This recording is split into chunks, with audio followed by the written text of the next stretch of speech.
put into words? The Chop House Cheddar Burger. Chop House Cheddar Burger. It's back! I don't have anything to. It's the best out there, I think. The Chop House Cheddar Burger is back. Only on Whataburger. Sasso, carne asada con ganas, solo en H-E-B. Texas Outlaw Grill is a proud sponsor of your Laredo Lemurs, specializing in outlaw delicacies such as the Texican, the Gringo, and the Bandit hot dog, and to try their ground garlic chili chicken dinner. It includes 4 smoky garlic chicken tenderloins served with Popeye's new garlic herb dipping sauce, your choice of a signature side, and a buttermilk biscuit for just $4.99. Promotion starts Monday, May 25th.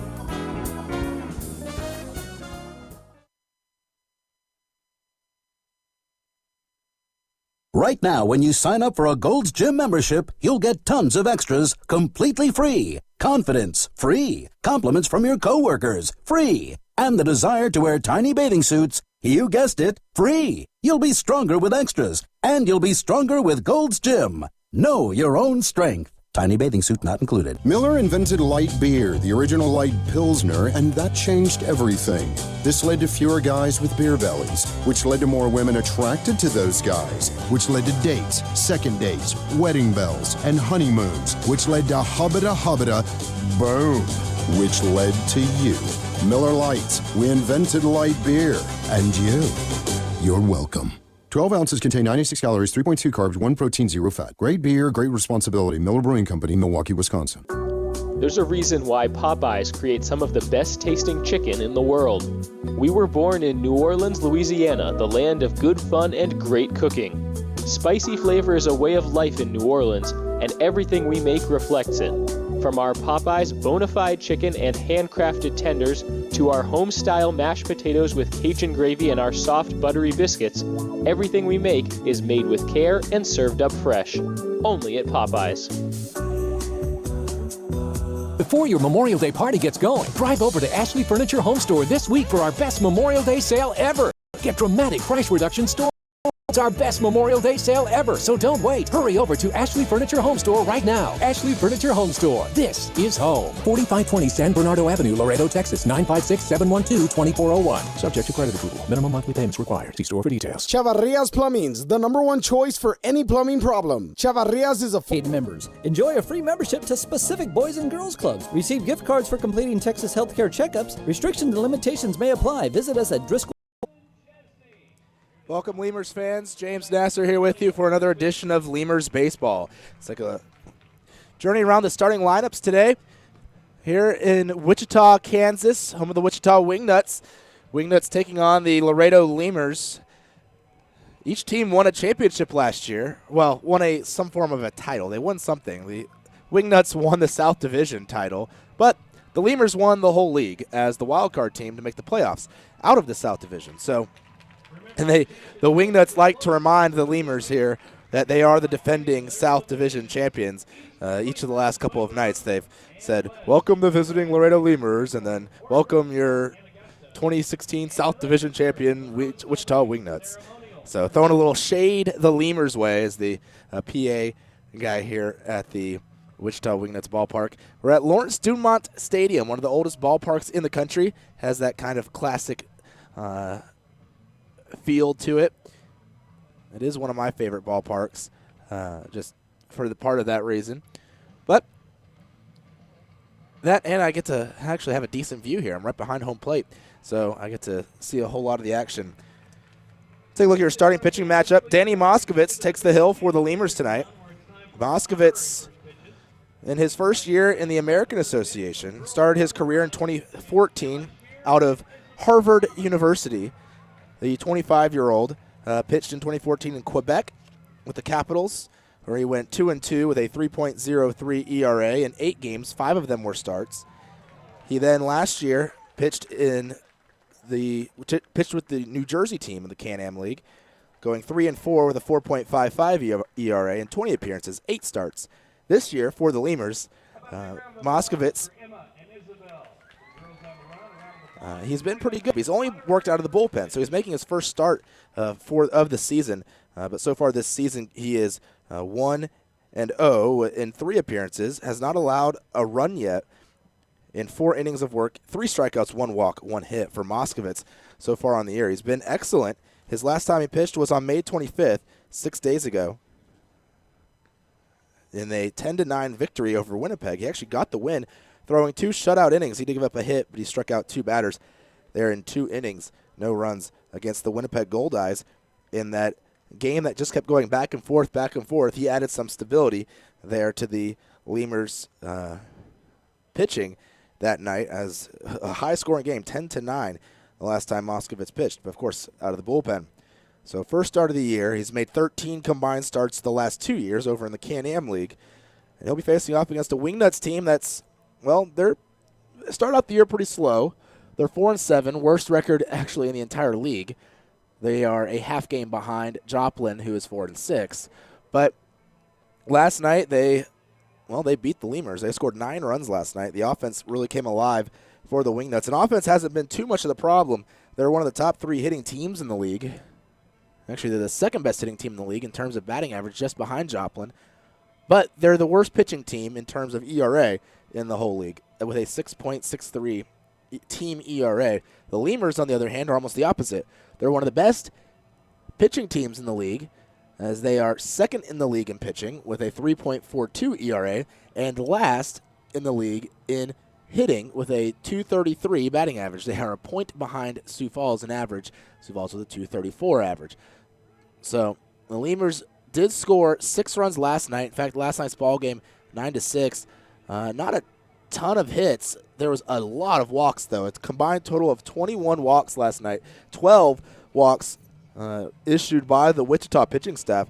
In fact, 2 different times in the ball game, a Wichita pitcher walked 3 straight batters, and both times there was no one on base. So he walked 3 straight batters to then load the bases, and the Lemurs only capitalized one of those times. That was when Richard Ruff walked 3 batters to start an inning. Lemurs ended up scoring 4 runs that inning. Another batter would be later walked. Ruff only faced those 3 hitters before being pulled from the game. Starter Anthony Capper, though, with 1 out in an inning, walked 3 batters to load the bases, but then a ground ball double play ended the inning, getting him out of a big jam there, and the Lemurs just didn't capitalize. They had opportunities last night, did Laredo, to score more than 6 runs. In fact, plenty of chances to score more than 6 runs, but they did not, and they fell 9-6 to the Wichita Wingnuts. Your starter for the Wingnuts tonight, well, it'll be Tim Brown. Brown, a guy who throws a lot of strikes. He doesn't walk many people. I was looking it up, and if my calculations were correct, which we know my math abilities this season already, but he hasn't walked in a start. He has not walked more than 3 batters in a start since 2013. So it's been 3 years since he's walked more than 3. He typically doesn't even walk 3. Last year, Tim Brown was pretty lights out for the Wingnuts. In fact, he has been really good since coming over from the Frontier League a few years back and joining this Wingnuts squad. He out of Pittsburgh State University in Pittsburgh, Kansas. He's 6'3", 205 pounds. He pitched couple years with Lincoln back in 2009 and 2010 before getting picked up by the Phillies organization. Pitched in their Gulf Coast League for 7 games there in 2010. Actually was pretty good. Didn't record any wins or losses. Had a save, as most of his work was out of the bullpen. But he had a 1.50 ERA there. But he got released after the season. Came back to the American Association in 2011 and played with Lincoln again and with Grand Prairie before going to the Frontier League for a couple of years, 2012 and 2013. But he came back in 2014 to the American Association with Wichita. They made a trade for him. He went 10-4 in 2014 with a 3.12 earned run average. And that was in 22 games and 20 starts. So 20 starts. You want to know how many batters he walked? 19. Less than a batter a start and less than a batter an appearance with 22 appearances. Last year, Brown 10-2 with a 3.29 earned run average. And in 20 games, all of which were starts, so no bullpen appearances last year. So 20 games, you know how many walks he had last year? 20. So he's a guy who's not going to walk a whole lot of guys. He had some games where he walked 2 or 3, but that was it. No more than 3 batters walked in a start last year for Brown, and obviously if he walked more than 1 batter in a start, he had multiple starts then where he didn't walk anyone. So a guy who throws a lot of strikes He had a total of 56 strikeouts in 131 innings pitched last year, so he doesn't necessarily rack up the strikeouts. He can strike a guy out. He's just a guy that pitches to contact, and he's always around the zone forcing you to swing the bat. You're not going to get up there and just watch balls go by and draw walks with Tim Brown on the mound. So Brown, the one-time member of the Phillies organization, and now a veteran here with this Wichita Wingnuts squad, as he has been here this is his 3rd season in Wichita. I'll give you your starting lineups here in just a moment. When we come back, Gibby Villacuellar, and I'm not sure who it was at home plate, have exchanged lineups with the umpires and each other. So we'll be back in a few moments. We'll go over your starting lineups for each team. Quench your thirst at a Lemurs game with a beverage from Southern Distributing Company. Try mainstays like Miller Lite, Miller 64, and Coors Original, or reach for a Red's Apple Ale or Leinenkugel. Batch 19's the newcomer, a pre-prohibition beer inspired by the last batches of beer brewed before 1919. Before your Memorial Day party gets going, drive over to Ashley Furniture Home Store this week for our best Memorial Day sale ever. Get dramatic price reduction store-wide or no interest until January 2021. Choose from sofas and sectionals, all at unbelievably low prices. Plus find savings on beds and amazing deals on dining rooms. It's our best Memorial Day sale ever, so don't wait. Hurry over to Ashley Furniture Home Store right now. Ashley Furniture Home Store. This is home. 4520 San Bernardo Avenue, Laredo, Texas, 956-712-2401. Subject to credit approval. Minimum monthly payments required. See store for details. Getting hungry? Popeyes always hits the spot. Make sure to stop by any Popeyes location to try out Popeyes' new Smoky Garlic Chili Chicken Dinner. It includes 4 smoky garlic chicken tenderloins served with Popeyes' new garlic herb dipping sauce, your choice of a signature side, and a buttermilk biscuit for just $4.99. Promotion starts Monday, May 25th.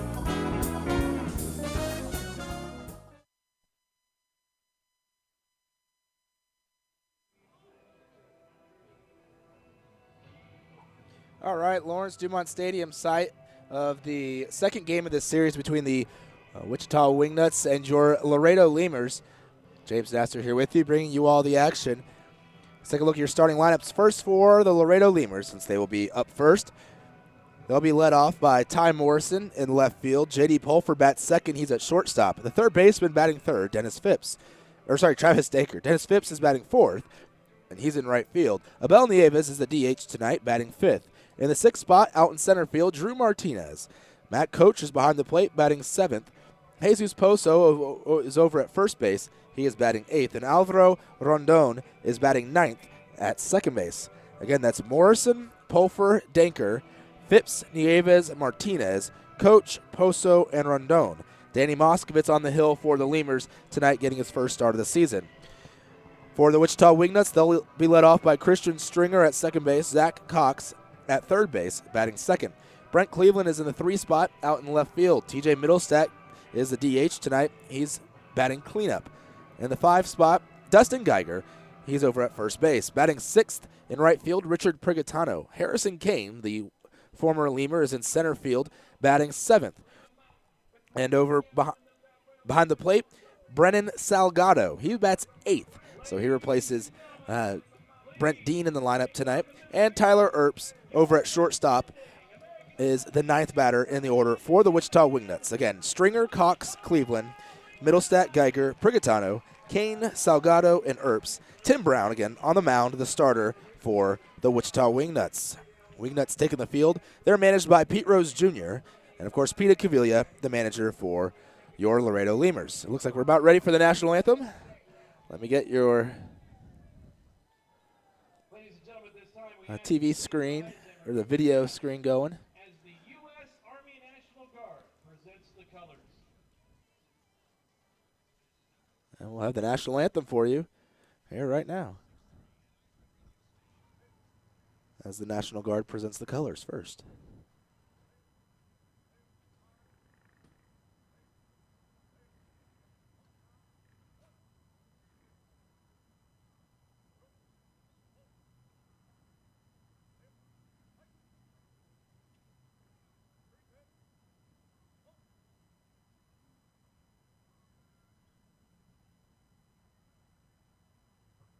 Ladies and gentlemen, performing our national anthem this evening, would you please welcome to the field Cherie LaForest.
and gentlemen, would you please remain standing as the colors exit the field?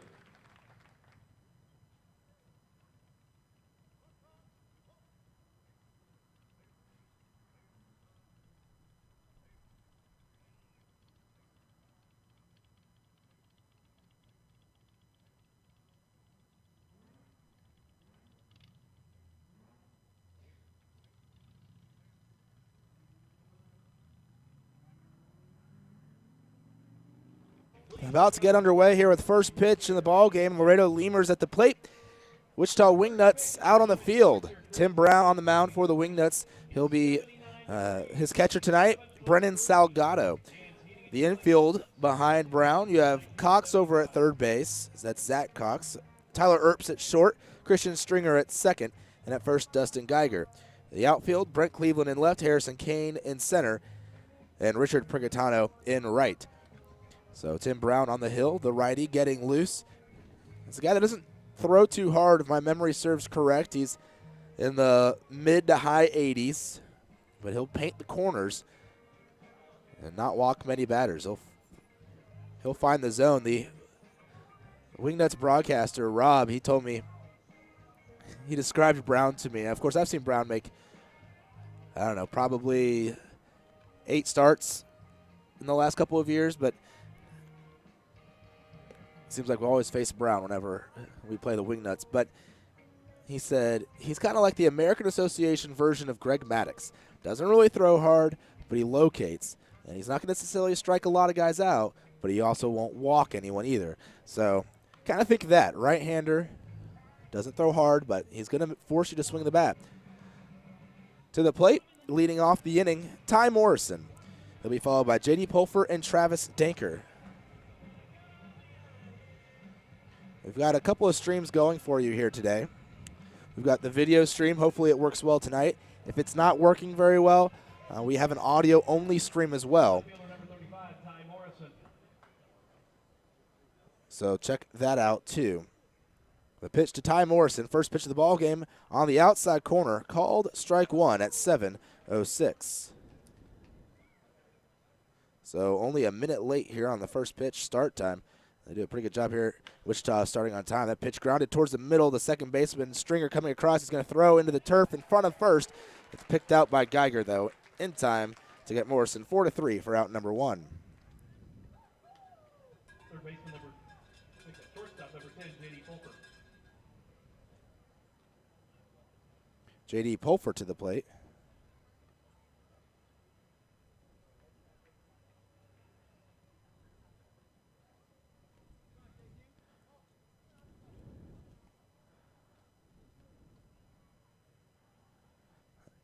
Pitch to Pulfer, called a strike, 0-1. Pulfer on the year, batting 140, 3 RBIs, no home runs. And the 0-1 outside for a ball. 1 ball, 1 strike.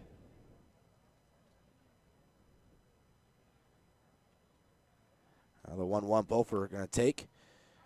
1-2. Pulfer was ejected from last night's ball game in the 7th inning after he struck out looking to end the inning. He didn't like the strike call. I think there was a couple of calls while he was in that at-bat. There's a chopper high off the turf in front of the mound. Brown's going to come off the mound, make the catch, throw over to first, in time to get Pulfer 1-3. In fact, there were 2 ejections last night.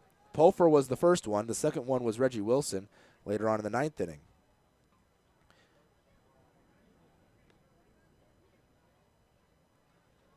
So 2 outs on the inning. To the plate, Travis Danker, batting .250, 11 RBIs on the year, and 3 home runs.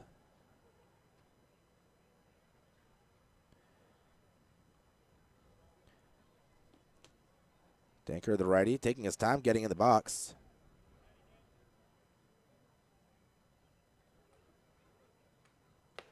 First pitch taken for a ball outside, 1-0 to Danker. Danker leading the team in home runs and runs batted in. And the pitch taken on the inside corner, called a strike. Well, I'm reading off the scoreboard his average, but that is not actually his average. He's batting .227 this year. Still the right number of RBIs and home runs. Swing and a foul away, right side, towards the Lemurs bullpen. It'll drift and land out of play. back in the picnic table area. Count 1 and 2 to Danker. Yeah, they must not have updated it from yesterday. Danker batting .227 after last night's ball game, the 1-2 pitch outside. Last night, Danker was 1 for 4 in the ball game. Grounded out twice, struck out swinging once at a controversial call. Swinging a high fly ball, hit deep into left. This has a chance. Going back is Cleveland. He'll pull up at the wall, and that ball's out of here. A 2-run solo home run for Travis Danker, his 4th of the year, and the Lemurs have a 1-0 lead over the Wichita Wingnuts. So the thing with Brown, he's going to throw strikes, and Danker pounded that one out of the ballpark. There's some tables out beyond. And I see that fence, it says 385, and he hit it past the 385 fence, so he hit that close to probably 400 feet, if not more, out there beyond left field. Here comes the pitch to Dennis Phipps. He is the beer batter strikeout hitter of the game for Wichita, so fans hoping he strikes out here, especially early on. 0-1 the count after he took the first pitch. That one low, and it's 1 ball, 1 strike to Phipps. Phipps playing the outfield tonight. He's in right field for the Lemurs. He comes into the ball game batting .385 through 4 games. Pitch outside. He joined the team in Grand Prairie. He didn't join the Grand Prairie team. He joined the Lemurs while we were in Grand Prairie. Here comes the 2-1, a swing and a miss. 2-2. That was a big swing. But Phipps has 5 hits in 4 games. He's actually gotten a hit in every single game, or at least 1 hit in every single game. 2 doubles, a triple, 3 runs driven in. The 2-2 pitch swung on and popped up right side on the infield. It'll be the second baseman, Stringer, calling for it, and he'll make the catch, ending the inning. So the Lemurs get a solo home run with 2 outs from Travis Danker. They go up 1-0. We go to the bottom of the first. Wingnuts coming to the plate as they trail Laredo 1-0.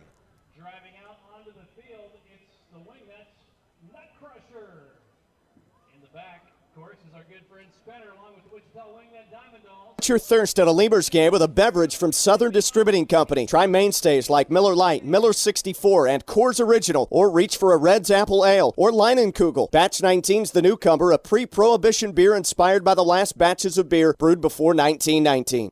Quench your thirst at a Lemurs game with a beverage from Southern Distributing. South Texas families never strike out with Driscoll Health Plan. Catch the value-added services we pitch to our Medicaid members. Enjoy a free membership to specific Boys and Girls Clubs. Receive gift cards for completing Texas healthcare checkups. Restrictions and limitations may apply. Visit us at driscollhealthplan.com. Hey, ¿tienes algo que celebrar? ¿Que por fin compraste carro nuevo? ¿Que cambiaste tu cheque? ¿Que hoy empieza tu fin de semana? ¿O que hoy se acaba tu novela y mañana empieza otra? La respuesta es la misma, pues un carnesazo. No importa lo que estés celebrando, lo que importa es que lo celebres, pues con un carnesazo de H-E-B. El carnesazo de H-E-B es una pachanga de sabor. Solo tienes que invitar a los compadres, prender la parrillita, ponerle unas fajitas, costillitas, chuletitas, salchichitas y, ¿por qué no?, hasta un pollo mariposita. Y que no se te olvide la musiquita y hasta una buena bailadita para un gran carnesazo. En H-E-B encuentras gran variedad de cortes a precios bajos y de buena calidad. Carnesazo, carne asada con ganas, solo en H-E-B.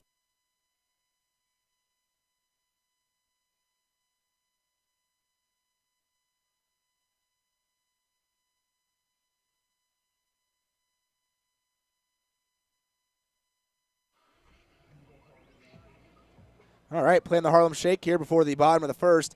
Lemurs leading 1-0 over the Wichita Wingnuts. As to the hill, Danny Moskovitz. He's made a few appearances already this year for the Lemurs. By a few, I mean 3. He's thrown 4 innings of shutout baseball, 1 hit, 1 walk, 3 strikeouts, and he has a win, 1-0, and no ERA, obviously, with no runs allowed. So Moskovitz on the hill for his first start of the year. Started 8 games in the Can-Am League over the last couple of years. The first batter he faces is Christian Stringer, the second baseman. Stringer will take low for ball 1. Moskovitz, the right-hander. who is 6'1", 205 pounds, still listed as a rookie here in the American Association. He'll wind in the 1-0 pitch to Stringer. The lefty taking on the outside corner, 1-1. Stringer on the season so far, batting .277 in 11 games. As the pitch comes in, Stringer swings and hits one high in the air, deep to right center. This could be trouble. Phipps is back at the warning track, trying to find it, and he'll make the catch at the warning track. That ball just didn't quite have enough. Well, it probably did, but this last half inning, the wind has started blowing out to right, probably right before that pitch. It's now kind of dying down. It's not blowing out to right, blowing in from right. I thought that ball was out of here, but it looked like it just hit a wall right as it got to the warning track and came dropping down, and that slight breeze may have helped a little bit. Just ran out of gas. Good thing for the Lemurs. Fly out to right, out number 1 of Stringer. He was looking for his first home run of the year, still home runless. He also has 6 RBIs. Pitch on the outside corner to the next hitter, Zach Cox. Cox, the third baseman for the Wingnuts. Now the wind and the fire from Moskovitz. Swinging a hard hit ball right side through the hole. Diving was Rondon. He couldn't come up with it. Phipps will have it in center, or in right, sorry, and he'll get it to the infield. A single for Cox. So he'll see his batting average rise from the .347 it was before coming to the plate. He has 2 home runs and 10 RBIs. Brent Cleveland's turn at the plate, a left fielder. He's batting .234, off to a slow start this season. He was the best player in the American Association a couple years ago with the Wingnuts when they won their championship. 2 home runs, 4 runs batted in on the year for Cleveland. Runner on first, 1 out on the inning. Moskovitz from the stretch for the first time today. Time is called. I've been meaning to ask them. Maybe I'll ask them tonight after the ball game or sometime in the next week or so. Ask Danny Moskovitz and ask Jeff Inman, the closer for the Lemurs, which one is smarter? Moskovitz went to Harvard as the pitch comes in. It's on the outside corner, 0-1, called a strike. And Inman went to Stanford.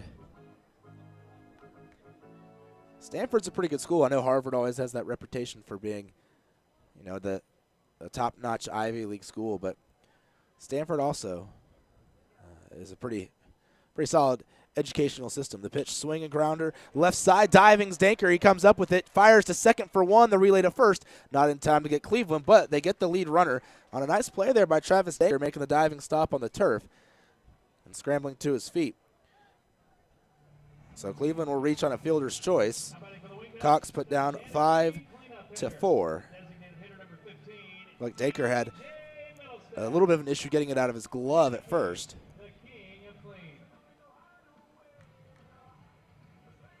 TJ Middlestat, the cleanup hitter, coming to the plate.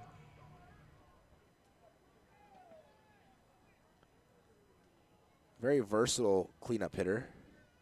There's a throw to first. Back in time is Cleveland. Middlestat, the DH tonight. He can play corner outfield. He can play third. I think I've seen him play second as well. Strikes out a lot. He also walks a lot. And he hits home runs, 16 each of the last couple of years. Pitch outside for a ball, 1-0. 2 years ago with Kansas City. Last season with Wichita. Former member of the Brewers organization, made it up to Double-A Huntsville a few years ago.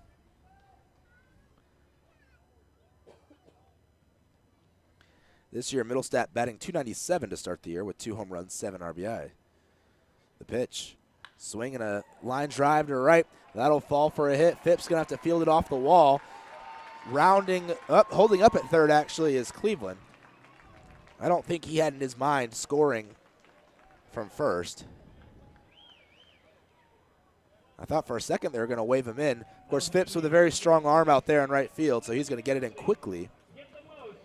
And he did, but it's a double for Middlestat with 2 outs on the inning to put runners on second and third. for the Wingnuts. 1-0 the score, by the way. Lemurs leading the Wingnuts. I forgot to switch to the video cast here.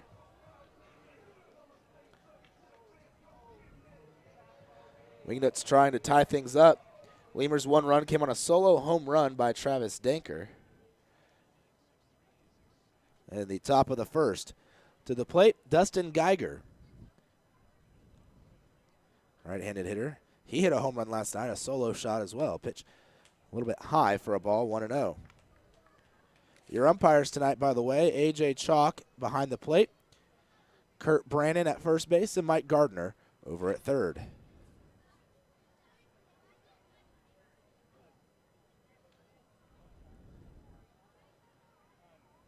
Moskowitz, and a bit of a jam here, but there are 2 outs. Just needs to get the next out. Pitched low for a ball. 2-0. Being careful here with Geiger,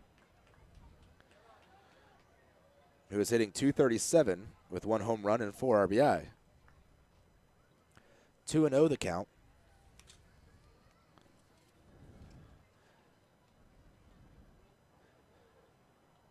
He gets the sign from his catcher. Taking his time out there on the hill, finally delivering a 2-0 pitch, swinging a foul towards the third base dugout. A little chopper, and it's 2-1. Geiger originally drafted by the Cubs, 24th round back in 2010, out of Merritt Island High School. Geiger's still just 24 years of age. I didn't realize he was that young. I thought he was older. He's been around for a while, though, after getting drafted out of high school in 2010. Moskowitz setting on the hill, kicks and fires, taken high for a ball. 3 balls, 1 strike.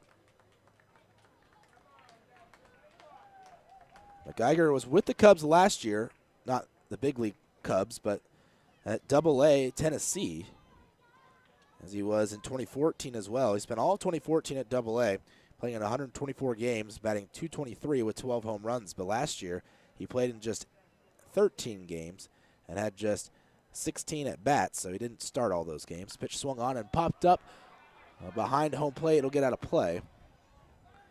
Count now full. 3 balls, 2 strikes. Runners on second and third. You have Middlestad at second and Cleveland over at third. 2 outs on the inning. Lemurs leading 1-0 over the Wingnuts. But Geiger last year started the year with Wichita, played 33 games, was hitting .351 with 7 home runs before getting traded to Laredo, where he struggled through 42 games, batting .219 with 5 home runs. So fewer games, or more games with Laredo, but a much lower batting average and 2 fewer home runs. Swing and a foul off his leg on that payoff pitch. It counts still 3-2. Before getting traded to Gary as a big piece of that deal that netted the Lemurs Drew Martinez and J.D. Pulfer, as well as Roger Bernal. But he played 19 games there with Gary at the end of the year, hitting .279, so he did increase his batting average a little bit. Still wasn't the .351 he was hitting with Wichita. They didn't hit any home runs with Gary. That ballpark incredibly hard to hit a home run, or so I'm told. I've never actually been there. We'll be there this year later on in the season. 3-2 the count still to Geiger. 2 runners in scoring position. Payoff pitch. It'll come inside and catch him on the arm. So Geiger hit by a pitch. First base was open, though. Now there's a force anywhere. And Matt Coach, the catcher, is going to go out and have a chat with his pitcher, Moskowitz.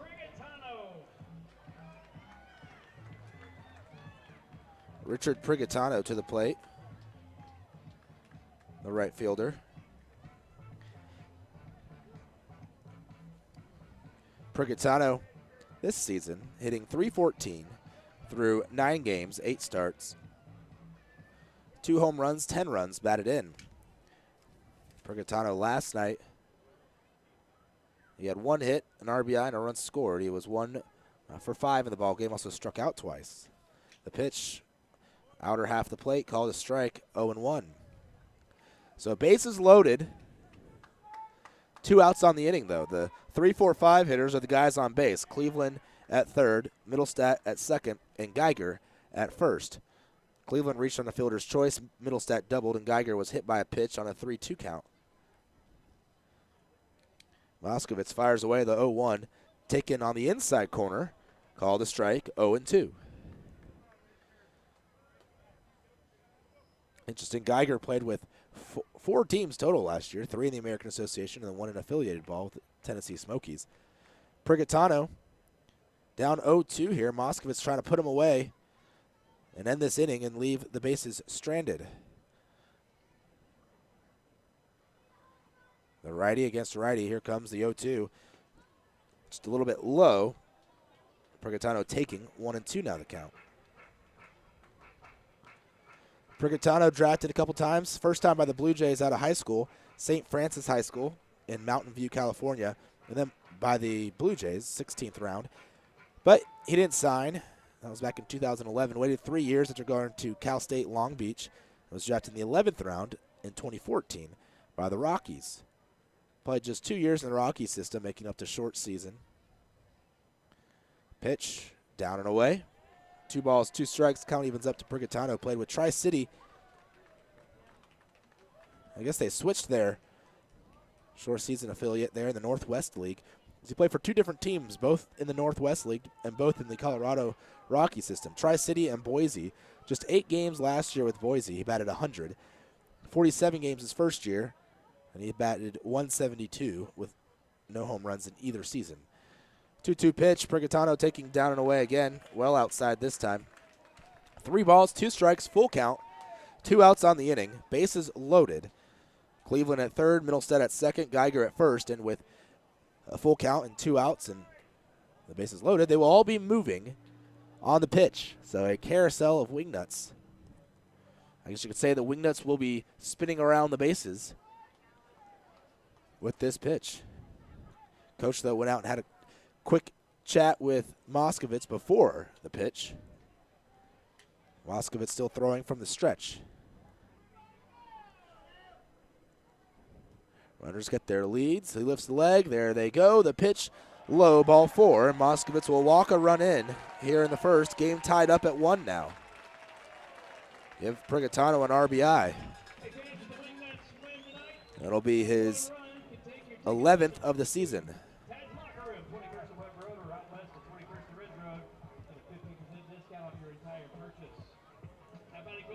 So Harrison Kane now to the plate.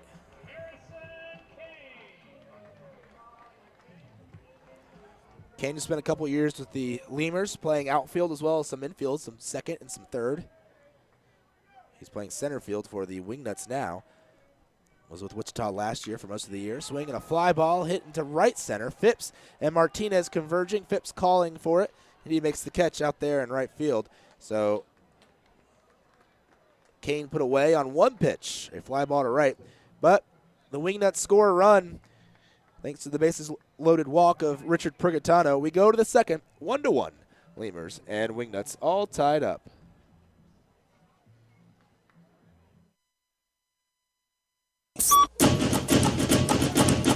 Core Business Solutions is a proud sponsor of Lemurs Baseball. Core Business Solutions services the 17 southernmost counties of Texas as well as areas of northern Mexico. They offer a wide range of high-tech solutions for businesses and organizations. Make Core Business Solutions your solution today. Miller invented light beer, the original light Pilsner, and that changed everything.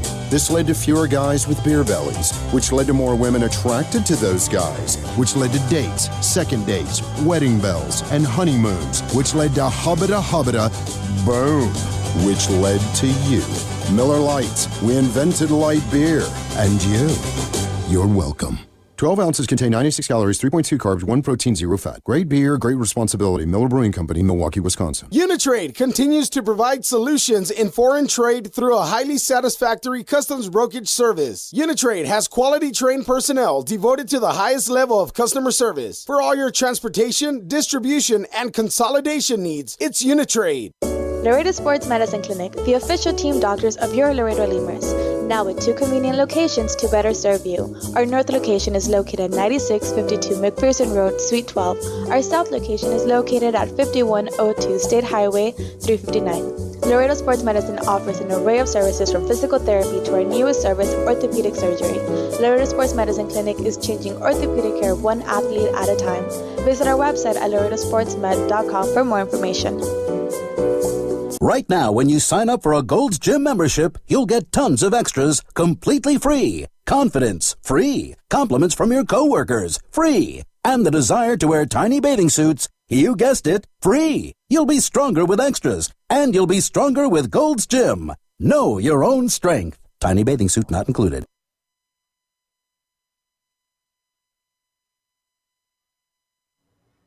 First pitch to the batter leading off the top of the second for the Lemurs. That batter, Abel Nieves, is a called strike 0-1.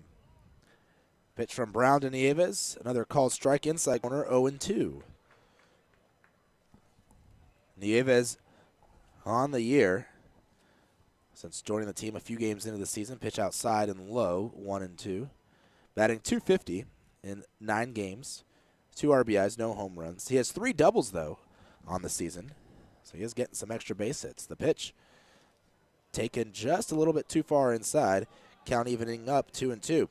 Thing about Nieves that he's done an excellent job of this year is his strikeout to walk ratio. He only has 2 strikeouts through the first 9 games, and he's walked 5 times. Pitch inside, ball 3. And that shows you these last 2 pitches, he knows the strike zone incredibly well. And those last 2 pitches were right on the edge of the zone, but just out of it. There's a chopper to short. It's grabbed by Earps, and he will retire Nieves 6-3. Out number 1. Wingnuts send out their thanks to Advanced Orthopedic Associates for their work with 2016 Wingnuts, located at 2778 North Webb Road, and comprised of 16 board-certified orthopedic surgeons for all your sports. Nieves today, the DH, getting the day off from playing the field. Last night, after the ejection of Pulfer, they had to rearrange the infield a bit, and Nieves actually played third base after starting the game at first. The next batter, Drew Martinez, and it's taken for ball 1. Martinez this season, batting .256 in 11 games. He has 11 hits, 7 runs scored, 6 RBIs, and no home runs. There's a called strike, 1-1 the count. Martinez, the center fielder for the Lemurs. Lefty batter, righty pitcher, and Martinez taking outside. Check to swing. Count now 2 balls and a strike. That just off the corner. Mentioned in the pregame, Brown does not throw or does not walk many batters, so he doesn't throw too many pitches outside of the zone. The pitch, swing, ground ball to the first baseman, Geiger. It hits the heel of his glove, but fortunately for him and the Wingnuts, it goes right up by his shoulder, and he's able to find it quickly and tag the bag himself. I was hoping it would get past him, but it didn't quite. It stayed right there next to him. 3 unassisted, out number 2 on the inning. Matt Coach to the plate. He had a big hit last night with the bases loaded after Richard Ruff walked Phipps, Nieves, and Martinez in order. And no outs. Coach hit a double last night. First pitch low for a ball to drive in 2 runs. 4 runs ended up scoring that inning, including Coach. That pitch again missing, and it's 2-0. But when Brown misses the zone, he's not missing it by much. Now the 2-0 pitch right over the heart of the plate. 2-1.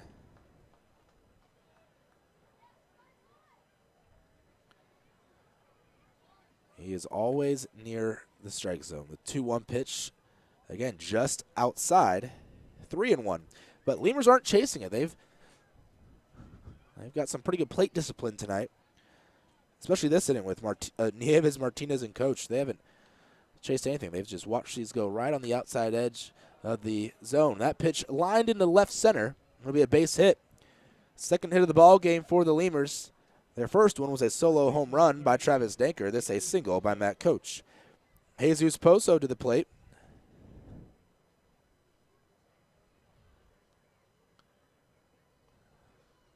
He's playing first base tonight. 2 outs, runner on first. Both hits the Lemurs have tonight have come with 2 outs and no one on. The pitch, Poso taking outside for a ball, 1-0. Lemurs and Wingnuts tied at 1. 2 outs here in the top of the second. Lemurs at the plate wearing their gray uniforms today that say Laredo across the chest. They're probably my favorite uniforms that we have. The pitch, swinging a grounder to left side. It'll be just foul down the third baseline, and it's now 1-1 the count. Poso this season batting .133 in 5 games. 15 at-bats, just 4 starts. He did not bat in last night's ball game, which came in as a defensive replacement. 2 for 15 on the year with an RBI, no home runs. He struck out 3 times. There's a swing and a miss. Count now 1-2, and he has yet to walk on the year. 1-2 the count here to Poso. Over at first base, Matt Coach, sun still working itself into a setting condition. Still nice and sunny out. Only a few shadows on the field. There's a swing and a miss at the off-speed stuff. Poso striking out, swinging. First strikeout of the ball game, and that's out number 3 here in the second. We go to the bottom half of the inning. Lemurs and Wingnuts tied at 1. There's a reason why Popeyes creates some of the best tasting chicken in the world. We were born in New Orleans, Louisiana, the land of good fun and great cooking. Spicy flavor is a way of life in New Orleans, and everything we make reflects it. From our Popeyes bona fide chicken and handcrafted tenders to our home-style mashed potatoes with Cajun gravy and our soft, buttery biscuits, everything we make is made with care and served up fresh. Only at Popeyes. There's a reason why Popeyes creates some of the best tasting chicken in the world. We were born in New Orleans, Louisiana, the land of good fun and great cooking. Spicy flavor is a way of life in New Orleans, and everything we make reflects it.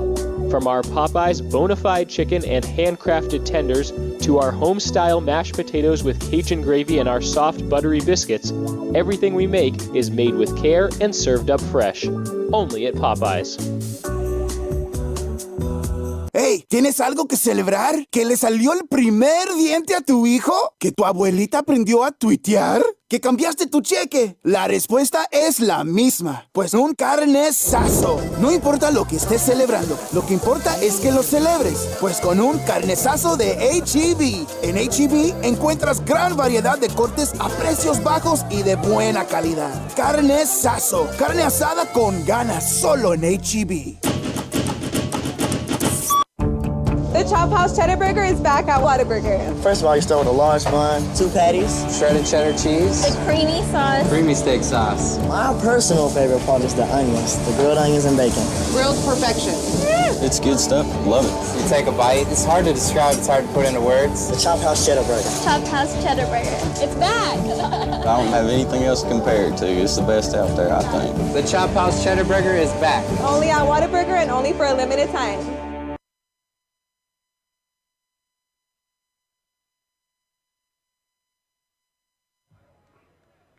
Brennan Salgado leads off the inning, and he has a walk-off song I have heard many times.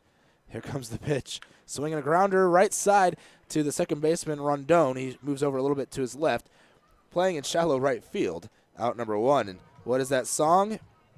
Well, it's this song. I think it's called I Don't Get Tired by Kevin Gates. But a guy last year had it in Grand Prairie, and he took his sweet time getting in the batter's box so he could hear a lot of it. And Salgado took his time as well so he could hear more of the song. Tyler Earps now to the plate. Salgado, by the way, a rookie just out of college. Cal Poly Pomona. The pitch to Earps outside for a ball. 1-0. Although I don't know that anyone can get in the box slower than that guy last year in Grand Prairie did. You have to really try. Earps waits the 1-0 from Moskovitz, up and away for a ball, 2-0.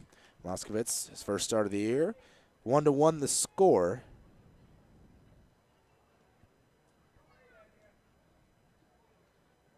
Lemurs and Wingnuts all knotted up. Bottom of the second, the pitch just a little low. It was on the outside corner, but too low. For Earps, he's playing in just his 4th game, and it's just his 3rd game that he's gotten to be a starter. He's batting 111, 1 for 9 on the year. No home runs, no RBIs. Called a strike. 3-1 now the count to Earps. Earps from Old Dominion. That's where he went to college in Norfolk, Virginia. Last year was his first year of professional ball. The pitch outside. Ball 4. He played with Amarillo, who no longer has a team, as they combined with Grand Prairie to form the Texas Airhogs. We'll play some games in Amarillo. Last year with Amarillo, Earps played in 53 ball games. Batted .223, had 1 home run and 13 RBIs. He played 8 games at third, 22 games at short, and 19 games at second. So a guy who can play multiple infield positions is Tyler Earps. He's a pretty good defender, just not the greatest with the bat. Back to the top of the order, Christian Stringer. Stringer, a pretty good hitter in his own right. The pitch swung grounded right to second baseman Rondon. This could be a double play. There's one over at second and the second out at first. Nice 4-6-3 inning-ending double play. We'll go to the top of the 3rd. Nice work by Moskovitz. 1-1 still, Lemurs and Wingnuts. We'd like to imagine that if you're listening to this, it's on a radio in a backyard in between innings. The grass was mowed this morning, and the grill smells like heaven. And what do you know? Your friends just arrived with a 24-pack of Miller Lite, along with a few new friends to enjoy them with. Here's hoping we're right, and you're not just stuck in traffic. Here's hoping it's Miller time. Great beer, great responsibility. 2015 Miller Brewing Company, Milwaukee, Wisconsin. Falcon Bank and the Laredo Lemurs are a winning combination. At Falcon, they know what counts. Personalized service, attention to detail, and genuine commitment to helping customers achieve their dreams. Falcon Bank, guided by faith, grounded by family, and committed to you. Chavarrias Plumbing's the #1 choice for any plumbing problem. Chavarrias is a full-service company with up-to-date technology, trained professionals. With over 30 years of service to the community, Chavarrias is still growing strong. Visit chavarriasplumbing.com and go Lemurs! Texas Outlaw Grill is a proud sponsor of your Laredo Lemurs, specializing in outlaw delicacies such as the Texican, the Gringo, and the Bandit hot dog and their ever-famous barbecue burger. Be the first to try their groundbreaking Cabrito hamburger and Cabrito hot dog. For all to-go orders, catering, and fundraising information, go by 5209 Springfield Suite number 4 or call 956-771-1919. That's Texas Outlaw Grill.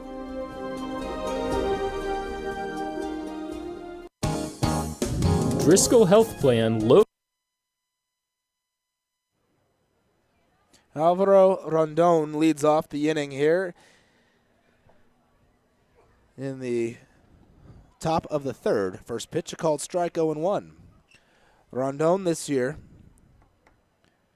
batting .258 in 9 games. The pitch outside for a ball, 1-1. 8 hits. He started 8 games, came in once as a pinch hitter. 4 runs scored, 3 RBIs. That ball grounded down towards the first baseman. Fielding it at his stomach is Geiger. He'll tag the bag himself. 1 away, 3 unassisted. Ty Morrison to the plate now. The top of the order for the Lemurs. Morrison 0 for 1 with a ground out to the second baseman tonight. Top of the 3rd inning, Lemurs and Wingnuts tied at 1. Pitch called a strike. 0-1. Tim Brown still on the hill. No walks for him through the first 2 1/3. The pitch squaring around to bunt is Morrison. He pulls back. It's low. 1-1. Morrison will show bunt probably, I would say, 2 to 3 times a ball game at least. The pitch, Morrison taking right over the heart of the plate, called strike. 1-2. Especially if he's facing a lefty. Brown being a righty, he won't do it as much. Well, I don't know. He might do it just as much. But it seems like he shows bunt more against lefties than he does righties. And he puts a charge into one into center field. Running back is Kane, but he'll manage to square up on it and backpedal the last 2 steps and make the catch. Out there in dead center, where it's 400 feet to the wall. And there's out number 2. He didn't get to the wall. He's still probably about 10 feet short of the warning track, so Morrison probably hit that, 380-ish? I know, 400 minus 20 is 380, but I'm guessing how far away he was from the warning track and the wall. J.D. Pulford to the plate. 2 outs, no one on. He chops one towards the mound. Third base side, coming off the mound is Brown. He'll throw to first, and there's a 3-up, 3-down inning for Tim Brown here in the third. We go to the bottom half of the inning. This game cruising along 1-1, Lemurs and Wingnuts. Loads the bases with value. We knock it out of the park with all the value-added services we bring to our Medicaid members. Driscoll families cheer on the Grand Slam packages, sports physicals, free memberships to Boys and Girls Clubs, and dental care for pregnant women over 21. Take a swing at our baby showers offered by Cadena de Madre. Forget those peanuts and Cracker Jacks, root for our baby blankets and more. Come slide into home when you receive gift cards for completing Texas Health Steps checkups and attending postpartum visits on time. Don't miss a play. Restrictions and limits may apply. Visit DriscollHealthPlan.com. Hey, ¿tienes algo que celebrar? ¿Que por fin compraste carro nuevo? ¿Que cambiaste tu cheque? ¿Que hoy empieza tu fin de semana? ¿O que hoy se acaba tu novela y mañana empieza otra? La respuesta es la misma, pues un carnesazo. No importa lo que estés celebrando, lo que importa es que lo celebres, pues con un carnesazo de H-E-B.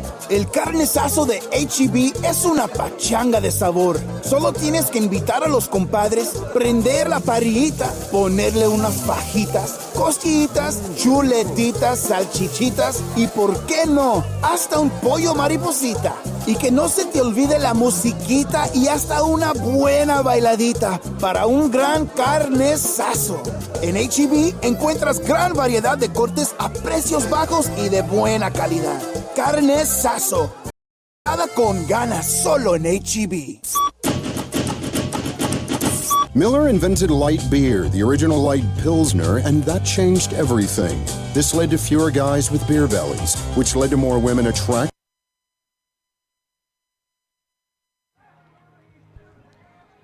According to Zach Cox's walk-up song, he's just a country boy, as he starts off the third inning, or the bottom of the third inning, for the Wichita Wingnuts.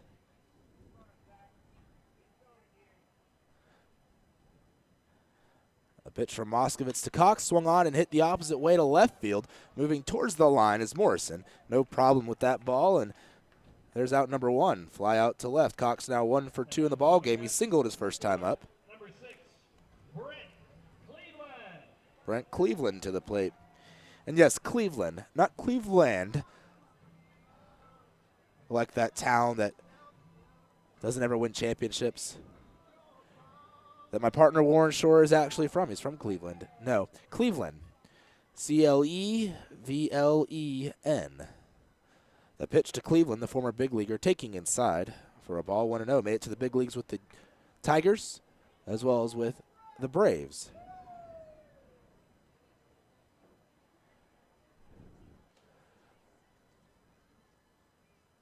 And the pitch to Cleveland, swinging a grounder down the third baseline. Danker backhanding it, falling to the ground, firing from his knees. Poso with the stretch, and he keeps the foot on the bag. A great play by Jesus Poso, and a great play by Travis Danker. My goodness, Travis Danker down there along the third baseline, about 10 feet behind the third base bag. He backhanded it and kind of slid to the ground as he did so on this slick turf. And then he realized, I don't have enough time to stand up and throw to get Cleveland. So he just kind of propped himself up on one knee with the rest of his, well, not even on his knee. He had his, I guess, kind of his butt sitting down and then one foot up, so his knee was at an angle. It's kind of a weird angle. And he just fired across the diamond a little bit wide, but still close enough for Poso to make the play. First pitch to Middlestat will miss for ball 1. Middlestat 1 for 1 with a double in the ball game. He takes outside, 2-0. Wow, We've seen Danker make some good plays over there at third this season, and that might be the best one he's made all year. Cleveland may not have the speed he used to have, but he certainly still has a lot of it, or some speed. Not slow by any means. Pitch called a strike, and it's now 2-1. They're playing Middlestat to Poole. Danker playing almost halfway between second and third, just behind the baseline. Pulfer almost behind the bag at second. And then shallow right is Rondon, halfway between first and second, but also in the grass-colored part of right field. There's another called strike. It's now 2 balls and 2 strikes, an even count to Middlestat. Poso playing about a normal first baseman's position, maybe a little closer to the line, but not by much. Kind of deep over there at first as well. And Middlestat tries to go the other way with it, fouls it out of play. And it's 2-2.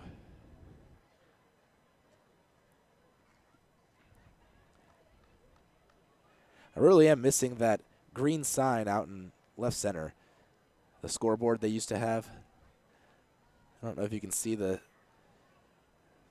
metal part that held the sign in place. The 2-2 pitch again. Swing and a miss. Strike 3. 3 up, 3 down inning. And some fine defensive work by the Lemurs.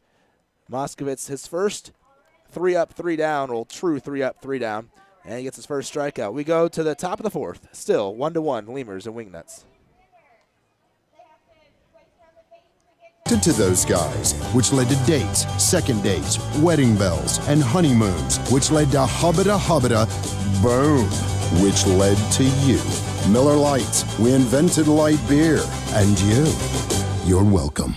12 ounces contain 96 calories, 3.2 carbs, 1 protein, 0 fat. Great beer, great responsibility. Miller Brewing Company, Milwaukee, Wisconsin. We'd like to imagine that if you're listening to this, it's on a radio in a backyard in between innings. The grass was mowed this morning, and the grill smells like heaven. And what do you know? Your friends just arrived with a 24-pack of Miller Lite, along with a few new friends to enjoy them with. Here's hoping we're right, and you're not just stuck in traffic. Here's hoping it's Miller time. Great beer, great responsibility. 2015 Miller Brewing Company, Milwaukee, Wisconsin. Laredo Sports Medicine Clinic, the official team doctors of your Laredo Lemurs. Now with 2 convenient locations to better serve you. Our north location is located at 9652 McPherson Road, Suite 12. Our south location is located at 5102 State Highway 359. Laredo Sports Medicine offers an array of services from physical therapy to our newest service, orthopedic surgery. Laredo Sports Medicine Clinic is changing orthopedic care one athlete at a time. Visit our website at laredosportsmed.com for more information.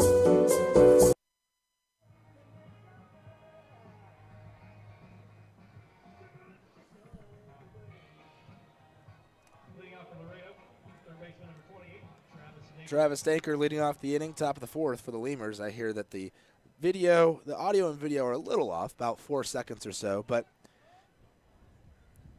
that's not worth. And I hear it's running pretty smooth tonight, so 4 seconds. I'm sorry that it's 4 seconds off. Here's the pitch to Danker, 1-for-1 with a home run in the ball game. It is 1-1, so that home run the only run for the Lemurs. Outside, ball 1. But 4 seconds is not enough as the 1-0 comes in, swung on and hit into the air into center, but right at Harrison Kane, he comes in walking about 3 steps to make the catch as it was hit right to him. Not enough to make me risk stopping the stream, trying to change another setting or two to get it matched up, and then potentially having what we've had the last few nights, which is not good. So this is still apparently better than what we've been having, so we'll just leave it here. Called a strike, first pitch to Dennis Phipps, the strikeout beer batter of the night. Here in Wichita, they do this, at least this is the 3rd year in a row they've had a beer batter of the night. Pitch down and away, 1-1 the count. Phipps did not strike out his first time up. He popped out to second, 0-for-1 in the ball game. The pitch, Phipps swings, grounds it hard, right back up the middle, but it's grabbed by Brown, and he'll trot down towards first and then flip it underhand to Geiger for out number 2. So while they get the out of Phipps, they don't get the strikeout. Fans disappointed here at the ballpark. Abel Nieves to the plate. 0 for 1 with a ground out to short. That on a 3-2 pitch. Here's the first pitch to Nieves this at bat, and it's low. Maybe a bit inside as well for a ball, 1-0. And the pitch. The bell swings and hits one the opposite way and to right. Running back on it and leaping is Prigatano. He got all sorts of discombobulated out there in right field, but he ends up making the play. A 3-up, 3-down inning for Brown, his second in a row. We go to the bottom of the fourth. This game moving along pretty quickly. Still, Lemurs 1, Wingnuts 1. Hey, ¿tienes algo que celebrar? ¿Que le salió el primer diente a tu hijo? ¿Que tu abuelita aprendió a tuitear? ¿Que cambiaste tu cheque? La respuesta es la misma. Pues un carnesazo. No importa lo que estés celebrando, lo que importa es que lo celebres. Pues con un carnesazo de H-E-B. En H-E-B encuentras gran variedad de cortes a precios bajos y de buena calidad. Carnesazo. Carne asada con ganas solo en H-E-B. For all of your vehicle collision repair and paint needs, there's only one place to turn. Mike's Paint Place. Mike's Paint Place has computerized color matching and digital imaging. They also do full frame and suspension repairs. Stop by and see Mike's Paint Place today at 6410 Polaris Drive in Laredo. Core Business Solutions is a proud sponsor of Lemurs Baseball. Core Business Solutions services the 17 southernmost counties of Texas as well as areas of northern Mexico. They offer a wide range of high-tech solutions for businesses and organizations. Make Core Business Solutions your solution today. Uni-Trade continues to provide solutions in foreign trade through a highly satisfactory customs brokerage service. Uni-Trade has quality trained personnel devoted to the highest level of customer service. For all your transportation, distribution, and consolidation needs, it's Uni-Trade. Right now, when you sign up for a Gold's Gym membership, you'll get tons of extras completely free. Confidence, free. Compliments from your coworkers, free. And the desire to wear tiny bathing suits, you guessed it, free. You'll be stronger with extras, and you'll be stronger with Gold's Gym. Know your own strength. Tiny bathing suit not included. Before your Memorial Day party gets going, drive over to Ashley Furniture Home Store this week for our best Memorial Day sale ever. Get dramatic price reduction store-wide or no interest until January 2021. Choose from sofas and sectionals, all at unbelievably low prices. Plus find savings on beds and amazing deals on dining rooms. It's our best Memorial Day sale ever, so don't wait. Hurry over to Ashley Furniture Home Store right now. Ashley Furniture Home Store. This is home. 4520 San Bernardo Avenue, Laredo, Texas, 956-712-2401. Subject to credit approval. Minimum monthly payments required. See store for details. There's a reason why Popeyes create some of the best tasting chicken in the world. Dustin Geiger will lead off the inning, the first baseman for the Wichita Wingnuts. He grounds one behind third again. Daker stays on his feet, though. He bounces it to Poso, who bobbles it, makes the play. Geiger runs into him. Oh, I don't know about that one. I don't know if Geiger actually ever touched the bag. Poso's kind of blocking the plate. Because here's what I saw. I saw Poso try to make the catch, it fall out of his glove, and then as he was falling to the ground, catch it again off the bounce. But him and Geiger obstructed the first base umpire's view. So the umpire saw it just go into the glove. I don't know that he actually saw it fall out of the glove. Now maybe he did, and he was still out. Pitch low for a ball, 1-0. But Poso with a couple of nifty plays here in the last couple innings on throws from Danker. And him being a catcher, I'm sure he's pretty tough over there at first base. They're just about a collision there with Geiger. 1-0 the count to Prigatano, who takes inside for ball 2. Prigatano walked his first time up and actually drove in a run. So 0 for 0 with an RBI. An RBI walk. Bases were loaded, and that's how Wichita scored their one run. So a solo home run for the Lemurs and a bases-loaded walk for the Wingnuts, both in the first inning, and we're tied here. In the bottom of the fourth, still, pitch at the knees, called a strike. 2-1. One of my favorite things about this ballpark, the food that they feed the press and the media and the broadcasters up here. 2-1 pitch. Hello, today was pizza night. They had this thin crust, huge pizza. Massive. Probably,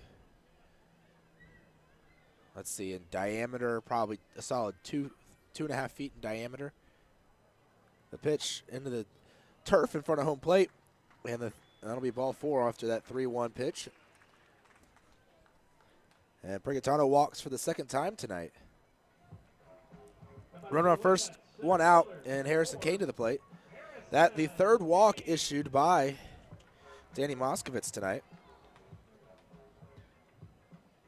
He also has hit a batter, that on a full count pitch. So basically, 4 walks because it was a full count pitch, and had it not hit him, it would have been ball 4 anyways. That was Geiger back in the first inning. Harrison Kane to the plate. There goes the runner on the pitch, swung on and lifted into right towards the line. It keeps on drifting. Phipps in foul territory, sliding. He won't make the catch in the bullpen for the Lemurs, and it will bounce up and over the wall. So a foul ball, 0-1 the count to Kane, who is 0 for 1 today. I didn't give you Kane's numbers the first time he came to the plate because he swung at the first pitch just like he did this last time, and he flied out. Kane on the year, leading the team in batting average. He's played in 10 games, batting .389, 6 RBIs, no home runs. He has a triple, no doubles, 14 hits in 10 games. So he's doing very well this year. His second with the Wingnuts. He came over last year. He started the year with Sioux Falls, where they cut him loose. Runner moving again. The pitch grounded towards the middle. It'll hit the base runner, and that's an out, but it's a dead ball. Pulfer threw over to first. The runner, though, Kane, the batter, still gets it. Runner was moving, that runner being Richard Prigatano, and Moskovitz tried to grab it. It was hit towards the first base side of the mound. He tried to grab it as it went past him, but he couldn't touch it. But because the runner was moving, Rondon, it was an excellent, well, almost excellently executed hit and run.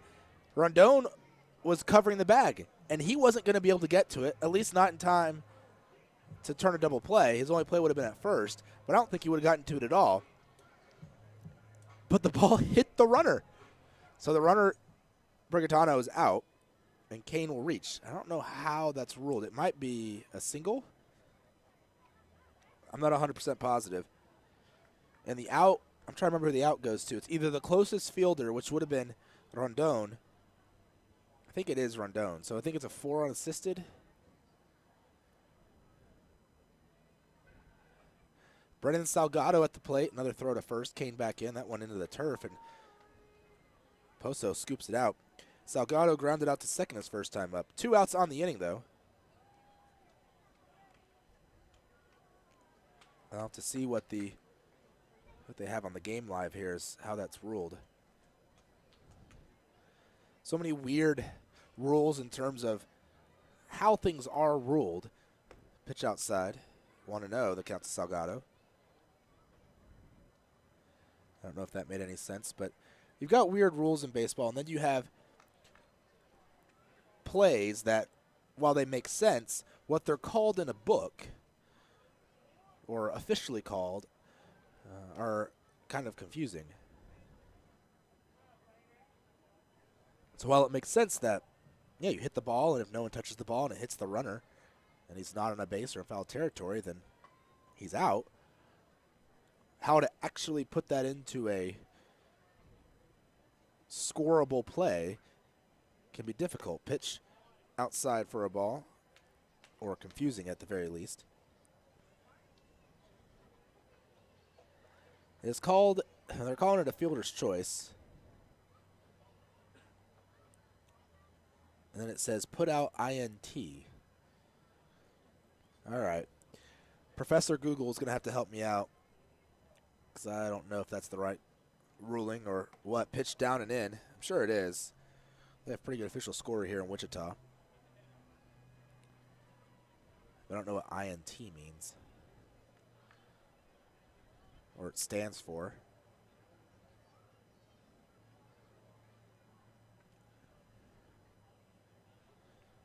If you type in runner hit, the first thing on Google to pop up, by batted ball, and then by baseball, and then by car. Pitch called a strike. 3-1 now the count to Salgado.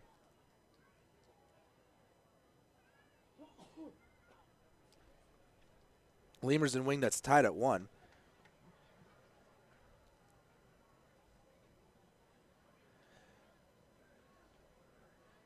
Let's go to umpirebible.com. There's another throw to first.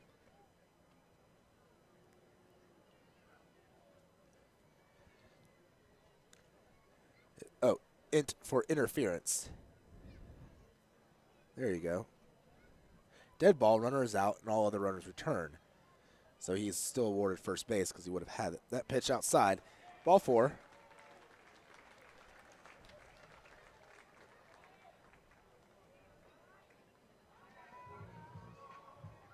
Now batting for the Wingnuts, shortstop number 9, Tyler Earps.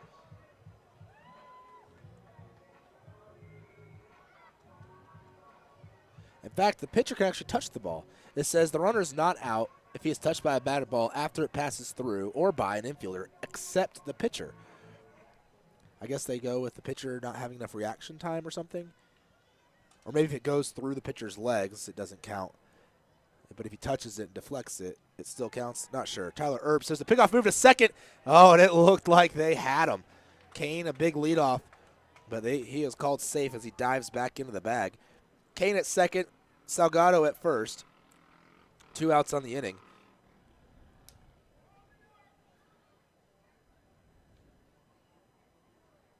So interference is the call. And I guess Kane is awarded the fielder's choice, at least according to our score. The pitch, swing a line drive, a little looper line drive towards short. I thought it was hit a lot harder than it was. Pulfer able to move over to his right and make the play, retiring Earps for the final out of the inning. So a strange inning, 2 walks, an interference call.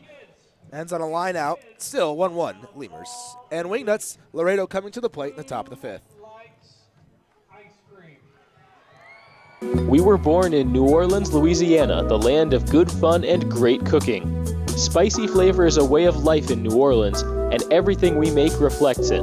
From our Popeyes bona fide chicken and handcrafted tenders to our home-style mashed potatoes with Cajun gravy and our soft, buttery biscuits, everything we make is made with care and served up fresh. Only at Popeyes.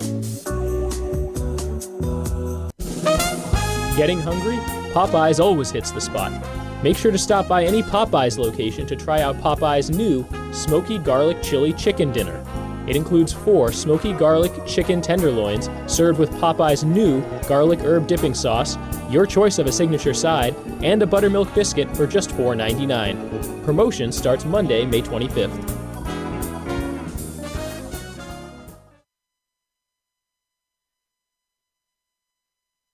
Quench your thirst at a Lemurs game with a beverage from Southern Distributing Company. Try mainstays like Miller Lite, Miller 64, and Coors Original, or reach for a Red's Apple Ale or Leinenkugel. Batch 19's the newcomer, a pre-prohibition beer inspired by the last batches of beer brewed before 1919. Chavarria's Plumbing's the #1 choice for any plumbing problem. Chavarria's is a full-service company with up-to-date technology, trained professionals. With over 30 years of service to the community, Chavarria's is still growing strong. Visit chavarriasplumbing.com and go Lemurs! The Chop House Cheddar Burger is back at Whataburger. First of all, you start with a large bun, 2 patties, Shredded cheddar cheese, The creamy sauce, creamy steak sauce. My personal favorite part is the onions, the grilled onions and bacon.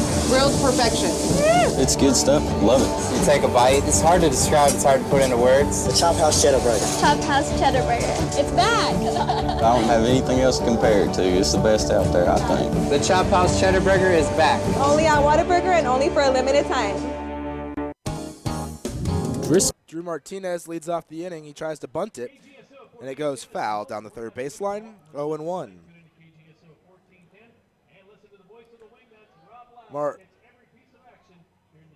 Martinez 0 for 1 today. Grounded out to first, his first time up at the plate. Back in the second. He leads off the inning here in the 5th. 1-1 the score. Laredo and Wichita still tied. The pitch swung on in line. Or a little fly ball hit down the left field line, but foul. It'll land over in the field pass seating area, 0-2. The field pass thing, one of the cooler things in the ball in the American Association. The Wingnuts have it here down the left field line, only about maybe 6 feet from the foul line. They are right up against the wall back where the clubhouse goes. You can, I guess, buy seats out there and sit basically on the field. The pitch to Martinez into the turf low, and it's 1-2. They've got a little bit of a fencing around it. It's maybe a 3-foot high fence that you sit behind, and it has a tarp of sorts covering it for a type of roof. Pitch outside and high, 2-2. The count evens up here to Martinez. So you have some protection. It would take a lot for a ball to actually come in there on like a line drive or something, because your viewing area is only about maybe 3 feet. There's a one hopper to the right side of the infield, diving his stringer. He comes up with it. He'll throw to first to retire Martinez. For the second time today, Martinez grounds out to the right side of the infield. 4-3 this time. But no one out there in the field pass tonight. I believe there were some people out there last night. Matt Coach to the plate, 1 for 1 with a single in the game. That was back in the second with 2 outs in the inning. Just 2 hits in the ball game for the Lemurs tonight. Coach with one of them, pitch high for a ball, 1-0. The other a 2-run home run by Travis Danker. Take a look around the scoreboard here in the American Association this inning. As Tim Brown still in the game, starter for the Wingnuts, fires away. There's a line drive left side, diving as the shortstop Earps, and he'll make the catch. 2 fantastic plays this inning by the Wingnuts middle infielders. First baseman number 32, Jesus Poso. Now Jesus Poso to the plate.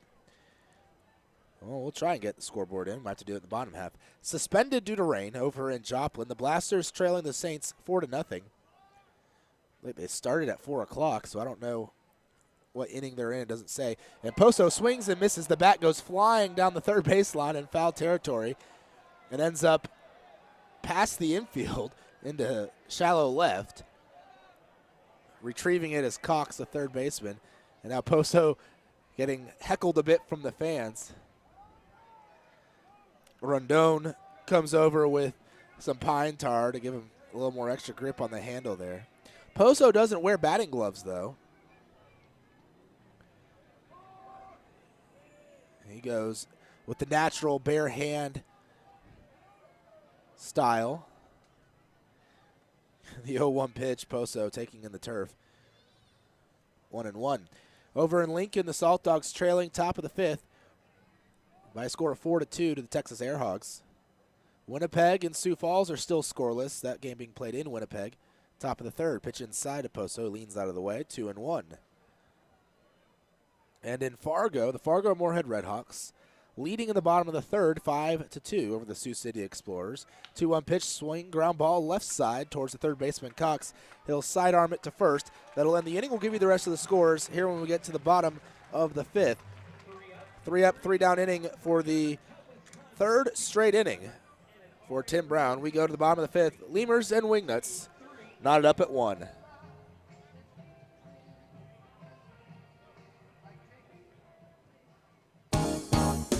Driscoll Health Plan loads the bases with value. We knock it out of the park with all the value-added services we bring to our Medicaid members. Driscoll families cheer on the Grand Slam packages, sports physicals, free memberships to Boys and Girls Clubs, and dental care for pregnant women over 21. Take a swing at our baby showers offered by Cadena de Madre. Forget those peanuts and Cracker Jacks, root for our baby blankets and more. Come slide into home when you receive gift cards for completing Texas Health Steps checkups and attending postpartum visits on time. Don't miss a play. Restrictions and limits may apply. Visit DriscollHealthPlan.com. South Texas families never strike out with Driscoll Health Plan. Catch the value-added services we pitch to our Medicaid members. Enjoy a free membership to specific Boys and Girls Clubs. Receive gift cards for completing Texas healthcare checkups. Restrictions and limitations may apply. Visit us at DriscollHealthPlan.com. Texas Outlaw Grill is a proud sponsor of your Laredo Lemurs, specializing in outlaw delicacies such as the Texican, the Gringo, and the Bandit hot dog and their ever-famous barbecue burger. Be the first to try their groundbreaking Cabrito hamburger and Cabrito hot dog. For all to-go orders, catering, and fundraising information, go by 5209 Springfield Suite number 4 or call 956-771-1919. That's Texas Outlaw Grill. Falcon Bank and the Laredo Lemurs are a winning combination. At Falcon, they know what counts: personalized service, attention to detail, and genuine commitment to helping customers achieve their dreams. Falcon Bank, guided by faith, grounded by family, and committed to you. For all of your vehicle collision...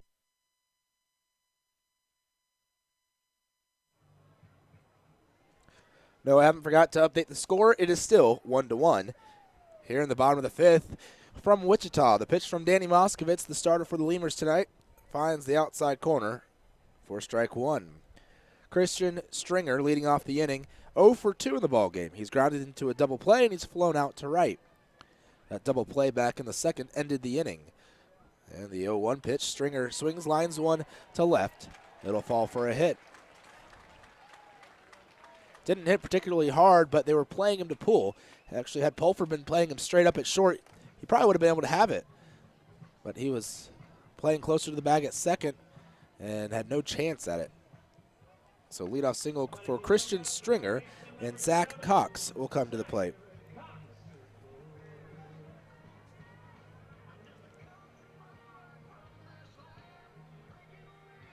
Cox 1 for 2 with a single. That was back in the first. Former draft pick by the Cardinals in the first round, in fact. He was drafted a couple times. Pitch called a strike, 0-1. Drafted back in 2008 out of high school, Pleasure Ridge Park High School in Louisville, Kentucky, by the Dodgers, 20th round. And then we decided to go to college. So 20th round, pretty decent pick. 0-1 pitch outside, 1-1. Then drafted in 2010 out of the University of Arkansas, 25th overall by the St. Louis Cardinals. At one point was a top 100 prospect in all of baseball. Number 88 in 2012, and in 2011, number 62. He was traded over to the Miami Marlins organization.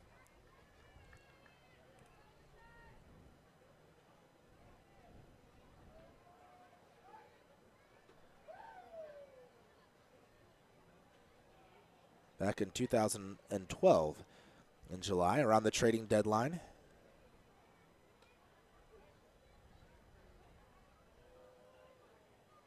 He made it all the way up to Double-A. Sorry, I'm looking at the wrong person here.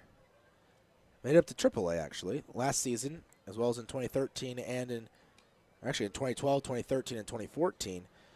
Had some time at Triple-A all those years. Combined 206 games at Triple-A, 306 games at Double-A. Not many time in the lower levels. Just one season in the short season / rookie league. Pitch, check swing, fouled off. Count still 1-2 to Cox. But a lot of time at Double-A and Triple-A. Last year, he spent more season at Double-A, Jacksonville.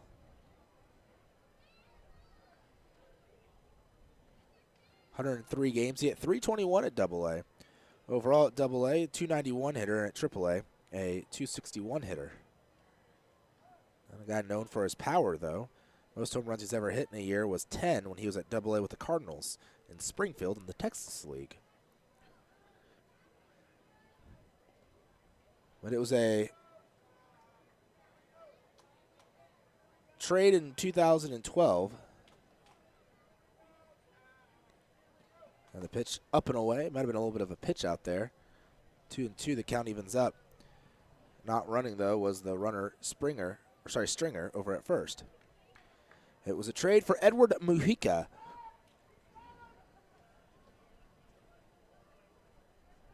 They needed a reliever at the time, back 4 years ago. So they traded Zach Cox for Edward Mujica. The pitch swung and line down the left field line, and it will be just foul, landing around that field pass area. It actually bounced off the tarp roof, I think, and then up and over towards the clubhouse. And look, there's a couple of lemurs. Not the animals, but the players in the field pass area. I guess they had to go to the clubhouse for some reason, and they're waiting to get back to the dugout after the inning. Count still 2 balls and 2 strikes to Cox.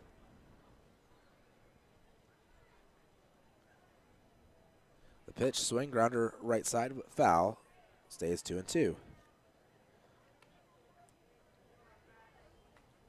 So yeah, the year of his trade, he was the number 88 prospect in all of baseball, according to Baseball America. And was 23 years of age.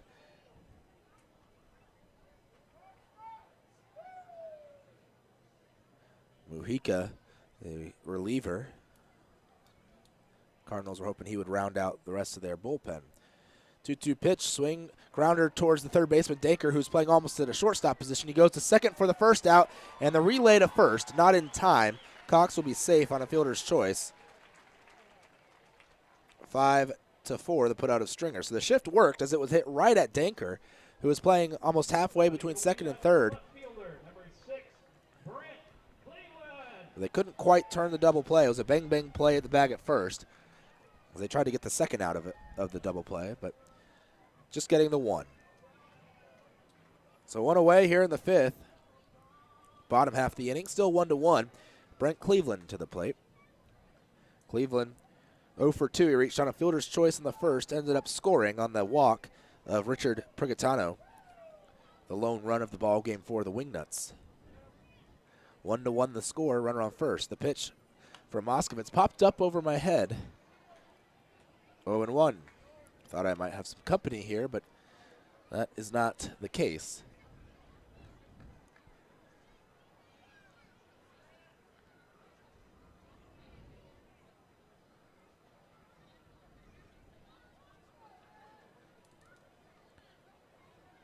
Cleveland been with the Wingnuts the last few years. Pitch inside. Last year was in the Mexican League to start the season, but joined the team later on for their playoff push.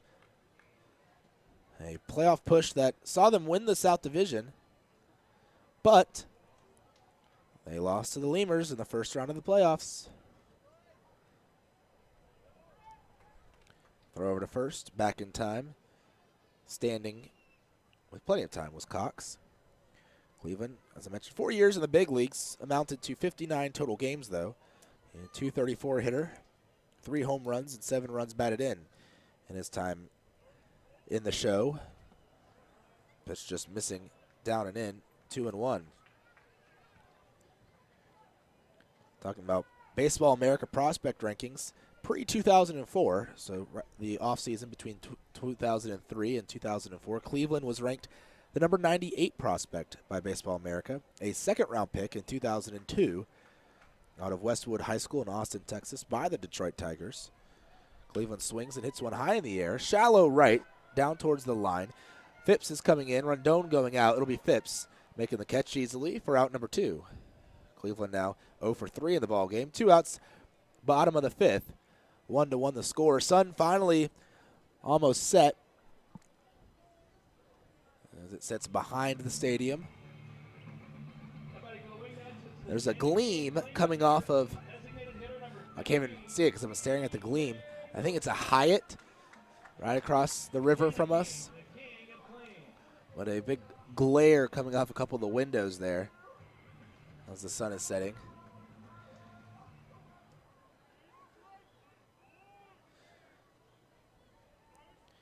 Another throw to first as TJ Middlestat comes to the plate. 1 for 2 in the ball game. A strikeout swinging to end the third, and a double. That strikeout, the only strikeout of the ball game so far for Danny Moskovitz. It would be Middlestat. The guy strikes out a lot. Moskovitz on the hill. Kicks and delivers on the outside corner, called a strike, 0-1.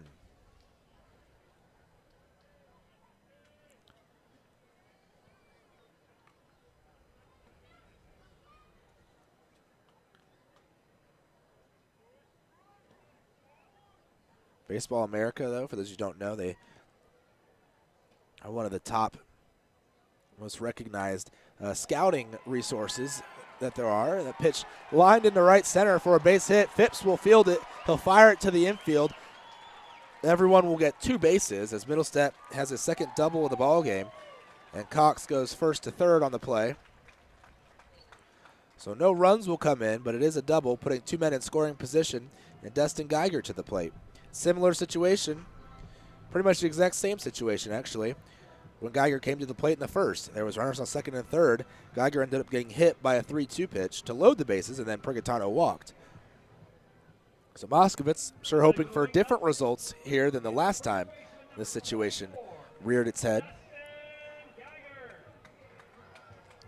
And in case you were wondering, what did Zach Cox, first-round pick, 25th overall back in 2010, what did he sign for? His signing bonus? Or his signing, I guess it is their bonus, and their salary is whatever minor leaguers make. Signed for $2 million. Well, hopefully for Zach, who didn't make it to the big leagues, he has stored some of that away. There's a line drive left side through the infield into left center. 1 run will score as Cox scores from third. Middlestead is going to head home and score as well. A 2-run RBI single for Dustin Geiger as the fans get loud here. And the game is no longer tied. It's 3-1. Lemurs trailing the Wingnuts now here in Game 2 of this 4-game series. Lemurs have struggled against the Wingnuts in their history.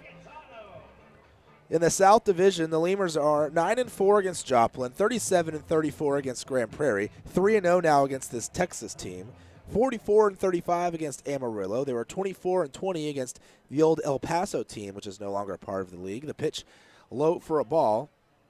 The batter, Richard Prigatano, 0 for 0 today. He's walked twice. But so winning records against everyone else in the South Division except the Wingnuts, who they are 14-32 against. And the pitch, called a strike, 1-1. You wonder why the Wingnuts tend to win the division and the Lemurs win the wild card. That'll do it. Got to beat that. Got to beat the team to win the division. Or got to beat all the teams, but especially when that team is the best team. If you want to be the best, you got to beat the best. Pitch grounded, or not ground, but hit foul off the screen down right below me. Almost came up in this window. The guys next door to me, the newspaper and TV guys, they started getting up and leaning out the window. They're hoping that ball was going to pop up in front of the window and they could catch it. But no dice. It popped up all right, but it was way too far in front of the window. If he was going to catch that, he'd have to jump out the window. 1-2, the count here to Prigatano. Runner moving, swing and a miss. That's strike 3. Second strikeout of the ball game, and that'll end the inning, but not before 2 runs scored here in the 5th inning for the Wingnuts. 3-1 the score, Laredo trailing Wichita. We go to the top of the 6th here from Lawrence Dumont Stadium.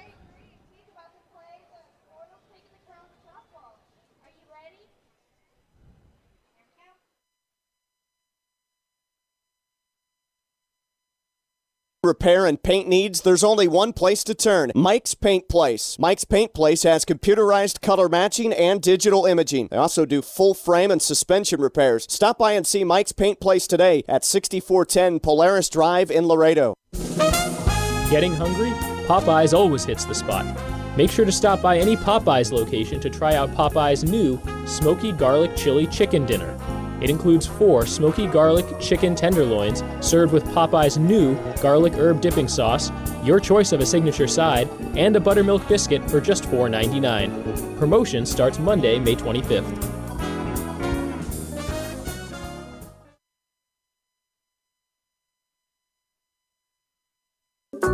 There's a reason why Popeyes creates some of the best tasting chicken in the world. We were born in New Orleans, Louisiana, the land of good fun and great cooking. Spicy flavor is a way of life in New Orleans, and everything we make reflects it. From our Popeyes bona fide chicken and handcrafted tenders to our home-style mashed potatoes with Cajun gravy and our soft, buttery biscuits, everything we make is made with care and served up fresh. Only at Popeyes. Miller invented light beer, the original light Pilsner, and that changed everything. This led to fewer guys with beer bellies, which led to more women attracted to those guys, which led to dates, second dates.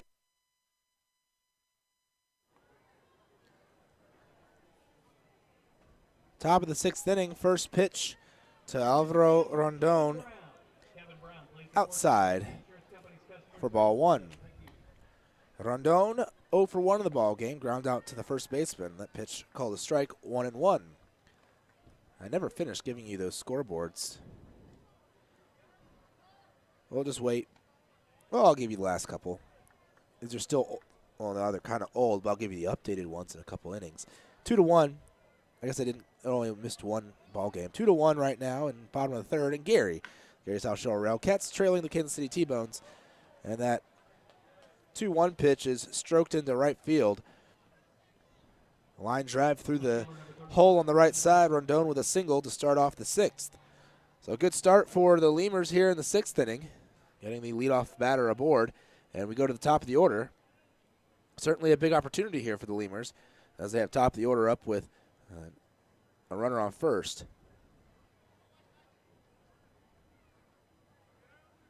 See what they can do here at the plate. Ty Morrison will take at the knees for a called strike, 0-1. Morrison 0 for 2 in the ball game. It would be a great time for his first hit of the game. Ground out and a fly out.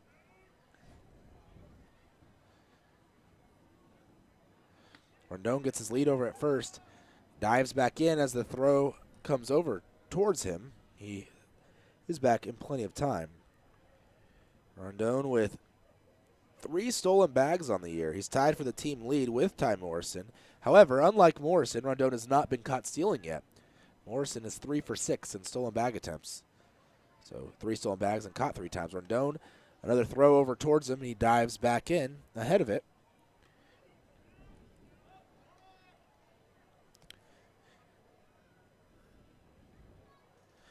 Brown still has yet to walk a batter tonight. And he has 1 strikeout. Playing to typical Tim Brown form. There's a called strike on the outside corner at the knees, and it's 0-2. Morrison, former member of the Rays organization. Spent a fair amount of time at Double-A. Although was hurt a lot of the time while in the Rays system.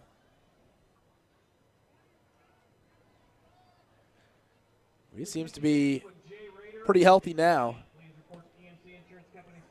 As he's done very well here in the American Association last year with the Lemurs. 55 games, and here back again with the Lemurs. Pitch outside, and it's 1-2, just off the plate, a couple inches. Salgado, the catcher, trying to frame it, but nothing doing. Too far outside. The pitch, the 1-2, a little bit low. Count evens up 2-2 now to Morrison.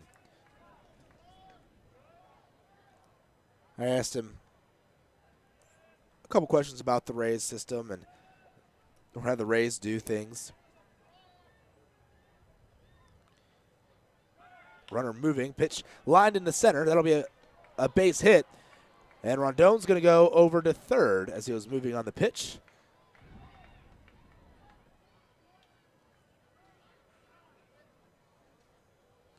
So a nice single there for Ty Morrison.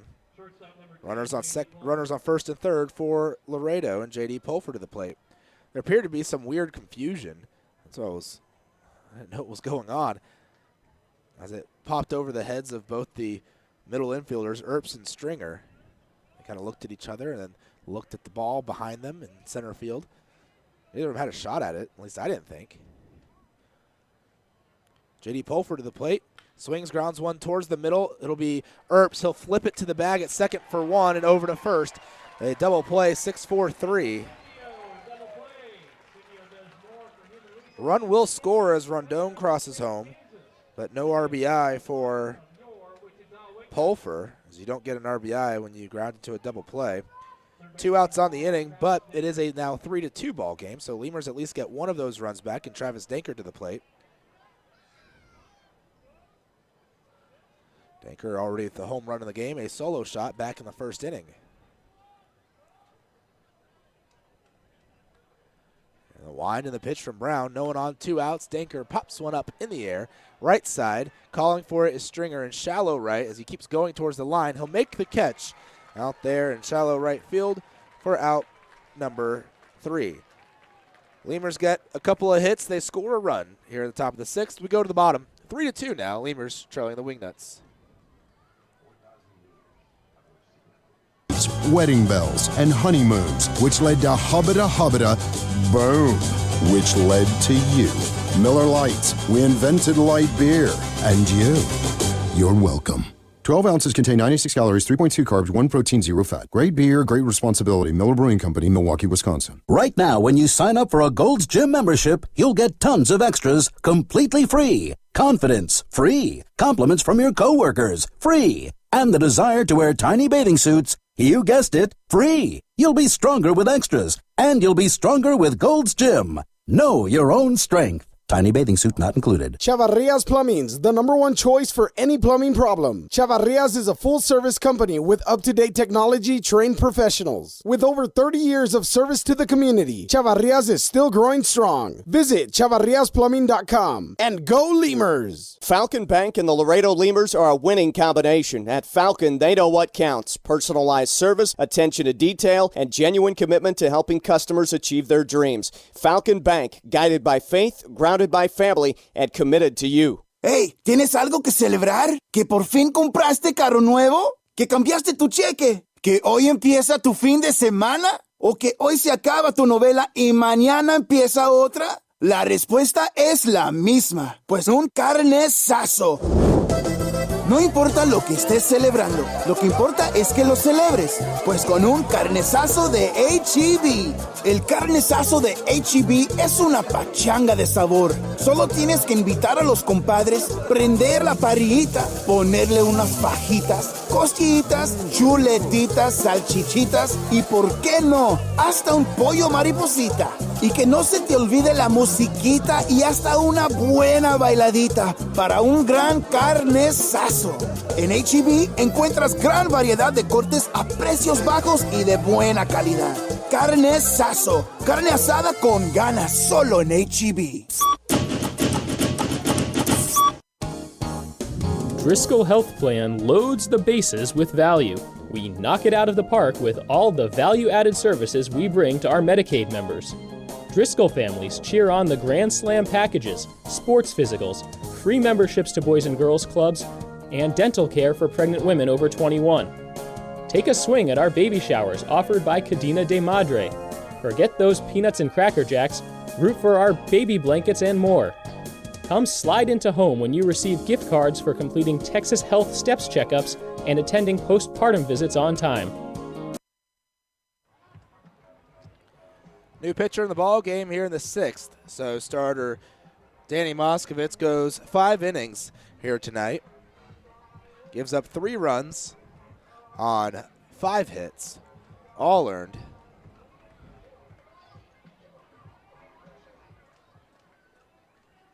The new pitcher that recently acquired, the first pitch will be a strike to Harrison Kane. He is 0 for 2 in the ball game. The recently acquired Jason Zardowski.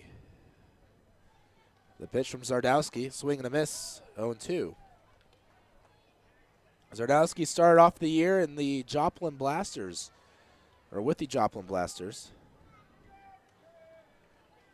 He was released. Lemurs claimed him off of waivers. 0-2 pitch, swing and a tapper down the third baseline in foul territory. Coach grabs it before it can spin fair. Count still 0-2.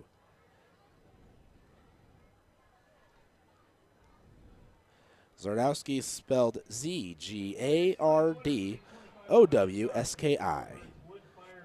I had to ask him how to pronounce it. I figured either the Z or the G were silent, but I wasn't sure which one. 0-2 the count here to Kane. A pitch from Zardowski. Swung on and fouled away.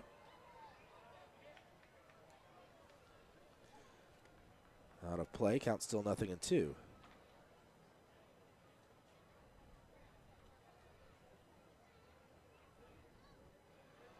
With Joplin, he appeared in 3 games.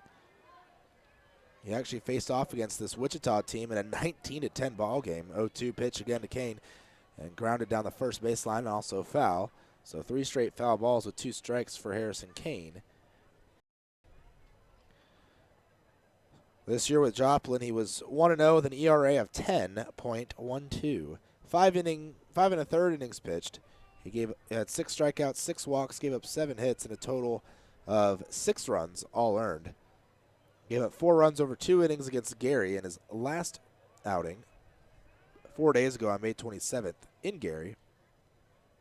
He got the win in that 19-10 game, throwing 3 innings, giving up just 1 run on 2 hits, striking out 3 and walking 3 against Wichita. His second outing of the season, pitch up and in. And his first outing of the season, a third of an inning, gave up a run on 2 hits, striking out 1, facing a total of 3 batters. 1-2 the count here to Kane. Zardowski 6'5", 207. Went to Angelo State University. Foul ball just to my right. It hit off the second level of windows up here, right above one of the open ones. And one of the members of the media leaning out the window, waving, saying he's okay, and to say thank you. I don't really know what he's thinking. I guess people for their concern or something. Still 1-2. The pitch, Kane swings it again, fouls 1 away. So Kane battling away here, making Zardowski work. Angelo State University is where Zardowski played his college ball. He was signed as an undrafted free agent by the Philadelphia Phillies in 2014. Played in their Gulf Coast League that year. And then in 2015, so last season, with Williamsport in the New York Penn League, as well as Lakewood in the South Atlantic League. Spent most of the year with Lakewood. There in the Sally League. Pitch high. 2 balls, 2 strikes the count here to Kane. South Atlantic League Low A. The Lakewood Blue Claws in Lakewood, New Jersey. That league is a pretty big league in terms of ground covered by teams having to travel. Pitch, or count now 3 balls, 2 strikes to the leadoff batter here in the bottom of the 6th inning. Wichita leading Laredo 3-2. The batter Harrison Kane, center fielder.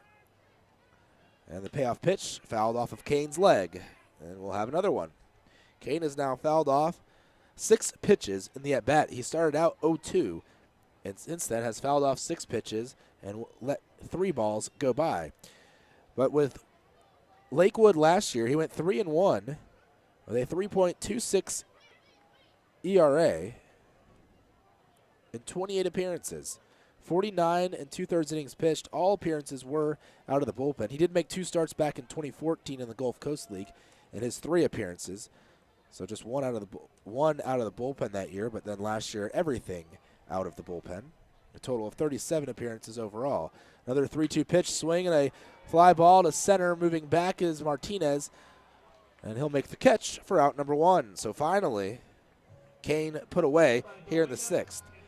Zardowski, though, making his debut with the Lemurs, wearing number 6.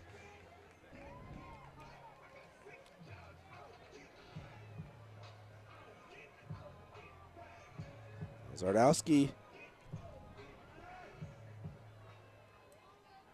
going to throw from the windup again here against Brennan Salgado, who is 0 for 1 with a walk in the ball game.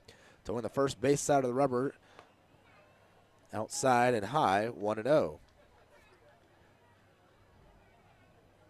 To James Madison High School in San Antonio, Texas, did Zardowski. So only a couple hours away from Laredo. There's a swing and a grounder towards the middle, through the hole. And it's a single for Salgado, his first hit of the ball game. That batting for the Wingnuts, the shortstop, number 9. Tyler Earps to the plate. They have the kid announcer here in the 6th inning, as they do every home game here in Wichita. Tyler Earps 0 for 1. Line out to short. And a base on balls back in the third. There comes the pitch. Swinging a fly ball left side. Foul. And it'll get out of play. Actually landing over in the bullpen of the Wingnuts. 0-1 the count.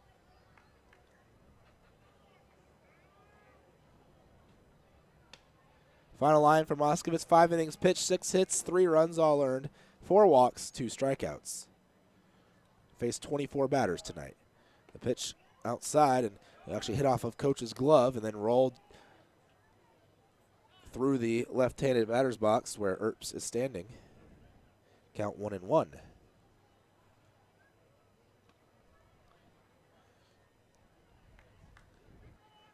Ron Moskovitz. Decent performance tonight. Didn't really know what to expect with his first start of the season. He's been excellent out of the bullpen for the Lemurs this year, but haven't seen what he could do as a starter. The pitch, Earps swinging and missing. The runner was moving on the pitch. The throw to second. Looks like it's in time, and it is. Tag applied by Pulfer, the shortstop. And Brennan Salgado, the catcher, caught stealing. Must have been some kind of a hit and run as the pitch was up and away, and Earps was swinging at it. And the catcher stealing, that's not something you see too often. 2-6, the put out number 2, and the count 1-2 to Earps. Earpsies. Salgado caught stealing. 1-2, the pitch. Outside, ball 2. Count evens up. 2 balls, 2 strikes.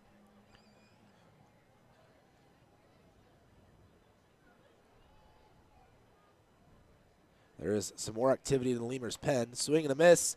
There's strike 3. So 1 hit, but that runner gets caught stealing here in the 6th for the Wingnuts. And it's a shutout inning for new pitcher Jason Zardowski for the Lemurs. We go to the top of the 7th. 3-2, Lemurs trailing the Wingnuts. Don't miss a play. Restrictions and limits may apply. Visit DriscollHealthPlan.com. Before your Memorial Day party gets going, drive over to Ashley Furniture Home Store this week for our best Memorial Day sale ever. Get dramatic price reduction store-wide or no interest until January 2021. Choose from sofas and sectionals, all at unbelievably low prices. Plus find savings on beds and amazing deals on dining rooms. It's our best Memorial Day sale ever, so don't wait. Hurry over to Ashley Furniture Home Store right now. Ashley Furniture Home Store. This is home. 4520 San Bernardo Avenue, Laredo, Texas, 956-712-2401. Subject to credit approval. Minimum monthly payments required. See store for details. Laredo Sports Medicine Clinic, the official team doctors of your Laredo Lemurs. Now with 2 convenient locations to better serve you. Our north location is located at 9652 McPherson Road, Suite 12. Our south location is located at 5102 State Highway 359. Laredo Sports Medicine offers an array of services from physical therapy to our newest service, orthopedic surgery. Laredo Sports Medicine Clinic is changing orthopedic care 1 athlete at a time. Visit our website at laredosportsmed.com for more information. Quench your thirst at a Lemurs game with a beverage from Southern Distributing Company. Try mainstays like Miller Lite, Miller 64, and Coors Original, or reach for a Red's Apple Ale or Leinenkugel. Batch 19's the newcomer, a pre-prohibition beer inspired by the last batches of beer brewed before 1919. Uni-Trade continues to provide. Dennis Phipps leads off the inning here for the Lemurs in a 1-run ball game. Laredo trailing Wichita at Lawrence Dumont Stadium by a score of 3-2. Phipps 0 for 2 in the ball game, called strike 1. He is the beer batter, but he has yet to strike out tonight. Fans here in Wichita not happy with Dennis Phipps, that is for sure. So if you're going to get out twice, you might as well at least strike out so we can get some cheap beer. Pitch on the outside corner, 0-2 the count. Of course, Phipps hoping to not get out. Now the 0-2 pitch from Brown, down and away, 1-2. And I'm hoping Phipps also likewise does not get out and does not strike out as well. 1-2 pitch into the turf, bouncing in front of home plate. And the count evens up at 2. 74 degrees right now. It's nice and cool here at the ballpark. Beautiful weather in Wichita. I commented to some of the front office staff here, and they said, yeah, but just wait. Swing and a miss. There's strike 3. Second strikeout of the ball game for Brown. And fans get some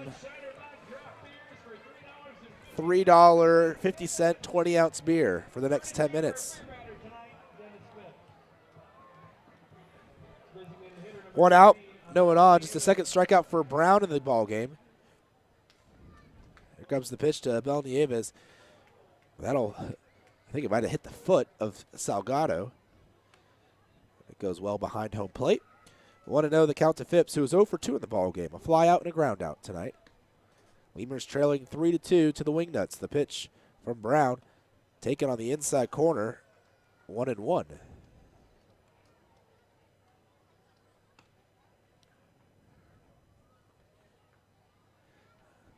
1-1 pitch, again on the inside corner, just catches the edge of the plate. And it's now 1-2. Nieves down in the count. Mentioned earlier how good he is at knowing the strike zone.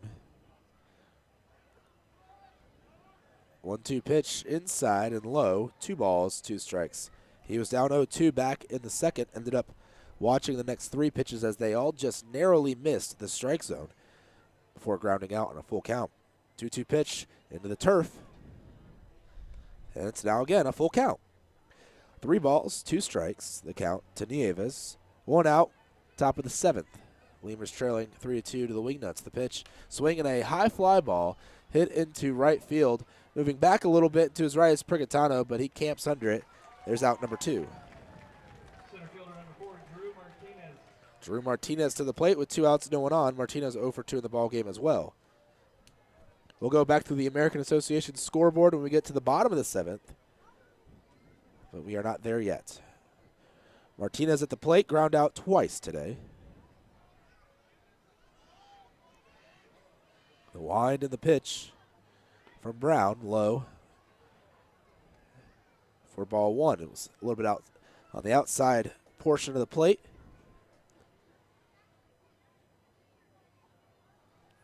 Now the wind and the 1-0.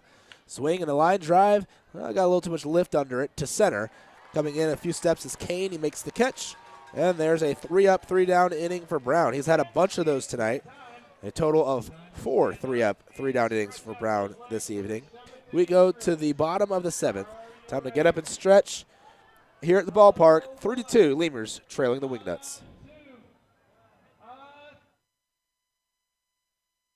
Solutions in foreign trade through a highly satisfactory customs brokerage service. Uni-Trade has quality trained personnel devoted to the highest level of customer service. For all your transportation, distribution, and consolidation needs, it's Uni-Trade. Hey, ¿tienes algo que celebrar? ¿Que le salió el primer diente a tu hijo? ¿Que tu abuelita aprendió a tuitear? ¿Que cambiaste tu cheque? La respuesta es la misma, pues un carnesazo. No importa lo que estés celebrando, lo que importa es que lo celebres, pues con un carnesazo de H-E-B. En H-E-B encuentras gran variedad de cortes a precios bajos y de buena calidad. Carnesazo, carne asada con ganas, solo en H-E-B.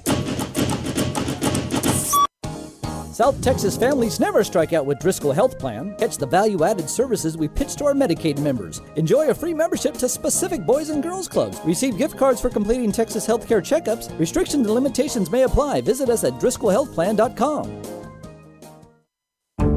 The Chop House Cheddar Burger is back at Whataburger. First of all, you start with a large bun, 2 patties, Shredded cheddar cheese. The creamy sauce. Creamy steak sauce. My personal favorite part is the onions, the grilled onions and bacon. Grilled perfection.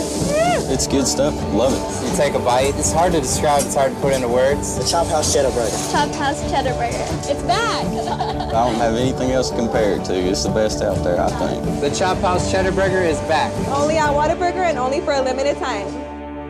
We'd like to imagine that if you're listening to this, it's on a radio in a backyard in between innings. The grass was mowed this morning, and the grill smells like heaven. And what do you know? Your friends just arrived with a 24-pack of Miller Lite, along with a few new friends to enjoy them with. Here's hoping we're right, and you're not just stuck in traffic. Here's hoping it's Miller time. Great beer, great responsibility. 2015 Miller Brewing Company, Milwaukee, Wisconsin.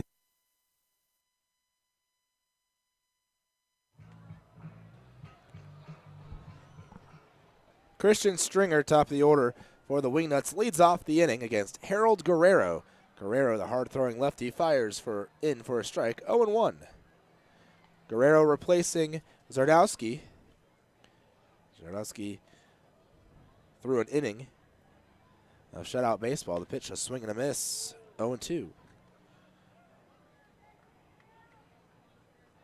Guerrero this season, 0-0, 7 appearances with an 8.22 earned run average, 7 2/3 innings pitched, 10 hits, 7 runs, all earned.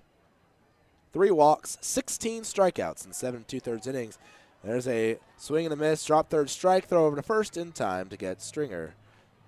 2-3 the putout. There's another strikeout for Guerrero on the year. He continues to rack them up. Coming into the ball game as a team, the Lemurs, well, they were leading the league in strikeouts. They had 4 more than Fargo did. They had 108 strikeouts in 108 innings. Fargo had 104 and 104 2/3 innings pitched.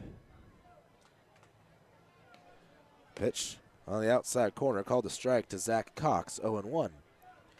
Sioux City's played 105 innings, and they only have 77 strikeouts. Kansas City, 106 innings, and they have 81 strikeouts.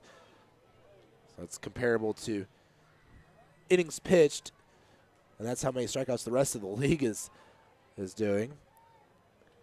Only 3 teams with over 100 or 2 teams with over 100 strikeouts, the Red Hawks and the Lemurs. 1-1 the count to Cox. The pitch taken for a strike at the knees, 1-2. Next highest after Fargo is 82 by Joplin and 84 innings pitched. So they're almost at a strikeout per inning. There's a swing and a miss. The ball will get under the legs of Coach, and again a throw down to first in time. 2 strikeouts for Guerrero. He's back on the warpath here with his strikeouts. At one point, he had struck out 10 straight batters. That streak ended, and things got a little rocky for a couple of outings for him. But right here, he's struck out the first 2 batters he's faced, and that is good news for the Lemurs. To the plate, Brent Cleveland. Of course, those 2 batters were both lefties. Cleveland now a righty at the plate, who is 0 for 3, reached on a fielder's choice and scored the first run of the game for Wichita. The pitch from Guerrero, swing and a foul towards the Lemurs dugout along the first baseline. It hit off just the end of the bat. 0-1.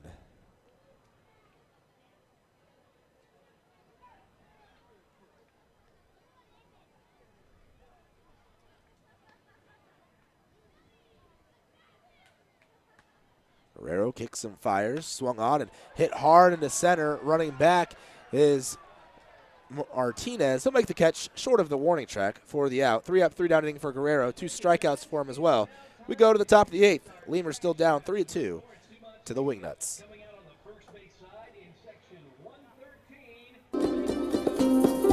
Texas Outlaw Grill is a proud sponsor of your Laredo Lemurs, specializing in outlaw delicacies such as the Texican, the Gringo, and the Bandit hot dog and their ever-famous barbecue burger. Be the first to try their groundbreaking Cabrito hamburger and Cabrito hot dog. For all to-go orders, catering, and fundraising information, go by 5209 Springfield Suite number 4 or call 956-771-1919. That's Texas Outlaw Grill.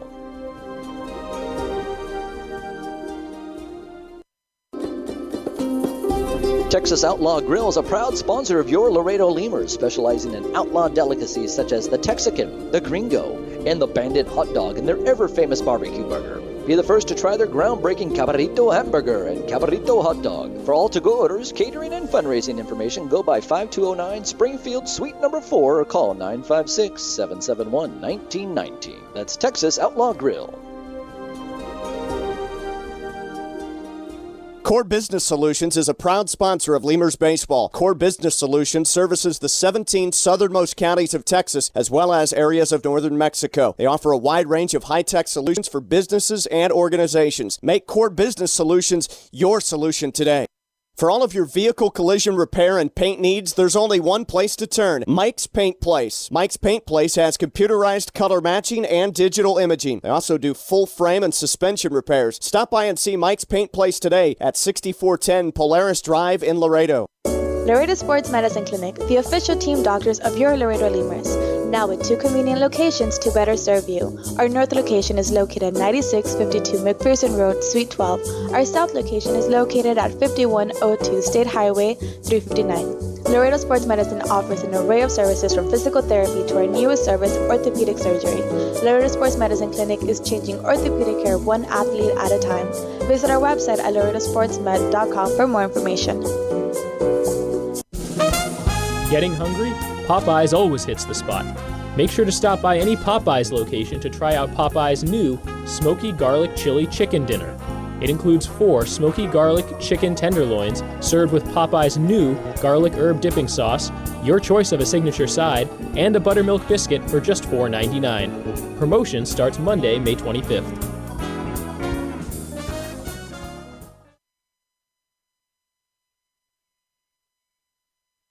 Hey, ¿tienes algo que celebrar? ¿Que le salió el primer diente a tu hijo? ¿Que tu abuelita aprendió a tuitear? ¿Que cambiaste tu cheque? La respuesta es la misma, pues un carnesazo. No importa lo que estés celebrando, lo que importa es que lo celebres, pues con un carnesazo de H-E-B. En H-E-B encuentras gran variedad de cortes a precios bajos y de buena calidad. Carnesazo, carne asada con ganas, solo en H-E-B. There's a reason why Popeyes create some of the best tasting chicken in the world. We were New pitcher in the ball game for Wichita, Matt Coach. At the plate for the Lemurs. The new pitcher, we saw him last night, Fabian Roman, who just recently signed with Wichita yesterday. So yesterday was his debut with the team. From Jersey City, New Jersey, pitch up high for a ball, 1-0.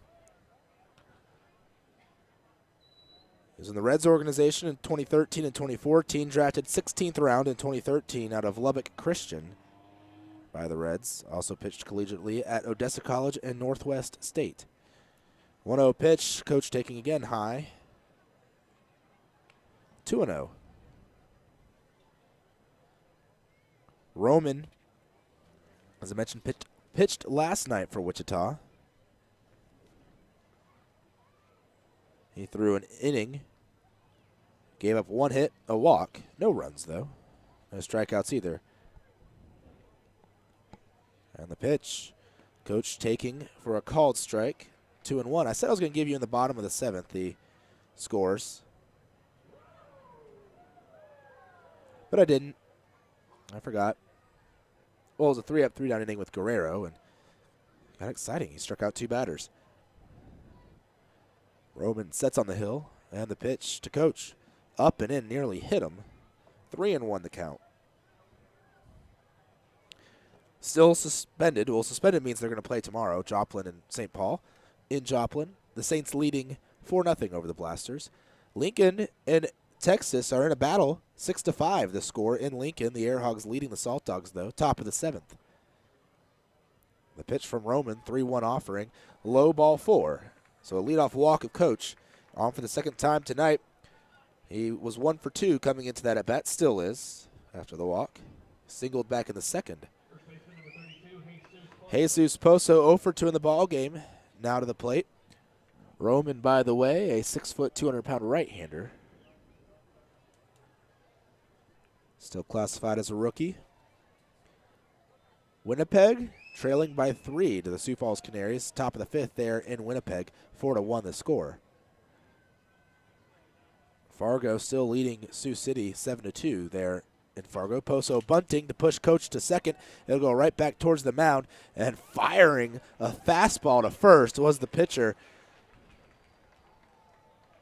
Roman, to get Poso. My goodness. Looked like he was thrown from the stretch there, and he just fired in a heater that was low to not TJ Milstead, but Stringer. So sack bunt, 1-4. Out number 1, going up to second base, though, is Coach. The tying run standing at second, Alvaro Rondon to the plate. Lefty, well, switch hitting hitter batting from the left side against the righty Roman. Pitch, not really sure where that missed. Looked like it was caught a lot of the middle of the plate, and it looked like somewhere around the waist of Rondon, but he is not exactly the tallest of people, so maybe it was high. He's 5'10", that's still not short. Reggie Wilson's 5'9", shortest member of the team. 1-0 pitch swung on in line to left center. That'll be a hit. Coach is being waved around home, and there will be no play at the plate. Matt Coach will score an RBI single by Alvaro Rondon. He claps his hands at first as the game is now tied up at 3, Lemurs and Wingnuts. Nice work there by Rondon. Seen him go the opposite way a lot this season, no matter what side of the plate he's batting on. Ty Morrison to the plate.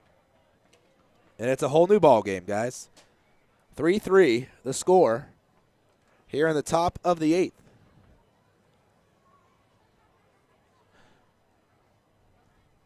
Now the game is on the bullpens. Pitch called a strike. Morrison had squared around, but he pulled back and watched it go by. He's 1 for 2 in the ball game with a single.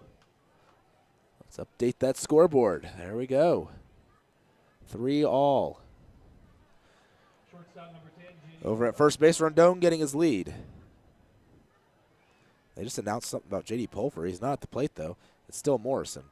The pitch, Rondon moving. It's inside for a ball. The throw to second is not in time to get Rondon. He slid to the backside of the bag, and now he's got all of those little rubber pellets in his uniform and on his arms. He's trying to get it all off. He might have hurt himself a little bit.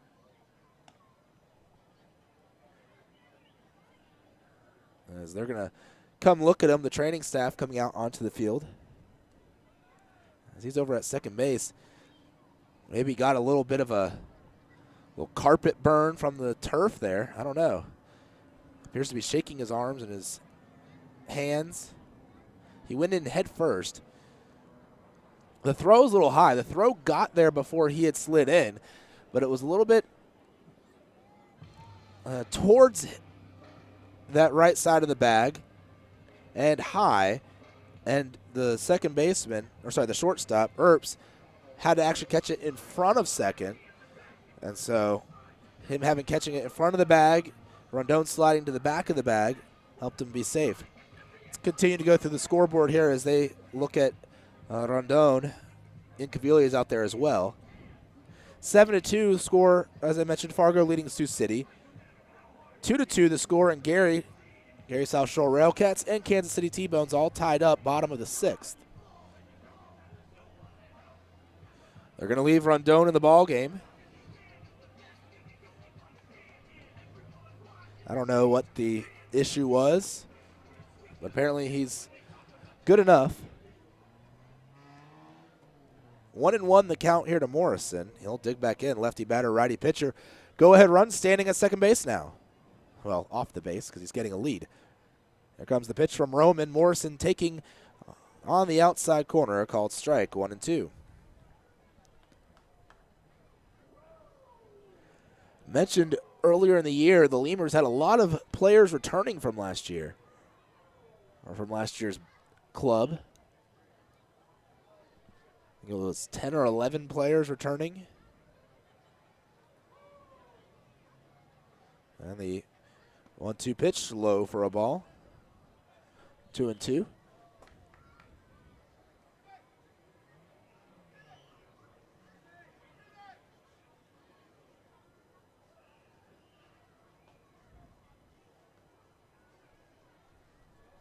Right now they have 10 players from last year's team.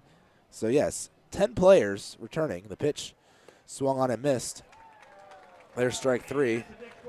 Second out of the inning. To the plate, J.D. Pulfer. 0 for 3 in the ball game.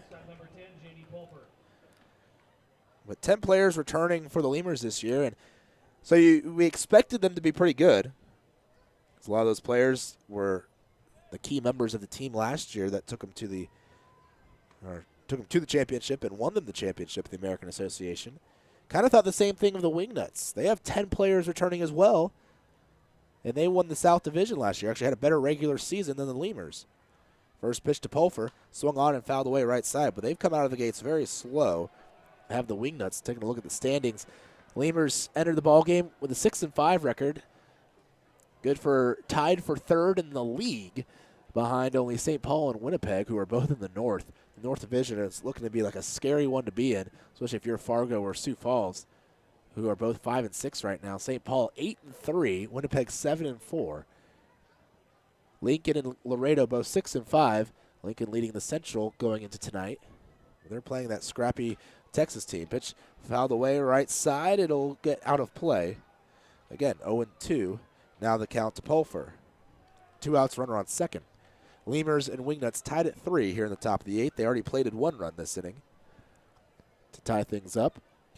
The Lemurs have a 1-game lead over the Airhogs, who are currently winning against Lincoln by 1 in the 7th. They're in Lincoln. Joplin 4-6, a game and a half behind Laredo, and Wichita at 4-7. They won last night though, 2 games behind the Lemurs. Early season, everyone very, very close in the standings right now. That Central Division, my goodness, they're the closest. Top to bottom, the pitch. Pulfer taking the 0-2 pitch down and away. 1-2. You have Lincoln at 6-5, and Gary leading the division, and Gary at 5-7 in last place. Just a one and a half games separates the leader from the seller, or from the last place team there in the Central. Whereas 2 games separate them in the South, and 3 games separate them in the North. 1-2 the count here to J.D. Pulfer, as Fabian Roman is on the mound for the second time this series, and for the second time as a Wingnut.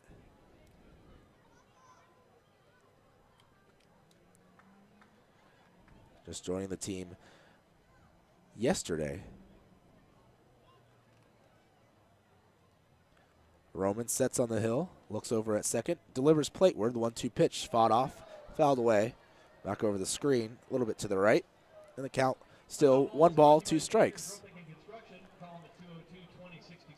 Sun is pretty much set. You still have a little bit of light back behind the seats along the left field line. Some, is that orangish pink color out there? But into the downtown area beyond right field and into center field, it's getting a little darker. It's a dark blue color sky. 1-2 pitch into the turf. It'll get to the left of the catcher, I keep mispronouncing his name, Salgado. And Rondon will advance. We'll see how they roll that wild pitch or a pass ball. He left once it hit the dirt or the turf. Count now 2-2 with the runner standing at third now. That's the go-ahead run. So a single will definitely drive in a run. Here if Pulfer can find some green out there in the field. Of course, it'd be green turf, not green grass. It's just grass-colored turf. Roman sets on the hill. The 2-2 pitch, swing, and a pop-up right side, foul territory, and out of play again. Pulfer doing a good job battling at the plate. He's 0 for 3 in the ball game, so you got to think he's due here for a base knock. And that would be a huge hit for the Lemurs if they can get it.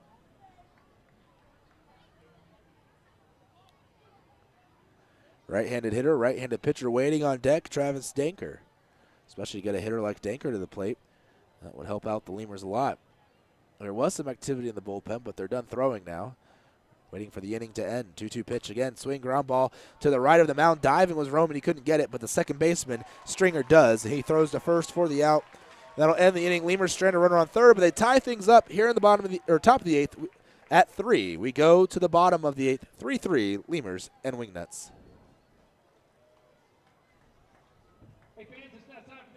Born in New Orleans, Louisiana, the land of good fun and great cooking. Spicy flavor is a way of life in New Orleans, and everything we make reflects it.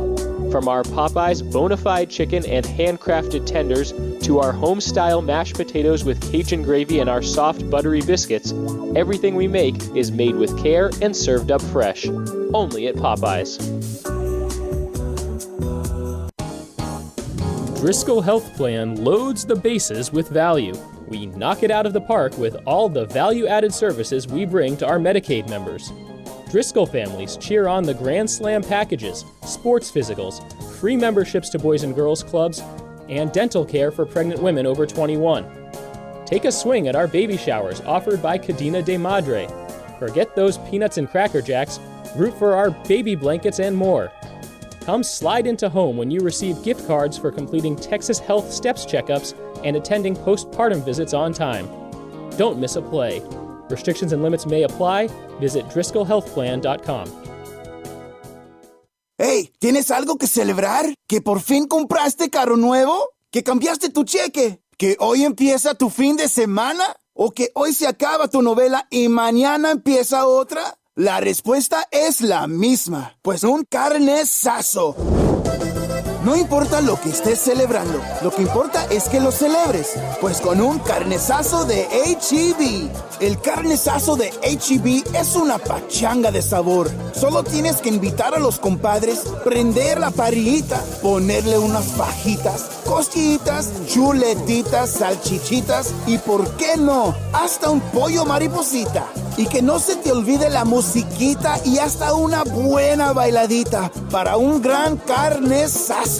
En H-E-B encuentras gran variedad de cortes a precios bajos y de buena calidad. Carnesazo, carne asada con ganas, solo en H-E-B. Right now, when you sign up for a Gold's Gym membership, you'll get tons of extras completely free. Confidence, free. Compliments from your coworkers, free. And the desire to wear tiny bathing suits, you guessed it. TJ Middlestat leads off the inning for the Wichita Wingnuts in a 3-3 ball game. Wingnuts and Lemurs all tied up. Bottom of the 8th. New pitcher in the ball game, Luis De La Cruz. He fires away, swing and a miss. Wingnut fans, get those lucky 50-50 raffle tickets out. We have your winning ticket number coming up. So De La Cruz on the mound in relief of Harold Guerrero. We've seen this story before. Guerrero followed by De La Cruz. The pitch at the knees, called a strike, 0-2. Those two have been used a lot this season. Guerrero, 7 appearances, now 8 on the year. De La Cruz, he's been used 5 times this season, now number 6. 0-1 with a 4.77 ERA, 5 2/3 innings pitched. 5 hits, 3 runs all earned, 6 walks, 4 strikeouts for De La Cruz on the year so far. Righty versus lefty. De La Cruz, a righty, fires high over the head of Middlestat. Fans don't like it. Middlestat looked like he said something to Matt Coach, the catcher. I don't know what, but I don't have supersonic hearing or anything.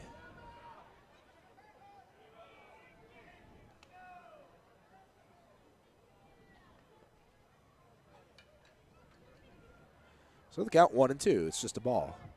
The pitch outside. Definitely not going to hit Middlestat on that one. And the count evens up. 2 balls and 2 strikes. De La Cruz, 6'6", 225. Pitched with Laredo last year. Started the year at AA San Antonio. The pitch off the plate away. 3 balls, 2 strikes. The San Antonio Missions, who have one of my favorite mascots. Actually, they have 2 of my favorite mascots. It doesn't really get much better. Well, Poncho, obviously, best mascot in minor league baseball. Swing and a miss. Strike 3. De La Cruz strikes out Middlestat to start the 8th. But they have Jalapeno.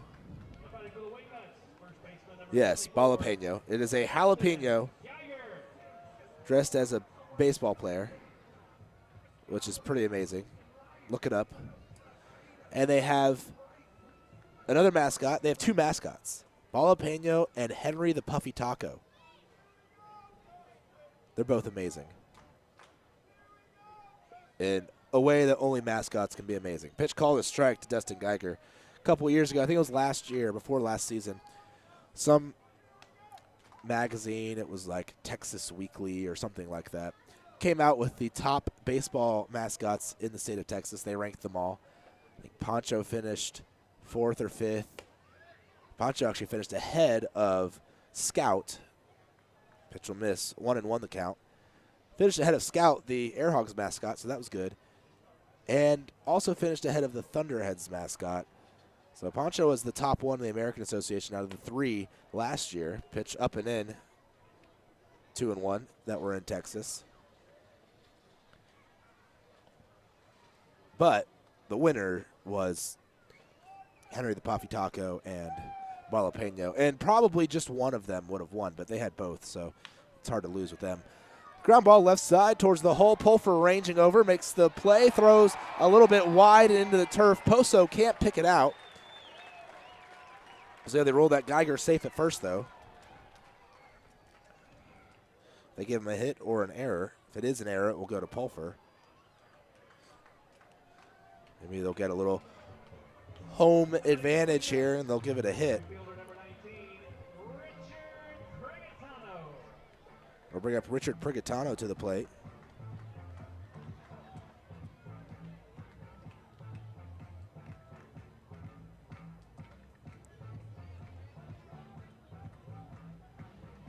Prigatano looks like error up on the board, so an E6. Prigatano 0 for 1, 2 walks, and an RBI in the ball game.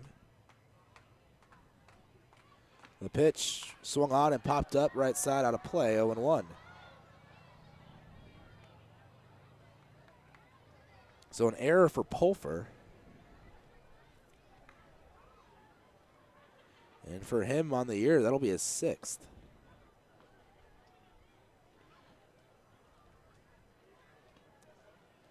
Oh, and 1 the count. Runner on first. 1 out here in the 8th. Pitch swung and fouled up on top of the screen behind home plate. Count now 0-2 to Prigatano. That ball got stuck there on top of the netting. Didn't come back down. I've seen, they have this in Wichita, or not Wichita, but they have this kind of screen setup, very similar, although the netting comes almost right up to the window of the press box. Only about a foot below the window. Here comes the pitch. It'll be outside for a ball. 1-2. But it will almost always roll back onto the field. And so when it happens, the bat boys from either dugout, well, from both dugouts, they have one in both, will run out when the ball is rolling up, and they'll try to position themselves underneath it and see who can catch it. Kind of a contest of sorts. They tried to do it here, but it got stuck up there. There's a swing and a miss, strike 3.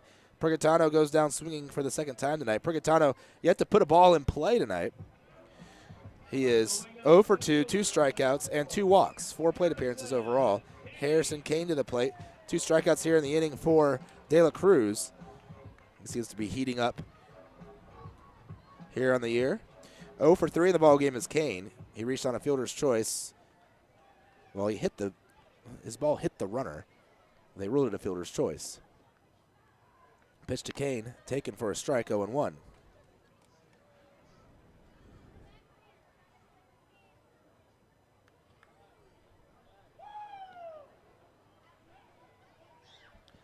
So 0-1 the count. Kane had a very long at-bat, his last at-bat when he flew out to center. The pitch, swing and a miss, 0-2.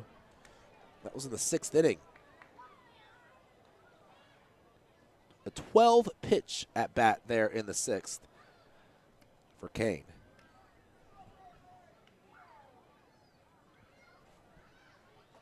De La Cruz ahead here, 0-2 to the center fielder. Runner moving. It's high for a ball. Runner will be safe at 2nd. No move by Coach. Although Rondon was covering the bag, they'll probably still rule it a steal. Coach just didn't care, because there's 2 outs on the inning and they just need to get the hitter. De La Cruz sets, looks over at 2nd, and the 0-2 pitch into the turf. Coach blocks it, keeps it in front of him. Count evens up, 2 balls and 2 strikes.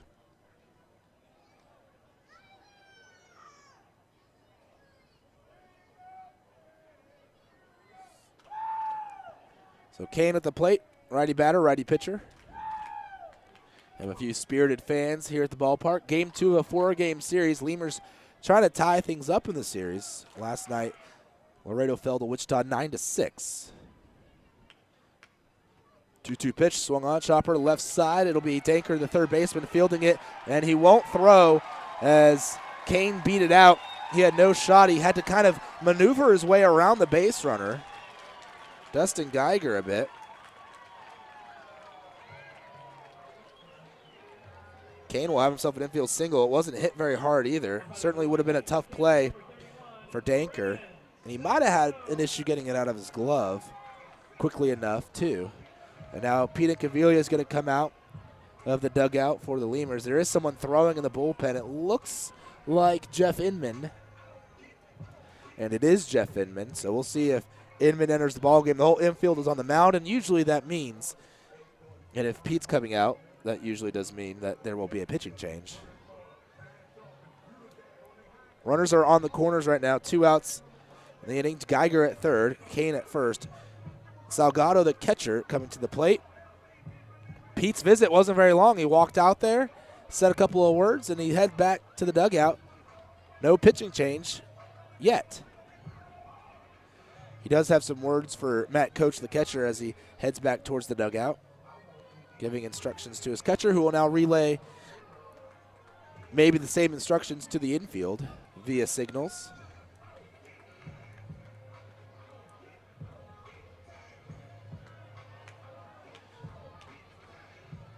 Brennan Salgado, 1 for 2 in the ball game, a single and a walk. He's also been caught stealing. Kane at first, Geiger at second. Kane probably will be moving on the pitch. It would not surprise me if he was. With 2 outs on the inning, he is not. The pitch low for a ball, 1-0. He's got a lot of speed, so he certainly can steal a bag, can Harrison Kane. We also don't want to make the last out of the inning over at second base. Coach, though, seemed uninterested in throwing out Geiger earlier in the inning. See if Kane decides to test as well. The pitch, Kane not going. It's just a bit off the plate away. 2-0. Got to think this would be the last batter De La Cruz faces. Either he gets him out and ends the inning, and then Inman or someone else comes in the 9th, or he lets him reach and Pete pulls the plug on De La Cruz's outing and then goes to Inman, who has been throwing already. 2-0 pitch into the turf, blocked by Coach, keeps it in front of him, no one moving. Count now 3-0 to Salgado. Salgado, the number 8 batter in the order, getting the start tonight at catcher, so they give Brent Dean a day off from having to play. He was the catcher last night and has been their catcher this season, Dean having started 10 games. So he's played almost all of their games so far, so just his night to get some rest. Time is called at the plate. We'll run through the signs again. And actually now, Coach is going to head out to the mound to talk to De La Cruz. And we'll discuss things. It's not like Pete needed to stall and give the bullpen more time. Inman has not been throwing for the last few minutes, at least, probably about at least since Pete, if not a little bit before Pete made the mound visit. He is not throwing right now, obviously, since he hasn't been since then.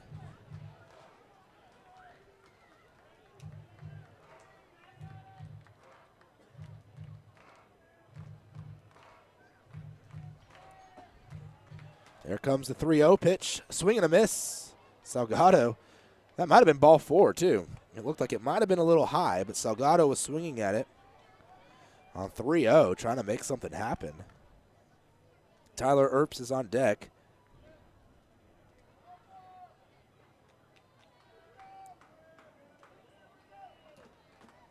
Earps, who is batting .111 on the year, so certainly you wouldn't necessarily mind seeing him at the plate. There's another swing and a miss, strike 2. Salgado is batting .375 coming into tonight's ball game. 3 for 8, 2 doubles, a run scored, and 4 runs batted in. So he has been hitting well in his limited playing time, but he's got a full count here. 3 balls, 2 strikes. Harrison Kane at first will be moving on the pitch. Geiger over at third. He'll have to wait to see what happens. 3-3 ball game. Bottom of the 8th, the pitch outside, ball 4. Salgado will walk on that full count pitch, so Kane will be awarded second base. And the bases are now loaded. Pete's coming out of the dugout, so that means a pitching change as it's the second mound visit of the inning. And we'll go to break and give you the new pitcher.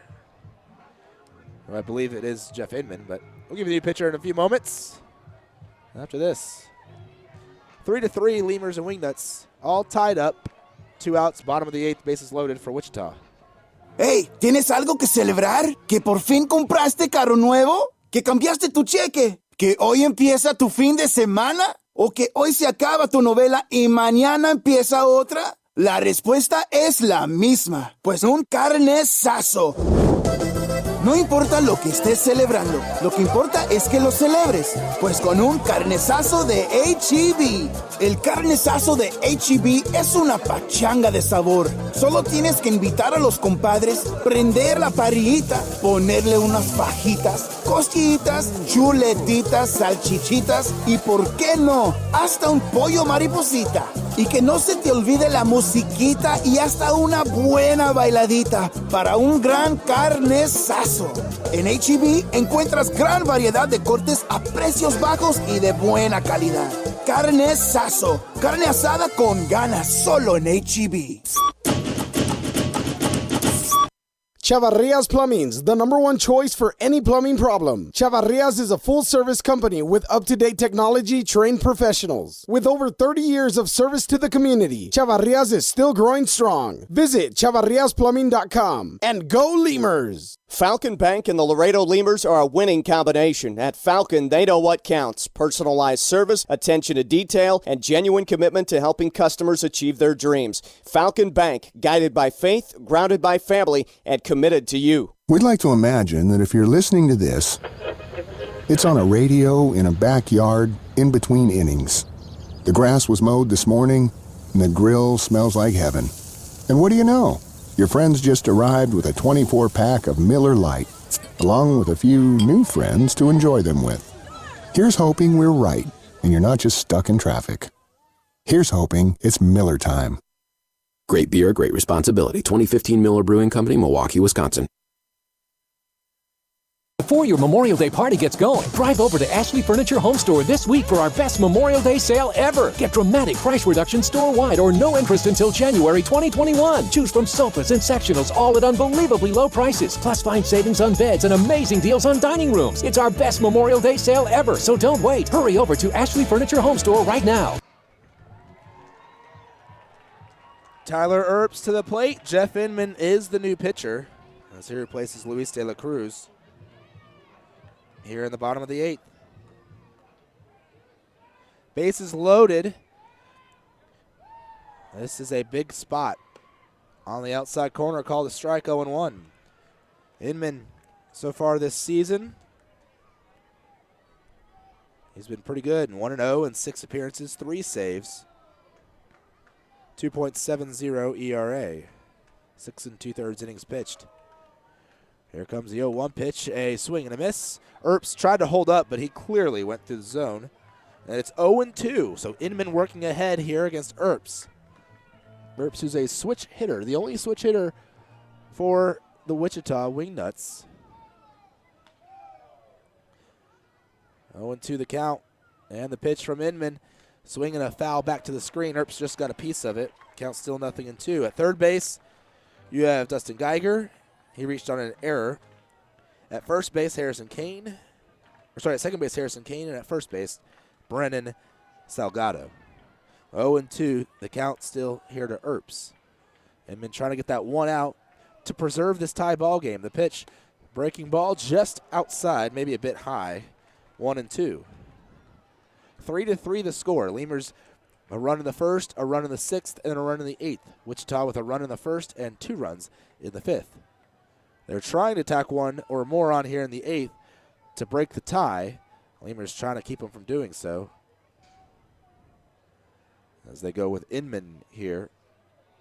All runs tonight allowed by starter Danny Moskovitz for the Lemurs. Bullpen has been shut out so far. The 0-2 pitch, 1-2 pitch just outside. 2-2, count evens up.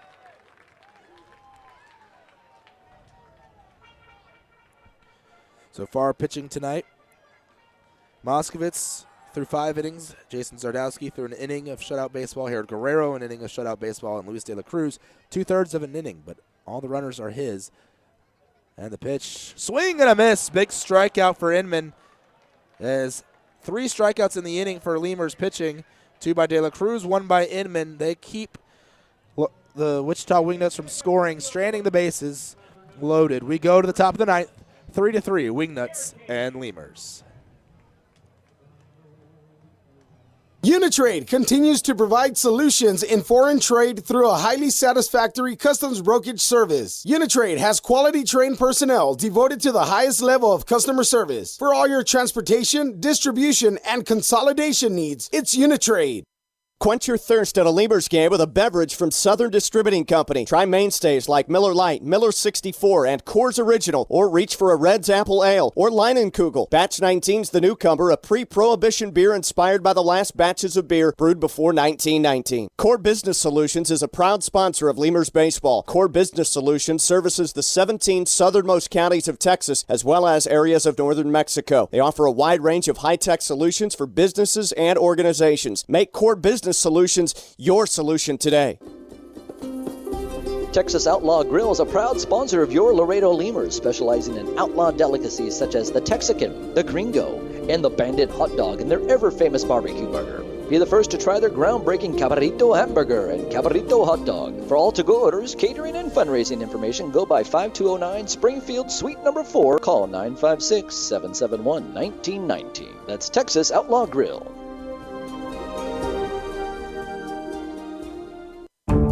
The Chop House Cheddar Burger is back at Whataburger. First of all, you start with a large bun, 2 patties, Shredded cheddar cheese. The creamy sauce. Creamy steak sauce. My personal favorite part is the onions, the grilled onions and bacon. Grilled perfection.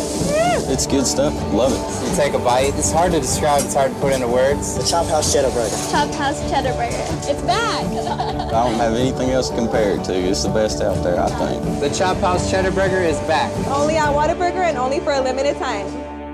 Miller invented.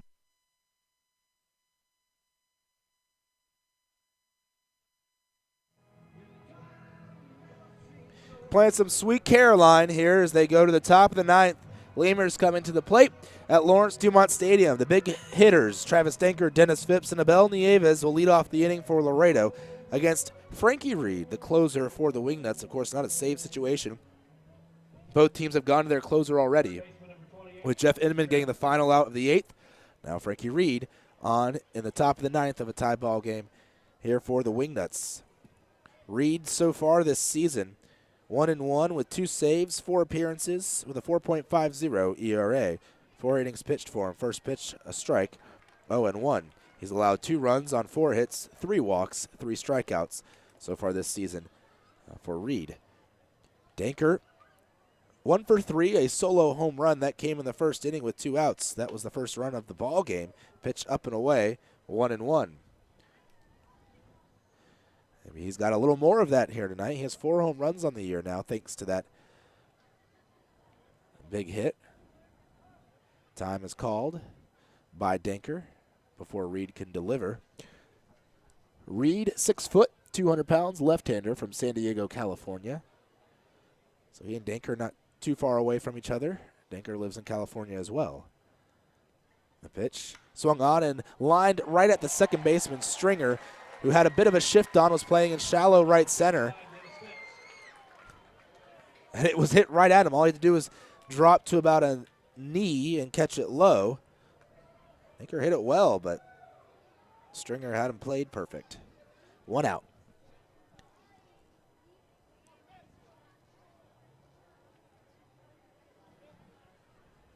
Dennis Phipps to the plate. 0 for 3, a strikeout in the ball game. Pitch inside for a ball, 1-0. And, well, he is the beer batter of the game, but they stopped selling beer, I guess, somewhere around the 7th or 8th inning. He struck out in the 7th. It counted. It might have been the last inning they can do that. Pitch on the outside corner, a called strike, 1-1. Phipps certainly a lot of pop in his bat. He's got 3 extra base hits, 2 doubles, and a triple so far in 4 games, but he has no home runs yet for the Lemurs. They could use one here. Reed kicks and delivers. Phipps swinging, grounding it towards the second baseman. Stringer again playing about the same spot he was playing Danker. And there's a 4-3 putout. He only had to move one step to his left to field that ball. So Stringer playing these 3-4 hitters well for the Lemurs. And there's 2 outs in the inning. Abel Nieves to the plate. Let's see where he plays Nieves. Well, about the same spot as the last 2 guys. So they're playing Abel to pull, and he likes to go the other way with it, though. We'll see if he does that here. Called a strike, 0-1. Of course, a team can play a guy one way because they can play a guy to position one way. It's not just as simple as, oh, well, if they're going to play me to pull, I'll just hit the opposite way. Because if they're playing you to pull, pitcher's also going to throw you pitches that you're more likely to pull. Obviously, you want to play the odds here. There's a swing ground ball right side, but it's the first baseman Geiger who dives to his right, makes the play, and scampers to first to make the tag of the bag. 3 up, 3 down, and the shifting worked against the 3-4-5 hitters for the Lemurs. We go to the bottom of the 9th, still tied at 3 between Laredo and Wichita.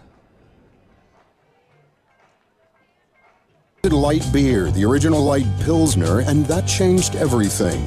This led to fewer guys with beer bellies, which led to more women attracted to those guys, which led to dates, second dates, wedding bells, and honeymoons, which led to hubbada, boom, which led to you.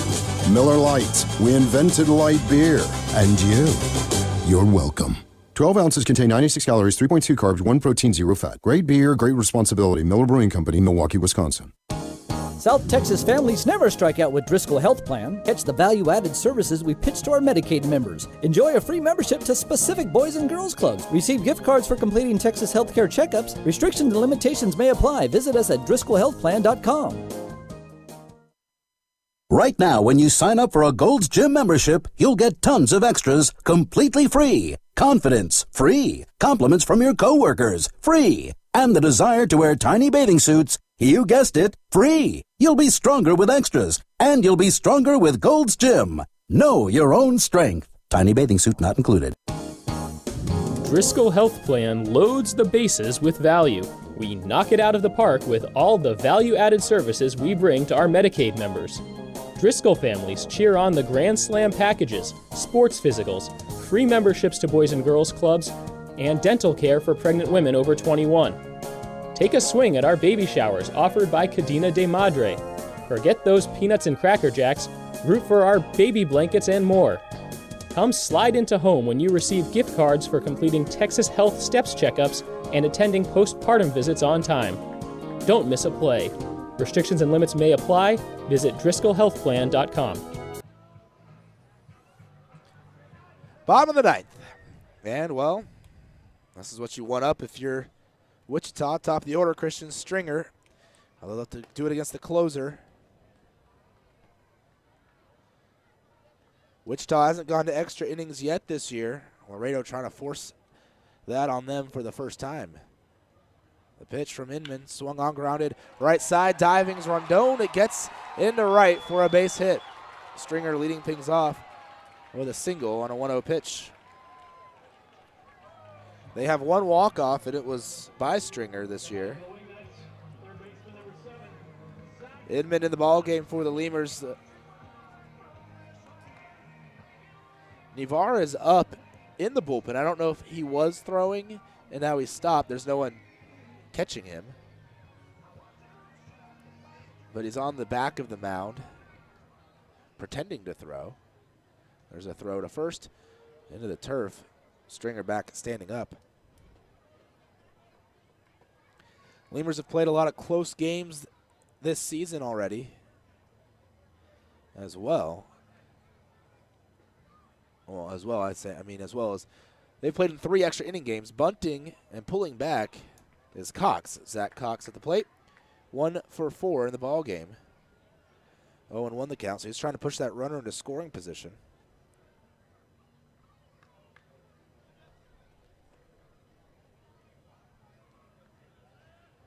The Lemurs have played their first 3 games of the year were 1-run ball games against Fargo. Pitch bunted at, and it's foul. It'll actually hit off the catcher. Count 0-2. We'll see if he's still bunting.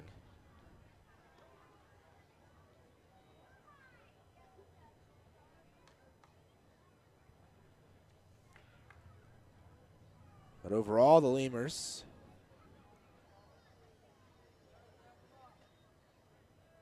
have played in 5 one-run ball games. This could very well be another one. The pitch, swing, and a foul tip back into the glove. That's strike 3. 1 out here in the 9th.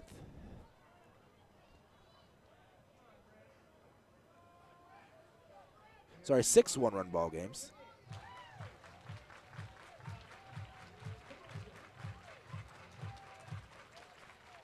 And they have won 3 of them.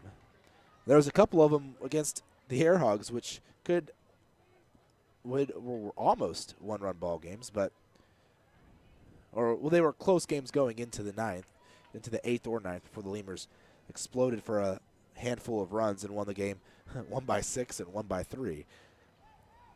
The final score not indicative of how close it actually was. Pitch called a strike to the batter Brent Cleveland. Cleveland today 0 for 4. He reached on a fielder's choice and scored the first run of the game for Wichita in the bottom of the first. So 3-3 in 1-run games are the Lemurs. Trying to make it 4-3. In 11 games, 6 of them have been decided by 1 run. There's a pitch out. Runner not moving. And he gets back to first. No throw over there either. 1-1 the count.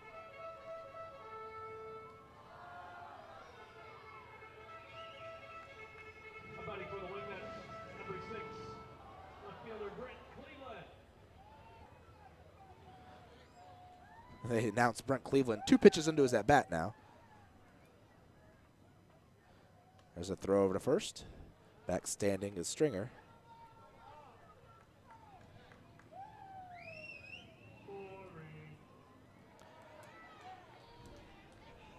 Inman on the hill looking for a double play, or at least just an out. Once an out, preferably a double play, and the inning. Pitch swung on and chopped foul behind the plate. Count 1-2. Might be hunting for that strikeout. Now he's ahead of the hitter. 1 ball and 2 strikes. The Wingnuts, like I said, haven't played in any extra inning games yet this season. They're hoping to avoid that here tonight. They don't want to give this Lemurs lineup another shot at the plate, but they may have to. 1-2 pitch, swing and a miss, strike 3. Cleveland chases one high.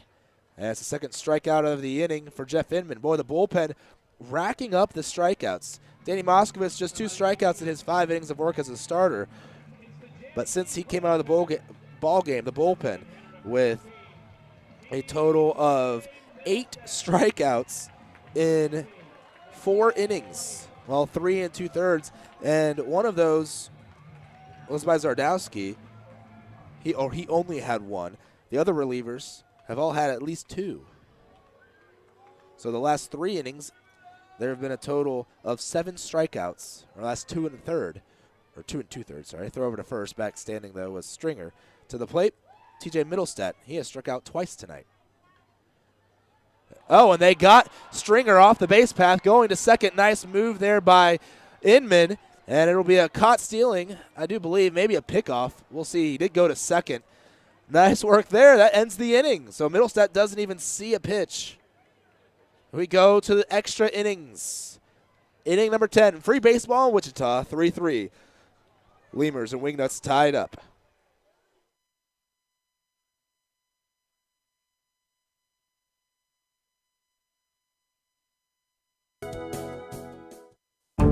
The The Chop House Cheddar Burger is back at Whataburger. First of all, you start with a large bun, 2 patties, Shredded cheddar cheese. The creamy sauce. Creamy steak sauce. my personal favorite is the onions, the grilled onions and bacon. Grilled perfection. It's good stuff. Love it. You take a bite. It's hard to describe. It's hard to put into words. The Chop House Cheddar Burger. Chop House Cheddar Burger. It's back. I don't have anything else to compare it to. It's the best out there, I think. The Chop House Cheddar Burger is back. Only at Whataburger and only for a limited time. We'd like to imagine that if you're listening to this, it's on a radio in a backyard in between innings. The grass was mowed this morning, and the grill smells like heaven. And what do you know? Your friends just arrived with a 24-pack of Miller Lite, along with a few new friends to enjoy them with. Here's hoping we're right, and you're not just stuck in traffic. Here's hoping it's Miller time. Great beer, great responsibility. 2015 Miller Brewing Company, Milwaukee, Wisconsin. Uni-Trade continues to provide solutions in foreign trade through a highly satisfactory customs brokerage service. Uni-Trade has quality trained personnel devoted to the highest level of customer service. For all your transportation, distribution, and consolidation needs, it's Uni-Trade.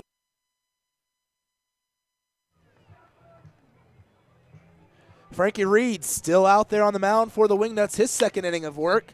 Let's do this. Extra innings. Here we go.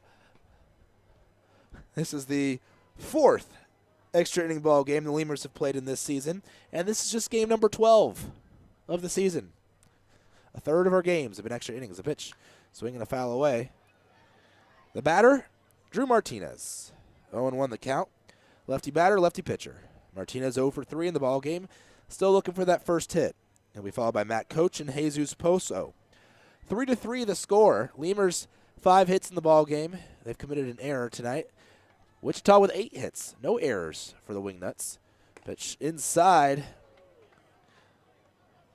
for a ball that nearly caught Martinez. He lowered the bat like he was going to swing, or maybe he was just trying to avoid getting hit in the hands by the ball. But he lowered the bat and almost started to swing, but he didn't come close to the zone. 1-1 the count here to Martinez. That pitch will find the strike zone, 1-2. Lemurs 3-3 in extra or in one-run ball games, 2-1 in extra inning games. They had an extra inning game against the Airhogs a few nights back. They had 2 extra inning ball games in the first 3 games of the season. There's a chopper on the infield right side, and Stringer can't come up with it. He had to hurry as Martinez was motoring down the first baseline, and it was not a very hard hit ball. Stringer had a long way to go. We'll see how they rule that. I would give it a hit if I was the official scorer, but I am not the official scorer. So either way, it doesn't matter. We have a runner on first. Well, it doesn't matter to me. I'm sure it matters to Martinez. He would like to have a hit. But I've yet to see the scoreboard flash either a hit or an error. Up, and an error goes up there. Wow. That's borderline. That's tough. E4. First pitch high for a ball. I just want runs, though. That's all. I want to win. I want some runs. Base runners. I don't care how they come. I know the players do because they have stats to keep. The pitch high. 2-0. Coach has looked good at the plate tonight. 1 for 2. He lined out to short. He hit it well, just right at the shortstop earlier in the ball game. He singled also and walked. Scored a run. He actually scored the tying run in the 8th inning after walking. Reed sets, looks over at Martinez. 2-0 pitch will find the zone, and it's 2-1. Looking for a big hit out of Matt Koch here. Last night, he had a couple of big hits. He had 2 doubles last night and 2 RBI as well. A run scored. Was 2 for 3 in the ball game. He walked twice and drove in a run on a walk. So actually 3 runs batted in last night for Matt Koch. He is coming alive here in the last handful of ball games. There was a throw to first, but Martinez back easily. Coach is running a 4-game hitting streak. Not a lot of hit streaks right now for the Lemurs. You know, a 2-gamer by Rondon. That pitch fouled off as Martinez was moving on the pitch. Maybe a little hit and run there, but it's now 2-2. Phipps has a 4-gamer. Coach has a 4-gamer. And yes, Rondon with 2.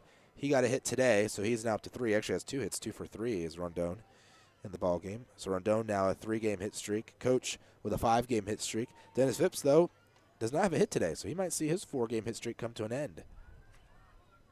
The pitch, Martinez again moving. It's a swing and a foul tip. And that ball caught the catcher, Salgado, somewhere. I think in the thigh or something, but he was bent over at behind home plate after that foul tip hit off of him. Count still 2-2, so Coach stays alive. Had it been a straight swing and a miss, and Salgado had missed, then, or even had he caught it, I think Martinez would have been safe over there at second. But let's give Coach another chance to hit the ball here. Keep the runner at first, and maybe you can drive something. 2-2 the count. So if Martinez is going again. He actually goes back to first as Reed gets him fooled. Pitch is up and in, though, for ball 3. Well, Reed may have fooled Martinez, but it worked out in the end as it's now a 3-ball, 2-strike count to Matt Coach. Runner on first, no outs in the inning. Top of the 10th. Waiting on deck, Jesus Poso. There's a move to first, back standing, Martinez.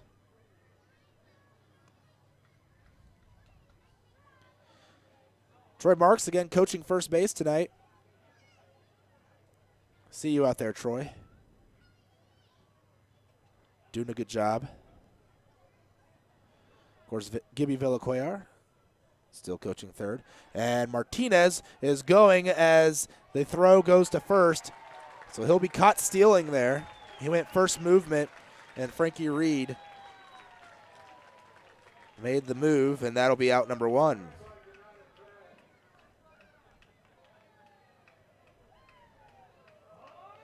So 1-3 to 6 put out of Martinez on what will be ruled a caught stealing. So 3 balls, 2 strikes, full count, 1 out now to Coach. No one on.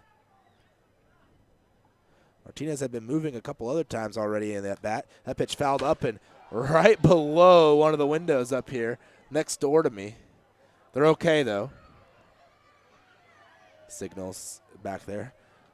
That hit just under the window. Boy, that room next door, they get peppered with a lot of foul balls. They had one last night hit off one of the top windows, and again tonight one hit off a top window. And then that one hit just below their open window. Swinging the chopper towards the middle. It's the shortstop, Earps. He fields it backhand, throws to first in time. 6-3 the put out number 2. And as I look up at my windows, where the underside of the top portion of the frame of my window that opens, so the bottom window, so right where the 2 windows kind of meet, there's 3 dents that are clearly baseball-sized imprints. So they've been smashed in with some balls. The pitch to Poso up high and away, 1-0. And I mentioned yesterday, there's a dent, or there's a hole in the wall that I could probably put my fist through. That ball nearly coming up and getting into my window. And that was about 2 feet to my left and below me. It's okay, guys. I'm good. And there's another dent in the wall and then a few dents on the door, which is right behind me. So I would have to go through my head, though, to get to the door. Pitch will miss for a ball. Count 2-1. Yes, the press boxes and the radio booths here at Lawrence Dumont Stadium are, it is clear evidence that this is a baseball park. Pitch outside. 2 balls, 2 strikes. They have 3-1 on the scoreboard. I do believe it's 2-2, though. Count to Posto because he's hit 2 foul balls. Reed delivers. Swinging a foul up to my right. It'll roll up the screen. And making the catch off the netting is the on-deck batter, Alvaro Rondon. He's hoping for a chance at bat this inning. He's already 2 for 2 today with a run scored and an RBI.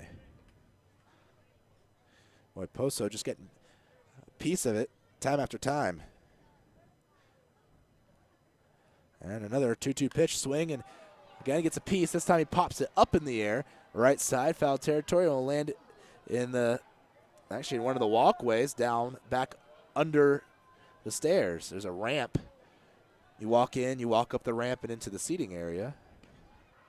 So it landed in that little ramp area. And children go scurrying towards where the ball landed to try and get a ball. Still 2-2 to Poso. The pitch swing and a pop-up foul over my head. Gets up and out of the ballpark. Or at least onto the concourse behind us. 2-2. I should probably broadcast with a glove on. Next time we come to Wichita, I'll bring my glove, and I'll just wear it during action. There's a ground ball hit hard down the third baseline, but inches foul. Poso just missing out on extra bases there by mere inches. He continues to battle here at the plate. Frankie Reed can't figure out a way to get him out. Poso 0 for 2 with sack bunt today. There's a strike 3 looking. Poso, after battling and battling, strikes out watching the ball go by. Lemurs get a base runner, but he gets caught stealing. We go to the bottom of the 10th. Still 3-3, Laredo and Wichita.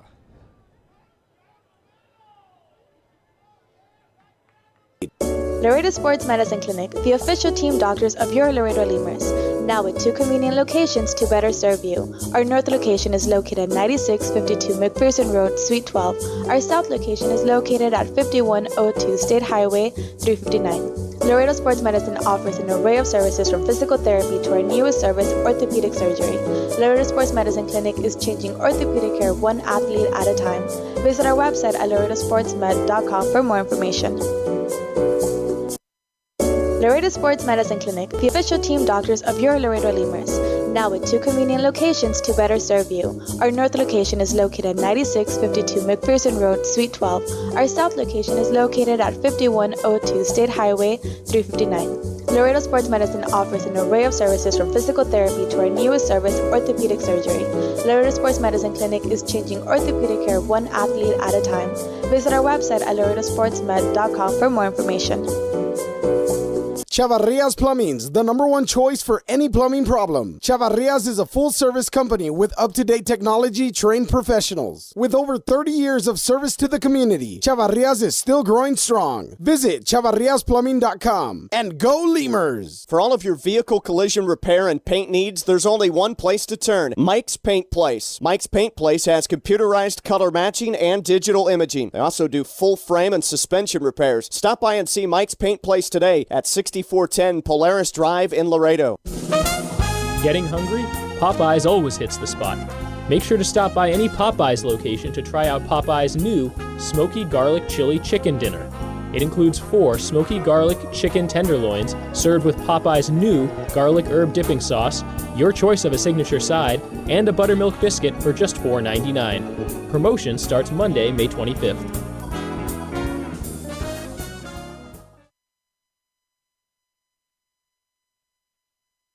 Before your Memorial Day party gets going, drive over to Ashley Furniture Home Store this week for our best Memorial Day sale ever. Get dramatic price reductions. It's been a tight ball game the whole way. It was tied 1-1 since the bottom of the first until the bottom of the 5th, when it became a 3-1 ball game in favor of 3-1 ball game in favor of Wichita. The Lemurs, though, chipped away and tied it in the 8th. And that's where we are. 3-3. First pitch from Kamakani Usui called a strike. The batter, TJ Middlestat. Usui, the righty, against the lefty in Middlestat.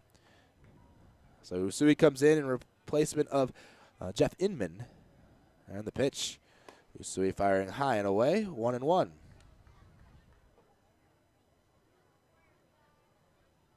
I believe their PA guy called him Usui Kamakani, but I'm not positive.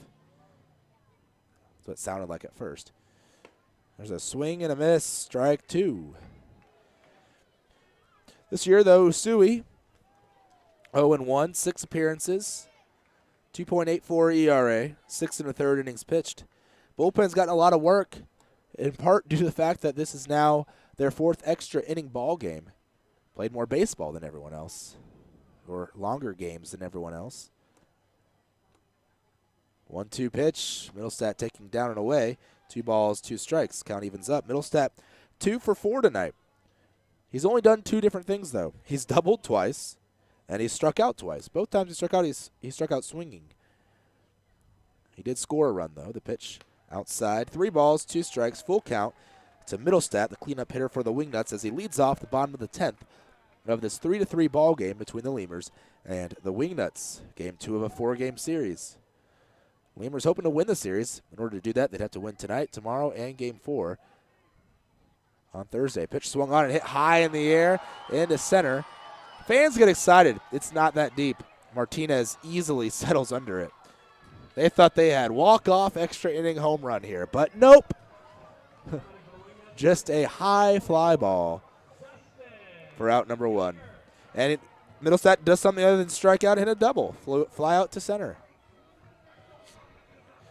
Too high. It was too high.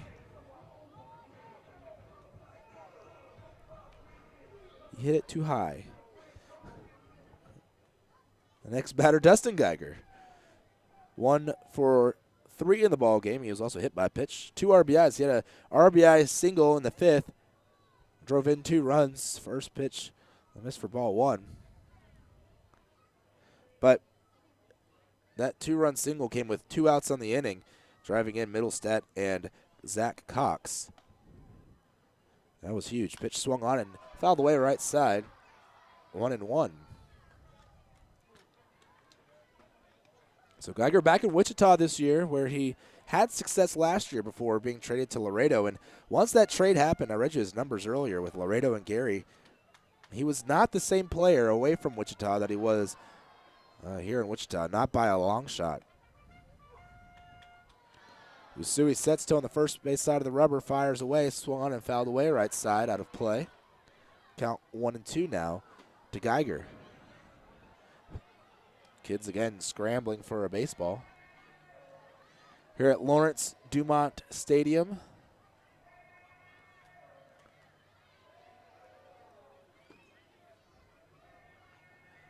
I like the view of this ballpark.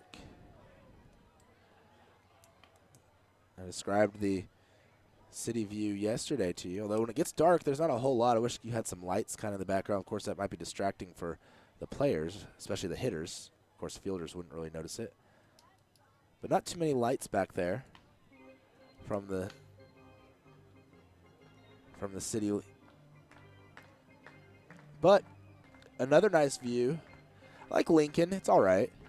You kind of have the interstate on one side, but they play at University of Nebraska. Here comes the 1-2 pitch, swung on, and another high pop-up, shallow right, going out as Rondon, the second baseman. He gets called off by Phipps, as the right fielder will make the catch in shallow right for out number 2. 2 up, 2 down, fly out to center, and a fly out to right. Richard Prigatano to the plate. He's also only done 2 things today in his 4 plate appearances. 0 for 2, 2 strikeouts. He's also walked twice and has an RBI. Richard Prigatano to the plate. Lincoln, and then you have the kind of downtown Lincoln beyond right field. So center field, you have the football stadium, though, as I was saying. Left field, you have this interstate, like a bridge or an overpass. Center field, you have the Lincoln Memorial Stadium, swinging a miss, 0-1. That's what it's called. Or just Memorial Stadium. That's what it is. Just Memorial Stadium, where the Cornhuskers play their football, which is a pretty cool backdrop. And then right field, kind of almost the same kind of downtown looking field that Wichita has. Pitch up and in, 1-1.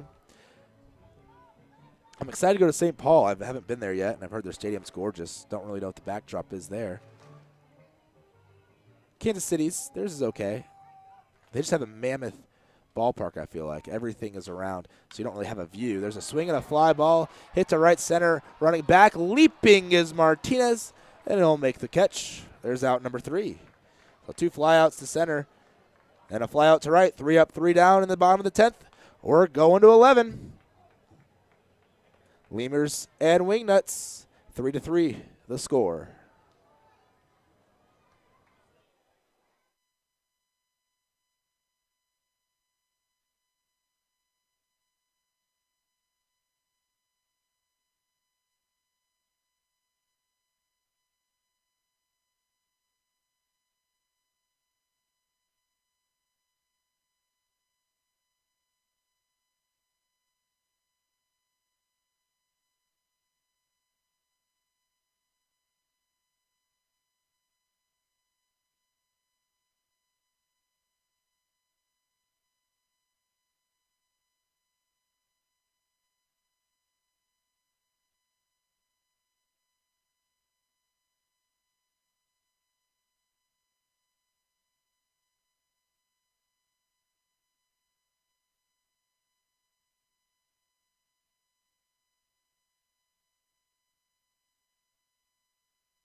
Alvaro Rondon to the plate, leading off the 11th. Well, this is who you want leading off.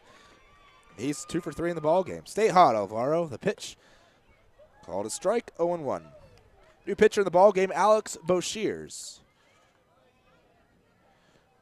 So Frankie Reed goes a pair of innings, giving way to Boshears,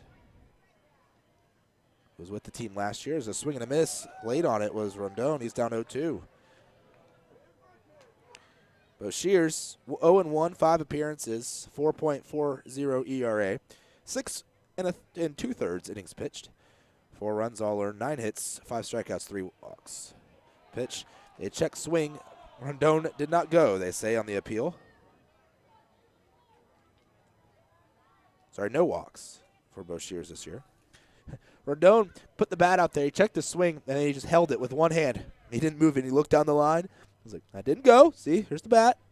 There's a swing, and he fights it off the opposite way. Shallow left. Will it be caught? And it is. The shortstop, Tyler Earps, tracking it down mid-stride, making the catch.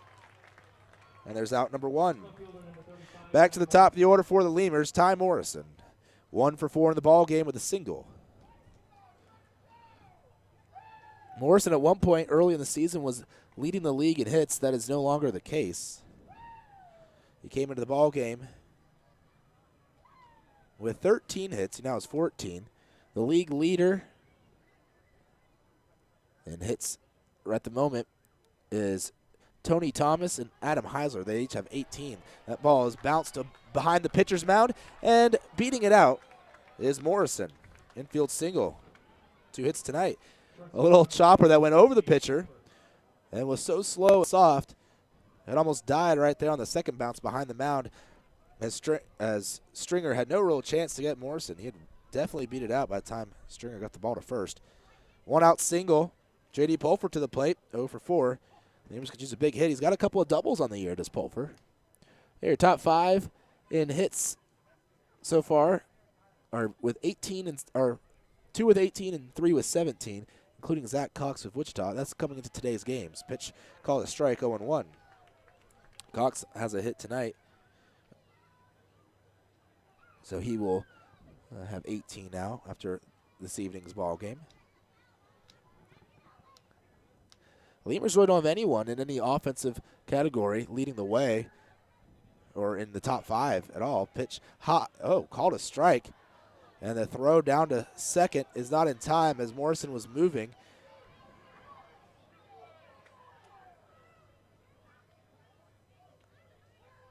It looked like that pitch was high. Oh, the home plate umpire was calling safe, I guess, for a potential interference on the batter. It is 0-2, so it was a called strike. Morrison with a stolen bag. The go-ahead run standing on second base, 1 out on the inning, 0-2 count to Pulfer. Waiting on deck, Travis Danker. If Pulfer can get a base hit and at least move Morrison to third, that would put the Lemurs in a very good situation with the ability for Danker to just get a sac fly to take the lead. Not even have to get a hit. The pitch, swing ground ball down the first base line and just foul by about a foot. Boy, Lemurs have had a bunch of those this series, especially tonight. It's at least the second. Poso had one down the third base line. Pulfer there down the first base line. I know there was one. I think Danker had one down the third base line last night. He fielded a couple down the third base line last night that he made fantastic plays on to get the runner, but tonight, Lemurs just need the field to be a little bit wider. They don't do that, though. Not going to do that for us. The pitch low for a ball. 1-2.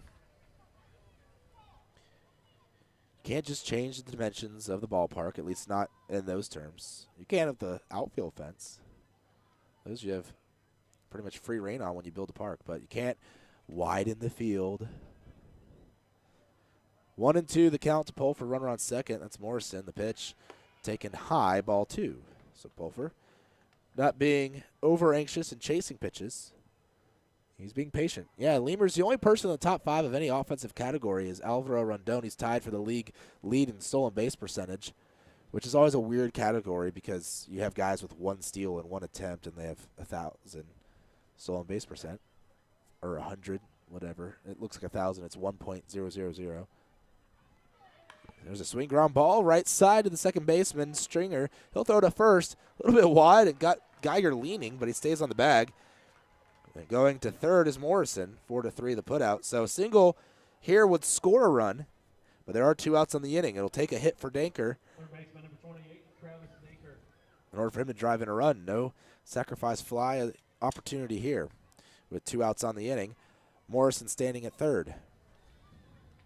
It is tied 3-3, Wingnuts and Lemurs. Your Lemurs at the plate right now, top of the 11th.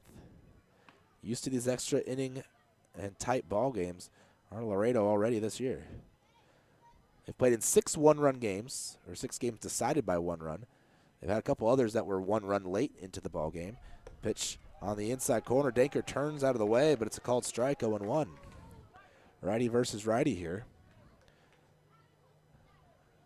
Wichita with a few guys in the top 5 in some categories offensively. Like I said, Zach Cox top 5 in hits. He's also top 5 in at-bats.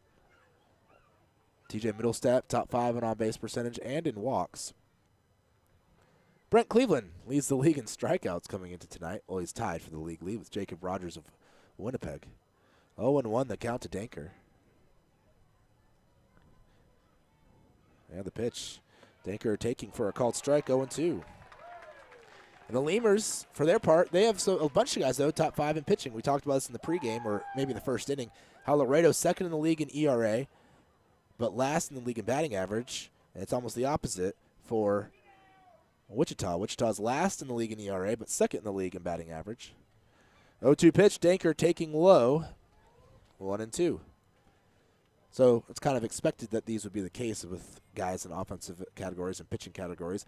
The only two categories that in pitching that Wichita has someone in is in walks, which is not one you want. Anthony Capra leading the league in walks with 18. And in home runs allowed, Eddie Medina has given up 6 home runs. That pitch popped up behind home plate towards the on-deck circle, and it will be caught by the catcher, Salgado, right at the on-deck circle. Phipps had to move out of the way in order to give him some space, and that'll end the inning. So runner stranded at third base for the Lemurs after a one-out single by Ty Morrison. We go to the bottom of the 11th here in Lawrence Dumont Stadium. 3-3, Lemurs and Wingnuts still tied up. Store-wide or no interest until January 2021. Choose from sofas and sectionals, all at unbelievably low prices. Plus find savings on beds and amazing deals on dining rooms. It's our best Memorial Day sale ever, so don't wait. Hurry over to Ashley Furniture Home Store right now. Ashley Furniture Home Store. This is home. 4520 San Bernardo Avenue, Laredo, Texas, 956-712-2401. Subject to credit approval. Minimum monthly payments required. See store for details. There's a reason why Popeyes creates some of the best tasting chicken in the world. We were born in New Orleans, Louisiana, the land of good fun and great cooking. Spicy flavor is a way of life in New Orleans, and everything we make reflects it. From our Popeyes bona fide chicken and handcrafted tenders to our home-style mashed potatoes with Cajun gravy and our soft, buttery biscuits, everything we make is made with care and served up fresh. Only at Popeyes. Quench your thirst at a Lemurs game with a beverage from Southern Distributing Company. Try mainstays like Miller Lite, Miller 64, and Coors Original, or reach for a Red's Apple Ale or Leinenkugel. Batch 19's the newcomer, a pre-prohibition beer inspired by the last batches of beer brewed before 1919. Core Business Solutions is a proud sponsor of Lemurs Baseball. Core Business Solutions services the 17 southernmost counties of Texas as well as areas of northern Mexico. They offer a wide range of high-tech solutions for businesses and organizations. Make Core Business Solutions your solution today. Miller invented light beer, the original light Pilsner, and that changed everything. This led to fewer guys with beer bellies, which led to more women attracted to those guys, which led to dates, second dates, wedding bells, and honeymoons, which led to hubba-da-hubba-da, boom, which led to you. Miller Lights, we invented light beer, and you're welcome. 12 ounces contain 96 calories, 3.2 carbs, 1 protein, 0 fat. Great beer, great responsibility. Miller Brewing Company, Milwaukee, Wisconsin. Falcon Bank and the Laredo Lemurs are a winning combination. At Falcon, they know what counts. Personalized service, attention to detail, and genuine commitment to helping customers achieve their dreams. Falcon Bank, guided by faith, grounded by family, and committed to you. Hey, ¿tienes algo que celebrar? ¿Que por fin compraste carro nuevo? ¿Que cambiaste tu cheque? ¿Que hoy empieza tu fin de semana? Harrison Kane leads off the inning for the Wichita Wingnuts. 7-8-9 hitters. Kane, Salgado, Earps. New pitcher in the ball game for the Lemurs as well. And we can't have any more pitchers. I'm out of space in my scorebook. So the 7th pitcher of the ball game, Kyle Winkler, the righty, against the righty Harrison Kane. Here comes the first pitch from Winkler with his herky-jerky motion. Called a strike, 0-1.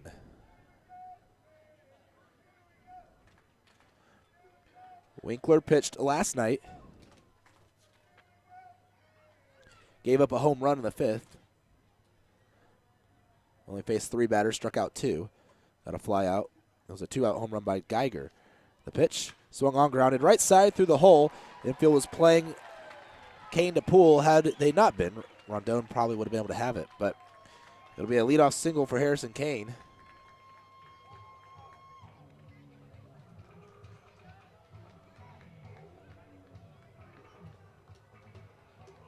And to the plate, Brennan Salgado.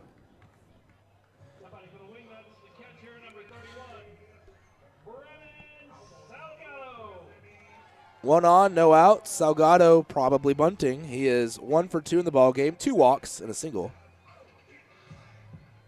He's got 6 jobs and he doesn't get tired. So that's what his walkout song says. Time has been called. I don't know what for, but Winkler will step off the mound, then re-engage. Salgado still digging in. Danker playing in onto the grass-colored turf. Over at third, Poso holding the runner on. And there's a throw to first. Back standing is Kane. As they prepare for the sack bunt, or the likely sack bunt attempt. It is a tie ball game here in the bottom of the 11th, 3-all. No runs have been scored since the top of the 8th when the Lemurs tied things up with 1 run.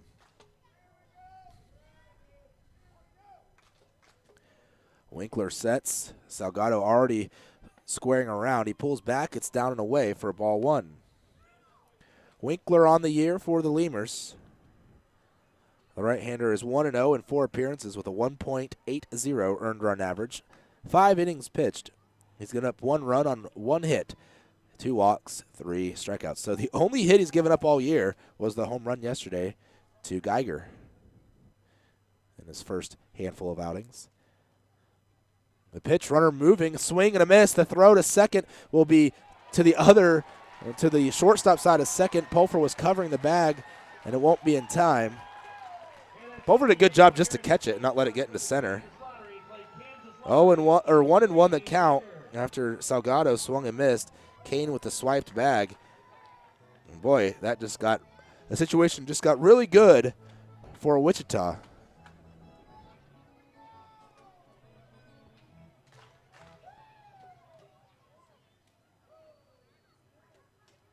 I think they just said 2-0. The home plate umpire said 2-0. He swung and missed at that pitch. Now he's throwing up 1-1. There we go, 1-1. And everyone on the infield said, wait, what? No, it's 1-1. Winkler's like, 1-1, flashing the fingers. Not those fingers. It's the pointer finger. 1-1 count to Salgado, still probably bunting to push the runner to third. No, he's not. Swings and fouls it away, left side and out of play. I mean, he wasn't bunting the last time, so you would think that he'd be bunting this time with a chance to put a runner on third base and only 1 out. But no, he's swinging away. And now with 2 strikes, you got to think he definitely won't be bunting. 1-2 the count. Lefty hitter, righty pitcher. So he does have the favorable matchup. He's been hitting well for the Wingnuts this year in his limited action. Mentioned that earlier. Now he calls time as Winkler takes too long to deliver the 1-2 pitch. Boy, Lemurs could use a big strikeout right here. With Tyler Earps up next, he is 0 for 3 with a walk. Maybe you can get a couple of quick outs before that runner can get to third. The pitch, swing and a foul tip. Actually, a swing and a miss. I thought he got a piece of it, but it hit the catcher coach, and he blocked it, kept it in front of him, holding the runner at second, and he threw down to first for the out. 2-3, the put out after the strikeout. Out number 1, big strikeout. So the stolen bag ends up not hurting the Lemurs. Well, kind of. I mean, obviously a strikeout without Salgado having bunted him over and no steal would have helped, but you had to think they were going to find a way to get Kane to second, either via a bunt or a stolen bag. So at least he doesn't get to third with 1 out. He's still at second with 1 out, and Tyler Earps at the plate. Earps, as I mentioned, 0 for 3, 2 strikeouts and a walk in the ball game. He's also lined out to short. Winkler looking back at second a couple times. Dancing around there is Kane. Here comes the pitch on the outside corner at the knees. Nice pitch there by Winkler, 0-1.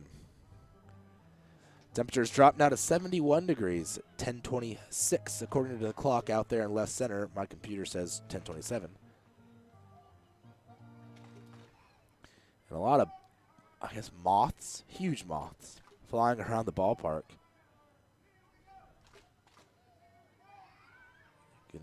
I can see them. They're thick in the air. 0-1 pitch. Swing ground ball down the first baseline. Poso with it. Catches it in his stomach. Tags the bag himself. There's out number 2. So the Wingnuts now with a runner on third base here in the 11th with 2 outs. Just like the Lemurs had a runner on third base with 2 outs in the 11th. The Lemurs couldn't get their guy across home plate. The Wingnuts will be trying to. And it will be an attempt to walk off with a win. Pete Cavilla is going to come out of the dugout and go have a chat with Winkler. As Christian Stringer comes to the plate, Stringer, the leadoff hitter, he has 2 hits in the ball game, both singles, one in the 5th, one in the 9th. He's also grounded into a double play, struck out and flown out, 2 for 5. There isn't anyone throwing right now, and I don't think there was anyone, so Pete's just going to talk to the infield. Maybe give out some instructions on where to position everyone. I say moths. They're some kind of bug, but they're really big. And they're really fast, too. A lot faster than moths. The moths are kind of lazy.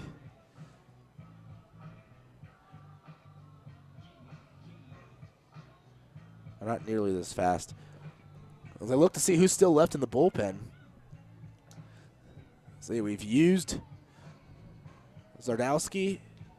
We've used Winkler. We've used Usui. We've used Inman, Guerrero, and De La Cruz. So that means the only reliever we have left is Navarre.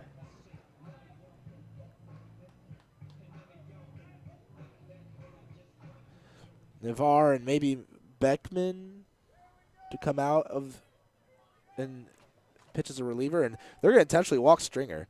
Stringer a lefty against the righty Winkler.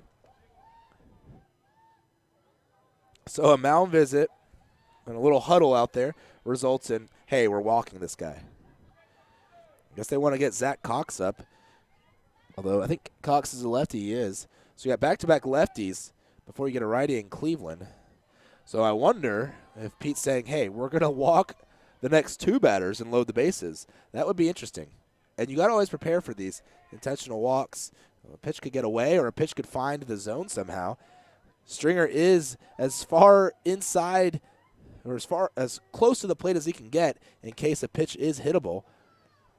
So you got to think the infield, they're prepared for that potential, but if you can just cut one through. They're kind of shifted funny. Obviously, with intentional balls, he won't be trying to pull one. It will most likely be somewhere outside if he were to hit it. So you have the shortstop Pulfer playing way over towards the line and left, or towards that third baseline. Almost like a deep third. But the intentional walk is completed. Well, here's a moth that landed on my book. As I'm writing in it right in front of me. And now first and third, Zach Cox to the plate. Cox is 1 for 5 in the ball game, 2 strikeouts. He has reached on a fielder's choice and singled. He scored a run. And coach will squat down behind home plate. So they're going to pitch to the lefty Cox.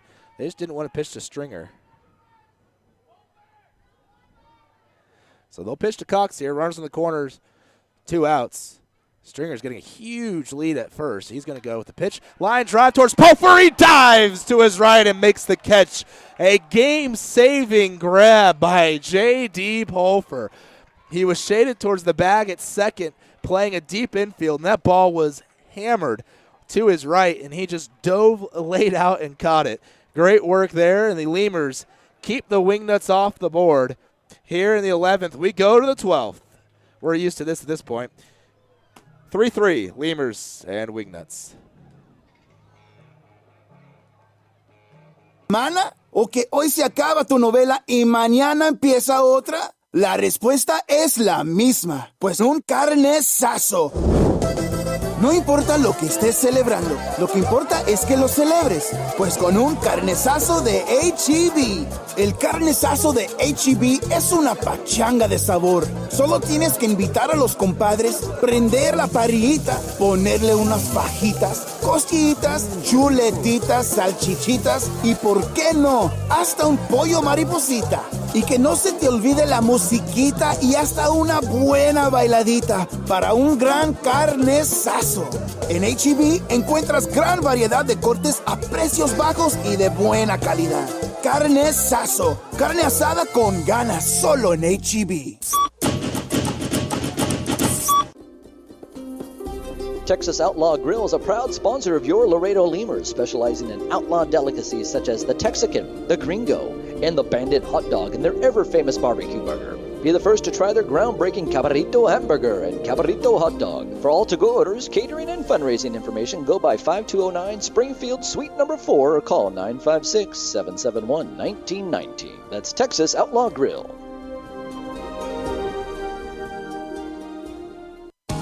South Texas families never strike out with Driscoll Health Plan. Catch the value-added services we pitch to our Medicaid members. Enjoy a free membership to specific boys and girls clubs. Receive gift cards for completing Texas healthcare checkups. Restrictions and limitations may apply. Visit us at DriscollHealthPlan.com. Hey, ¿tienes algo que celebrar? ¿Que le salió el primer diente a tu hijo? ¿Que tu abuelita aprendió a tuitear? ¿Que cambiaste tu cheque? La respuesta es la misma. Pues un carnesazo. No importa lo que estés celebrando, lo que importa es que lo celebres. Pues con un carnesazo de H-E-B. En H-E-B... Dennis Phipps leads off the inning for the Lemurs. First pitch up high for ball one. Boy, that last inning. What a doozy. Runners on the corners, 2 outs. Lemurs trying to keep the Wingnuts at bay. And J.D. Pulfer with a diving catch. There's a fly ball hit to right center. It'll fall in right in front of Prigatano. He was trying to get there, but he couldn't quite get there in time. It took a hop. And it's a leadoff single for Dennis Phipps. What a way to start off the inning for the Lemurs here. Abel Nieves to the plate. He is 0 for 4 in the ball game. Apparently we've got some Lemurs employees listening, texting me between innings. They're excited about this ball game.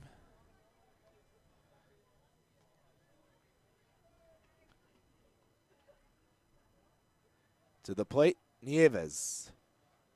DH today, he'll square around a bunt, and it's popped up back to the mound. Phipps has to dive back to the bag so he doesn't get doubled off. So Nieves, who has fantastic bat control, pops up the sac bunt attempt for out one.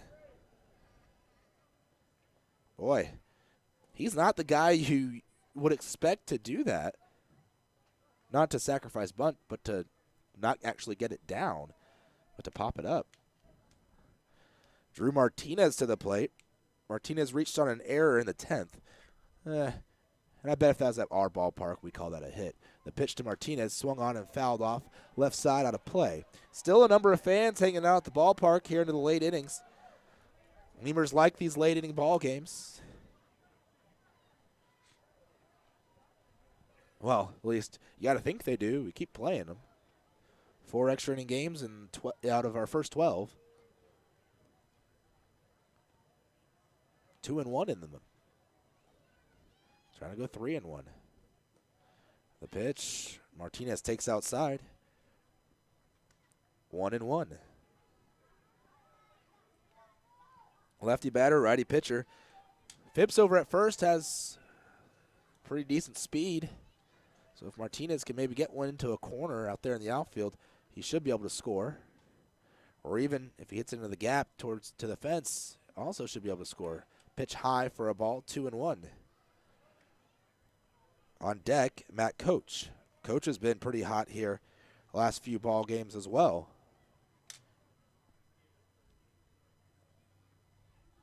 Like to think one of those guys can, or both those guys can get a hit. Push the runner around. Phipps fakes like he's going to steal. Pitch fouled away. 2-2. Now the count to Martinez. Let's take a look at the scoreboard around the league. I'm sure everyone else has a final at this point.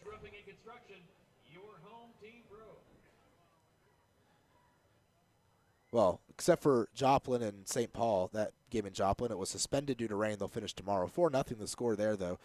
St. Paul leading Joplin, and they'll pick it back up tomorrow. The 2-2 pitch, swing and a chopper. The right side, it gets over the glove of Geiger into shallow right. Phipps slid into second base. Now he's on his way to third. He slid into second. I guess he thought there might be a play because he probably thought Geiger was going to field the ball, tag first, and then go to second, so they would have to tag him. But he goes sliding in, and he climbs up, hesitantly thinking, hey, the ball didn't come here. What happened? And he looks over, and the ball's in right field. He's thinking, can I get to third? And then he takes off. And he did. Got to third. First to third on the play. Nice work there by Martinez to get a base hit. And that's what you get on this turf. It's so bouncy. The ball can just bounce over fielders. I've seen it happen many times here as well as in Grand Prairie. They have the turf as well. And you just chop one down, and all of a sudden it goes over the fielder, especially those corner infielders if they're playing in. There's just nothing they can do about it. Matt Coach at the plate. He takes strike one. 0-1 the count. Lemurs with a runner on third base now with Dennis Phipps and also a runner on first. So runners in the corners, just one out. So if Coach can get one into the outfield, should be able to drive in Phipps on a sac fly. Of course, you'd like a base hit to keep there just being one out on the inning. Martinez is moving on the pitch. It's fouled off right side. 0-2 now the count. Elsewhere in the league, the Texas Airhogs came out with a win. They actually played extras. They went 11. The Airhogs won by a score of 10-6. Goodness, they scored 10 runs in the top of the 11th. Or not 10 runs, sorry. 4 runs on the top of the 11th. Winnipeg, they're still playing bottom of the 8th. Wow, a long game there. Winnipeg leading 5-4 over the Sioux Falls Canaries. They've come back. They were trailing at one point. The pitch just outside by inches. 1-2 the count. Now to Coach. Fans don't like the call. Final in Fargo. The Fargo-Moorhead Redhawks win 11-8 over the Sioux City Explorers. And the Gary South Shore Railcats win at home as well by a score of 3-2 over the Kansas City T-Bones. 1 ball, 2 strikes. The count to the catcher, Matt Coach. The pitch swung on and a little pop-up right side of the infield. It'll fall. 1 run will score as Phipps read it well. He'll come across. Reaching on the fielder's choice is Coach. They only get 1. That was a weird little play there. That ball did not get very high, and Stringer had to come a long way to get to it. But he didn't catch it. He caught it on the hop and then went to second with it because, well, Martinez at first, he's kind of caught in no man's land. He didn't know if Stringer was going to get to it, so he had to stay near the bag at first since Stringer was running towards first, because if he catches it and he's too far off the bag, well, he'll get doubled up, and that would end the inning. But if he doesn't catch it, Phipps might score, and he did. Lemurs now lead 4-3 here in the top of the 12th. Pitch to Jesus Poso, high for a ball, 1-0. So an RBI for Coach as he reaches on the fielder's choice. I don't know that Stringer could have gotten to it. If he dove and missed, that would have been also really bad. Swinging a foul ball back to the screen. 1-2. Last time Poso was up, he almost hit a bunch of baseballs into the booths up here, so I better be ready. I might actually stand up for his at-bat, so I have a little more mobility. I'm not stuck with my legs under the table. 1-1 the count. Coach at first. Lemurs lead 4-3. Pitch grounded right back up the middle, but it's grabbed by Boshears. He'll flip to first for the final out of the inning, but the Lemurs score a run in a weird inning at the plate. They do get 1 across, though. 4-3 the score. Laredo in the lead over Wichita. Wingnuts coming to the plate. Lemurs trying to close the door here in the bottom of the 12th.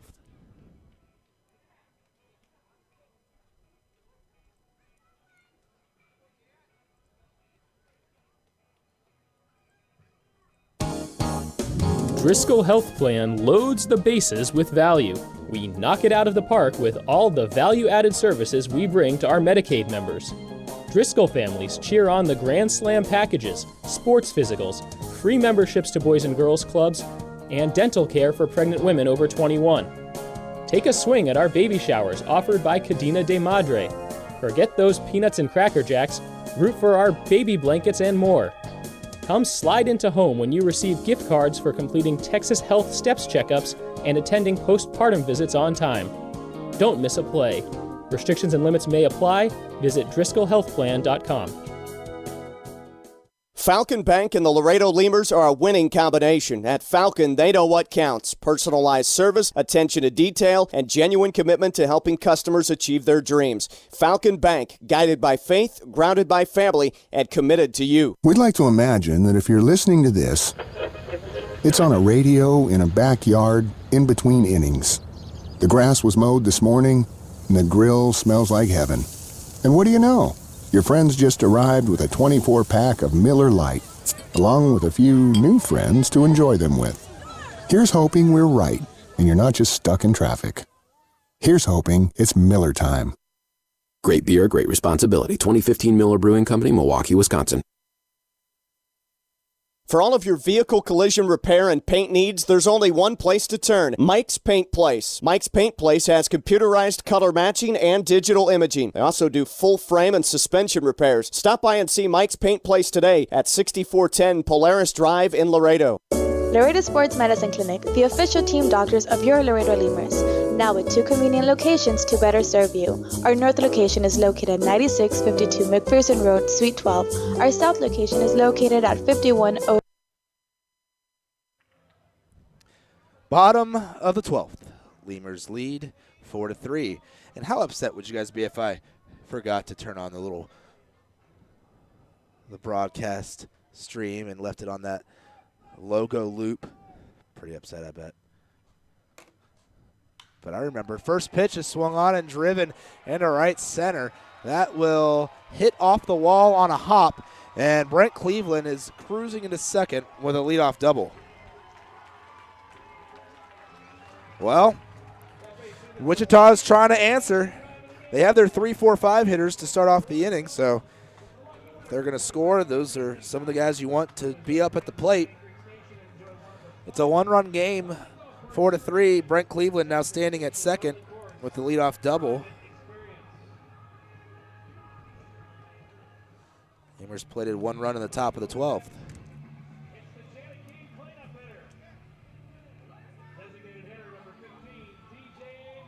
TJ Middlestat to the plate. Cleanup hitter, and now Ben Moore is going to make a mound visit. It is still Kyle Winkler on the hill. He came in the 11th to pitch. And someone is throwing out in the bullpen for the Lemurs. By my count, there was only one reliever left. That was Jose Navarre, but this is not Navarre throwing. I don't think.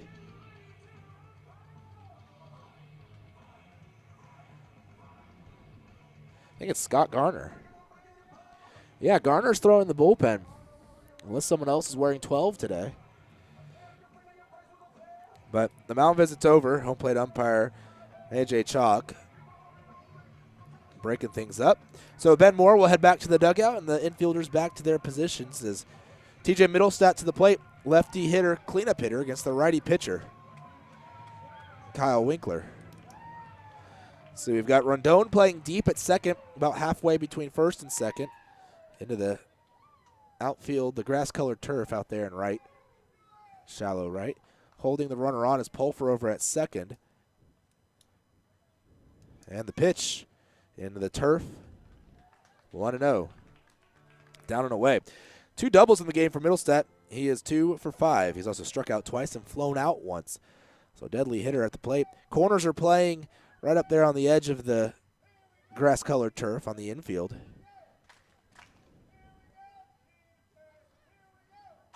Middlestat awaits the 1-0 from Winkler.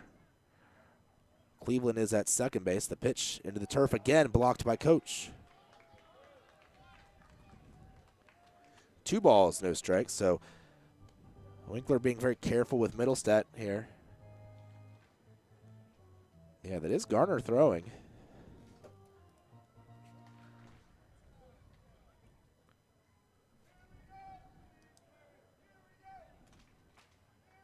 So we'll see if he enters the ball game at all. Hopefully Winkler can work out of this jam here. Time is called, I think, by Coach. And Coach is, I think, wanting an intentional walk.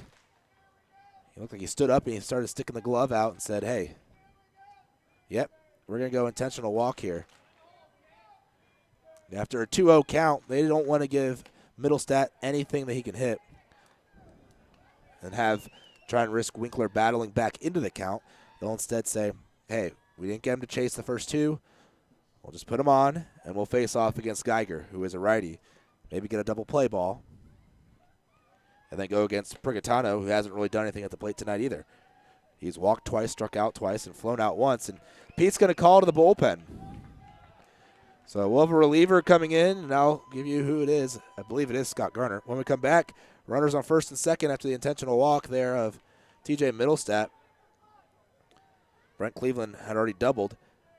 No outs in the inning, so Winkler's day is done. He threw the whole 11th and faced his first two batters here in the 12th. Did not record an out. Lemurs leading 4-3, bottom of the 12th.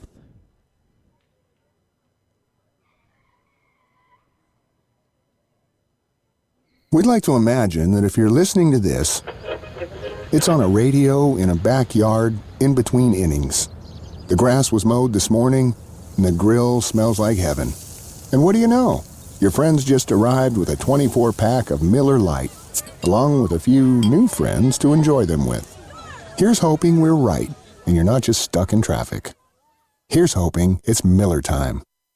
Great beer, great responsibility. 2015 Miller Brewing Company, Milwaukee, Wisconsin. Miller invented light beer, the original light Pilsner, and that changed everything. This led to fewer guys with beer bellies, which led to more women attracted to those guys, which led to dates, second dates, wedding bells, and honeymoons, which led to hubbada, boom, which led to you. Miller Lite, we invented light beer, and you're welcome. 12 ounces contain 96 calories, 3.2 carbs, 1 protein, 0 fat. Great beer, great responsibility. Miller Brewing Company, Milwaukee, Wisconsin. Right now, when you sign up for a Gold's Gym membership, you'll get tons of extras completely free. Confidence, free. Compliments from your coworkers, free. And the desire to wear tiny bathing suits, you guessed it, free. You'll be stronger with extras, and you'll be stronger with Gold's Gym. Know your own strength. Tiny bathing suit not included. There's a reason why Popeyes creates some of the best tasting chicken in the world. We were born in New Orleans, Louisiana, the land of good fun and great cooking. Spicy flavor is a way of life in New Orleans, and everything we make reflects it. From our Popeyes bona fide chicken and handcrafted tenders to our home-style mashed potatoes with Cajun gravy and our soft, buttery biscuits, everything we make is made with care and served up fresh. Only at Popeyes. Quench your thirst at a Lemurs game with a beverage from Southern Distributing Company. Try mainstays like Miller Lite, Miller 64, and Coors Original, or reach for a Red's Apple Ale or Leinenkugel. Batch 19's the newcomer, a pre-prohibition beer inspired by the last. Scott Garner in the ball game.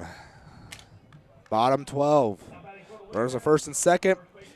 Cleveland at second. Over at first, Middlestat. Dustin Geiger to the plate. Geiger has a 2-run single in the fifth. Other than that, he reached on a hit by pitch and on an error. There's a move towards second. They actually had Cleveland off the bag by a lot. Pulfer to come in last second. But no throw. Geiger was squaring around a bunt to push both runners over. See if he does bunt. Garner on the year. First relief outing. He's made 2 starts this season. It's 0-0 with a 3.72 ERA, 9 2/3 innings pitched, 8 hits, 5 runs, 4 earned. 4 walks, 9 strikeouts. The pitch, Geiger squaring around, pulls back. It's a called strike.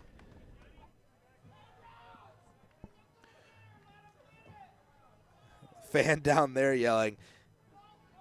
I don't think they realize he's a first baseman. They said, he's a designated hitter. Let him hit it. Well, he's a first baseman, but still kind of the same concept. He is a big hitter. I don't know if he's hitting away or not here. 0-1 the count. They may let him try, though. Corners are in. They are prepared for the sack bunt. He is squaring around. Bunts it up in the air towards the third base dugout. It'll hit off the roof of the third base dugout.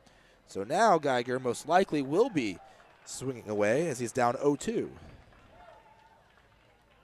So Garner in the ball game. The right-hander, 6'2", 200 pounds. Pitched with Laredo last year before having an arm injury mid-season. He was actually off to a really good start with the Lemurs. But the unfortunate arm injury set him down the rest of the year. 0-2 count, righty versus righty. Infield back at a more normal depth. Well, double play depth. Geiger still squaring around. He bunts it up in the air between third and first. Danker, or third in the mound. Danker coming over will pick it up on the hop and throw to first with it for the 5-3 putout. And Danker standing on the mound as Garner went to go cover third. Garner says, my bad. I don't know there's really much Garner could have done on it, as the righty, when he comes off the mound, he's falling off to his left.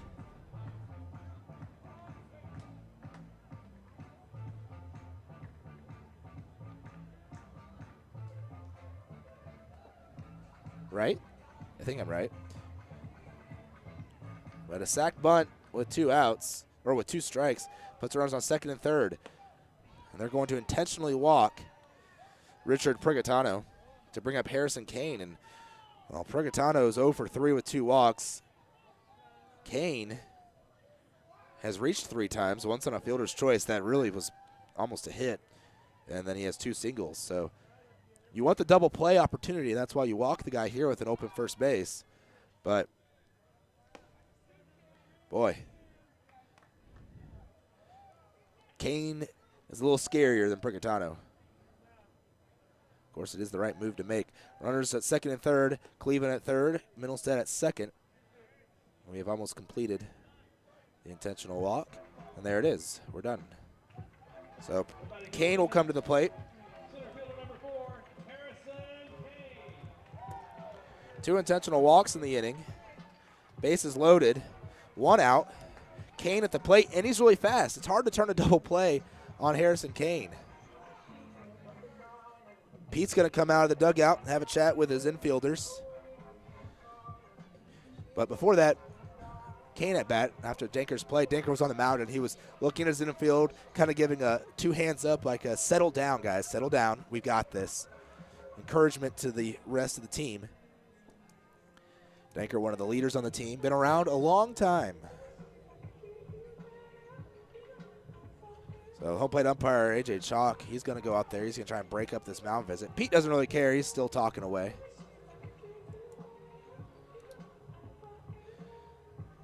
Now he goes back to the dugout.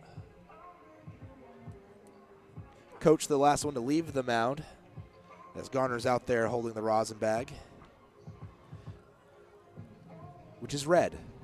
They have a red rosin bag here, and of course, the Wingnuts would have a red rosin bag. At least it's not Sioux City, who has a purple second base. I experienced that last year. They throw that out there. Something like if 2 people get steals, and there's some kind of reward for 2 stolen bags of second. Promotion deal. But then they switch out the base after a certain inning to a white base. Bases loaded, 1 out. Kane at the plate. Garner on the hill. Corners are in. The pitch swung on, popped up foul behind home plate. Over my head, and it's 0-1. Over at first, Prigatano. At second, Middlestead. And at third, Cleveland. Lemurs lead 4-3, bottom of the 12th. So the tying run is at third, and the winning run is at second. The runner at first doesn't really matter, except the fact that he makes it a force out anywhere. So you can get the force out at the plate, or you can turn a double play. We'll see what happens here. 0-1 the count to Kane. Kind of steps half out for a second, steps back in. Garner still getting the sign from Coach. Peering in, still waiting. And Coach calls time. He's going to go out and talk to Garner. Fans throwing a fit. That time is called. They're saying, we've been here since 7 o'clock. We've been here for 4 hours. We had first pitch at 7:06. It's now 10:57, so 3 hours and 51 minutes, and they just delay the game. They go out there, they call time. Fans are not happy. Coach, he's got to make sure he and Garner are on the same page. The pitch, swing, ground ball, left side foul down towards third, and the third base coach can't make the play. That is Jim Foltz. Went right through his bare hand. He thought he had it, looked at his hand, and had to scamper after it as it went behind him. 0-2 count to Kane. Garner could use a big K here.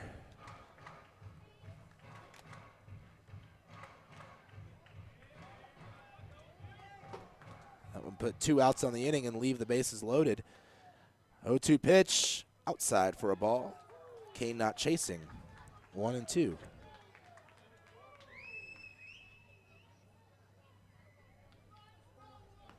Garner went to Bethune-Cookman University, that is in Florida.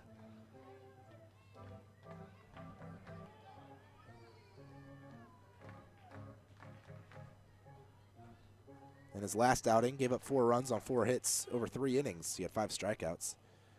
He had 4 strikeouts in his first start of the year, giving up 1 run. It was unearned against Fargo, going 6 2/3, allowing 4 hits and 1 walk. He also walked 3 in his last time out. In that 10-9 ball game, he got a no decision. Lemurs did win over the Winnipeg Goldeyes that night. 1-2 the count, the pitch, just a little bit inside. 2-2. Count evens up to Kane.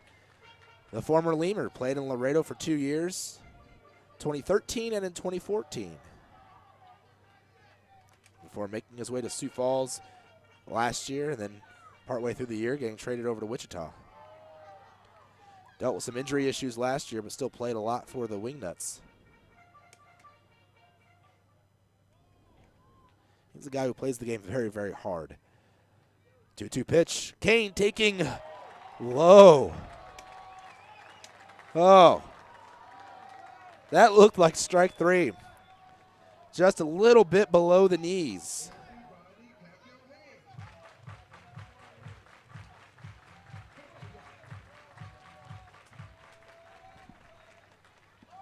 Come on, Scott. Get him here. 3 balls, 2 strikes, no outs. Sorry, 1 out. Bases loaded. Lemurs up by a run. Payoff pitch, swing, ground ball towards the middle. Pulfer, the shortstop, has it. He's going to take it to second himself for 1. Over to first. Double play. That'll end the ball game. Scott Garner coming up with a big double play grounder to Pulfer, and that'll end the game. Lemurs get out of a tight situation here in Wichita and win game 2. A 6 unassisted to 3. Double play. That ball was hit hard, which is why a guy like Kane was able to get doubled or be the back end of the double play out. He is fast. My goodness, Scott Garner working out of the jam. Lemurs win tonight by a score of 4-3 in 12 innings, improve to 3-1 in extra inning ball games this season, and overall in the year are now 7-5 as they still lead the South Division by a game. We'll be back in a few moments, and we'll recap this exciting ball game here in Wichita. Again, Lemurs win 4-3 in 12 innings. Batches of beer brewed before 1919. Chavarrias Plumbing's the #1 choice for any plumbing problem. Chavarrias is a full-service company with up-to-date technology, trained professionals. With over 30 years of service to the community, Chavarrias is still growing strong. Visit chavarriasplumbing.com and go Lemurs! Before your Memorial Day party gets going, drive over to Ashley Furniture Home Store this week for our best Memorial Day sale ever. Get dramatic price reductions store-wide or no interest until January 2021. Choose from sofas and sectionals, all at unbelievably low prices. Plus find savings on beds and amazing deals on dining rooms. It's our best Memorial Day sale ever, so don't wait. Hurry over to Ashley Furniture Home Store right now. Ashley Furniture Home Store. This is home. 4520 San Bernardo Avenue, Laredo, Texas, 956-712-2401. Subject to credit approval. Minimum monthly payments required. James Nasser back here with you. My goodness, exciting ball game. Lemurs win 4-3 in 12 innings. A double play ball to end the ball game, and who else would have turned it but J.D. Pulfer. He made a diving play in the 11th to save the ball game at the time, and that time to close it out there in the 12th. Take a quick look how this game went down here tonight. Lemurs jumped out to a 1-run lead early on, 2 outs in the first. Travis Danker hit a solo home run out to left center. Lemurs were up 1-0 after the top of the first, but lead wouldn't last long. Wichita fought back, and with 2 outs in the bottom of the first, Brent Cleveland reached on a fielder's choice after a 1-out single by Zach Cox. Cox was the front end of a 5-4, attempted double play, but couldn't complete it. Cleveland beat it out. TJ Middlestat would then double, putting runners on second and third, before Dustin Geiger would be hit by a pitch on a 3-2 count, and then Richard Prigatano would be walked with the bases loaded to drive in a run. That was all. Harrison Kane would fly out to end the inning in the first with the bases loaded. So Harrison Kane actually ended an inning twice tonight with the bases loaded. Once in the first and once in the 12th. So it was tied after 1, and well, each starter did an excellent job for the next 3 innings. 3 straight zeros for each team in the second, third, and fourth at the plate. 5th inning came along. Lemurs didn't score either. Wichita did, though. They put 2 runs across After a leadoff single by Christian Stringer, Zach Cox would reach on a fielder's choice. Actually, Stringer was moving on the pitch. He was trying to steal second, and Cox hit it, and he actually hit Stringer with the ball. So Stringer was out on the play. Cox would reach. Brent Cleveland would fly out. So with a runner on first, TJ Middlestat would double, and Dustin Geiger would single with runners on second and third and drive in both runs. Richard Prigitano would strike out to end the inning. So 2 runs would come across again with 2 outs there in the inning. So the first 4 runs of the ball game all scored with 2 outs. We move on into the 6th. Lemurs down by a pair of runs. They got a leadoff single by Alvaro Rondon, and then a double by Ty Morrison. Sorry, single by Ty Morrison would push him over to third as he was moving on the pitch. And then J.D. Pulfer would ground into a double play, but Rondon would score on the double play ball, and the Lemurs cut their deficit to just 1 run. Well, Wichita was held scoreless again. In fact, Wichita was held scoreless the rest of the way, as they had 3 runs. In the 8th inning, though, Lemurs still trailing by a run, would get a leadoff walk by Matt Coach. And then a sac bunt by Poso would push Coach to second. Alvaro Rondon would single and drive in a run. He'd end up stealing second and reaching third, but he'd be stranded there at third in the 8th. So Lemurs tied it up in the 8th inning. And it was straight zeros from then on, 9th, 10th, 11th for both teams. There were some close situations, though. 8th inning, the Wingnuts loaded the bases again with 2 outs, but Tyler Earps would strike out to end the inning. So the Wingnuts ending 3 innings tonight with the bases loaded. So tonight was the Wingnuts' turn to miss on some scoring opportunities. Last night that was the case for the Lemurs. And again, the 11th, they had a runner on third, 2 outs. Actually, first and third with 2 outs, and Cox hit one hard to the left side, and diving was the shortstop Pulfer. He saved the ball game as it was still tied in the bottom of the 11th. Had he missed it, it would have been a base hit, and a run would have scored for a walk-off win for Wichita. Wasn't the case. Top of the 12th, though, Lemurs got a leadoff single by Dennis Phipps. Abel Nieves would try to sacrifice him over to second, but he'd pop it up, and the pitcher would catch it. Then a single by Drew Martinez on a weird play. It actually bounced over the first baseman. Phipps would slide into second. He was moving on the pitch, then get up and realize, oh, that ball was bounced over the first baseman. I thought first baseman had caught it.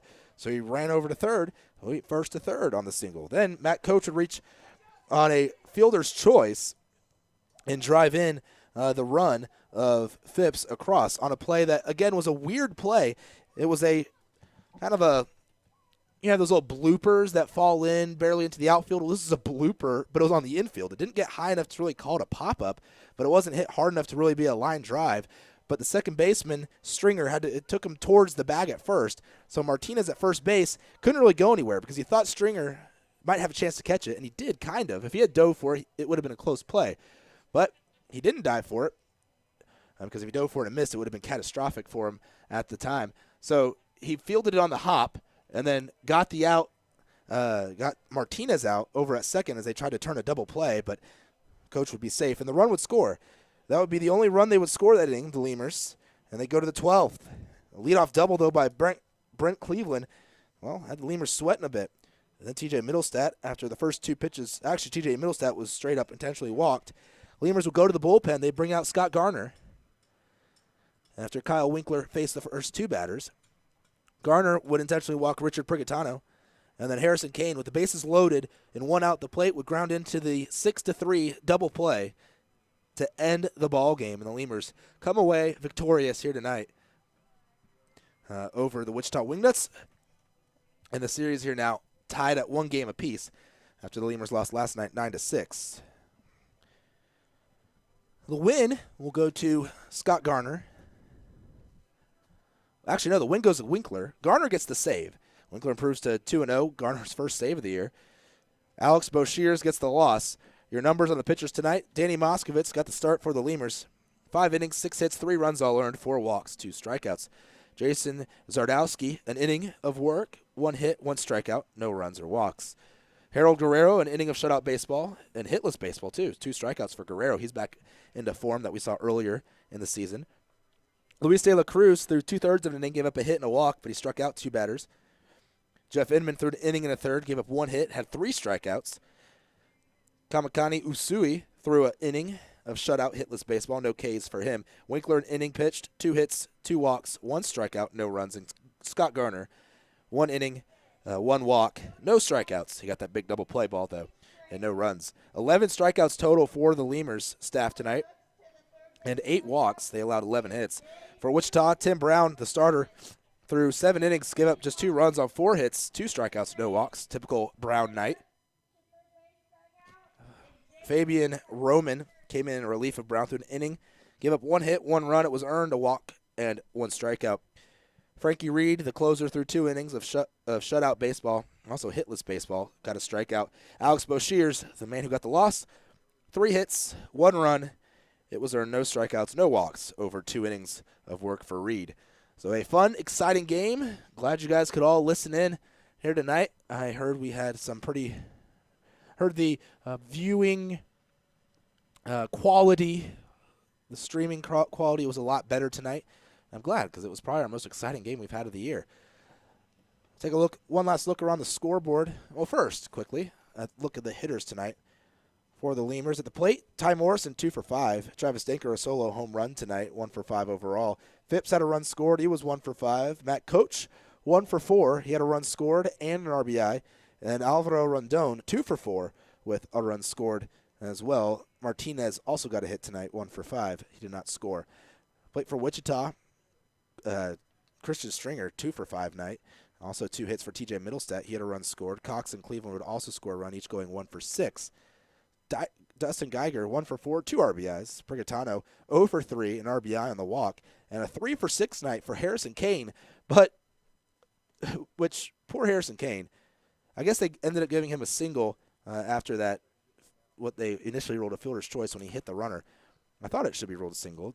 But all of his hits ended up proving nothing, and when he got out, those were the big situations, or at least 2 of them. The double play to end the ball game with the bases loaded, and then a fly out with the bases loaded again to end the inning in the first. So Kane got 3 hits, but ended up being in not as crucial situations as when he got out. That's what they call clutch. Also, Salgado, 1 for 3, and Earps, 0 for 4. So good night at the plate for some guys. Hits were timely for the Lemurs tonight, as they got them when they needed. 8 hits overall and 11 for Wichita. Final scoreboards here. Wow, extra innings over in Winnipeg. Gold Eyes and the Sioux Falls Canaries tied at 5. They're in the top of the 10th. Texas Airhogs won 11 innings against the Lincoln Salt Dogs in Lincoln. Airhogs won 10-6. Fargo-Moorhead Redhawks win 11-8 at home against the Sioux City Explorers. And the Gary South Shore Railcats winners 3-2 over the Kansas City T-Bones.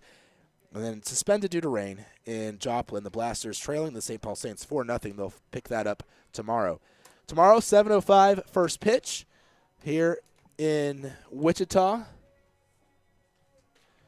between the Wingnuts and the Laredo Lemurs. The starters, Eddie Medina, 0-2 with a 16.20 ERA. You heard his name earlier in the broadcast. He is second in the league, actually tied for first in the league in home runs allowed. He's given up 6 home runs. So tune in tomorrow. You might see some bombs. Against Matt Sergey, tale of 2 very different numbers right now for starting pitchers. Medina 0-2 with a 16.20 ERA. Sergey 0-0 with a 0.75 earned run average. So Medina versus Sergey, 7:05 first pitch tomorrow. Tune in for that ball game. Should be exciting. 2 games left in the series. 2 games gone. 1-1. The series split right now.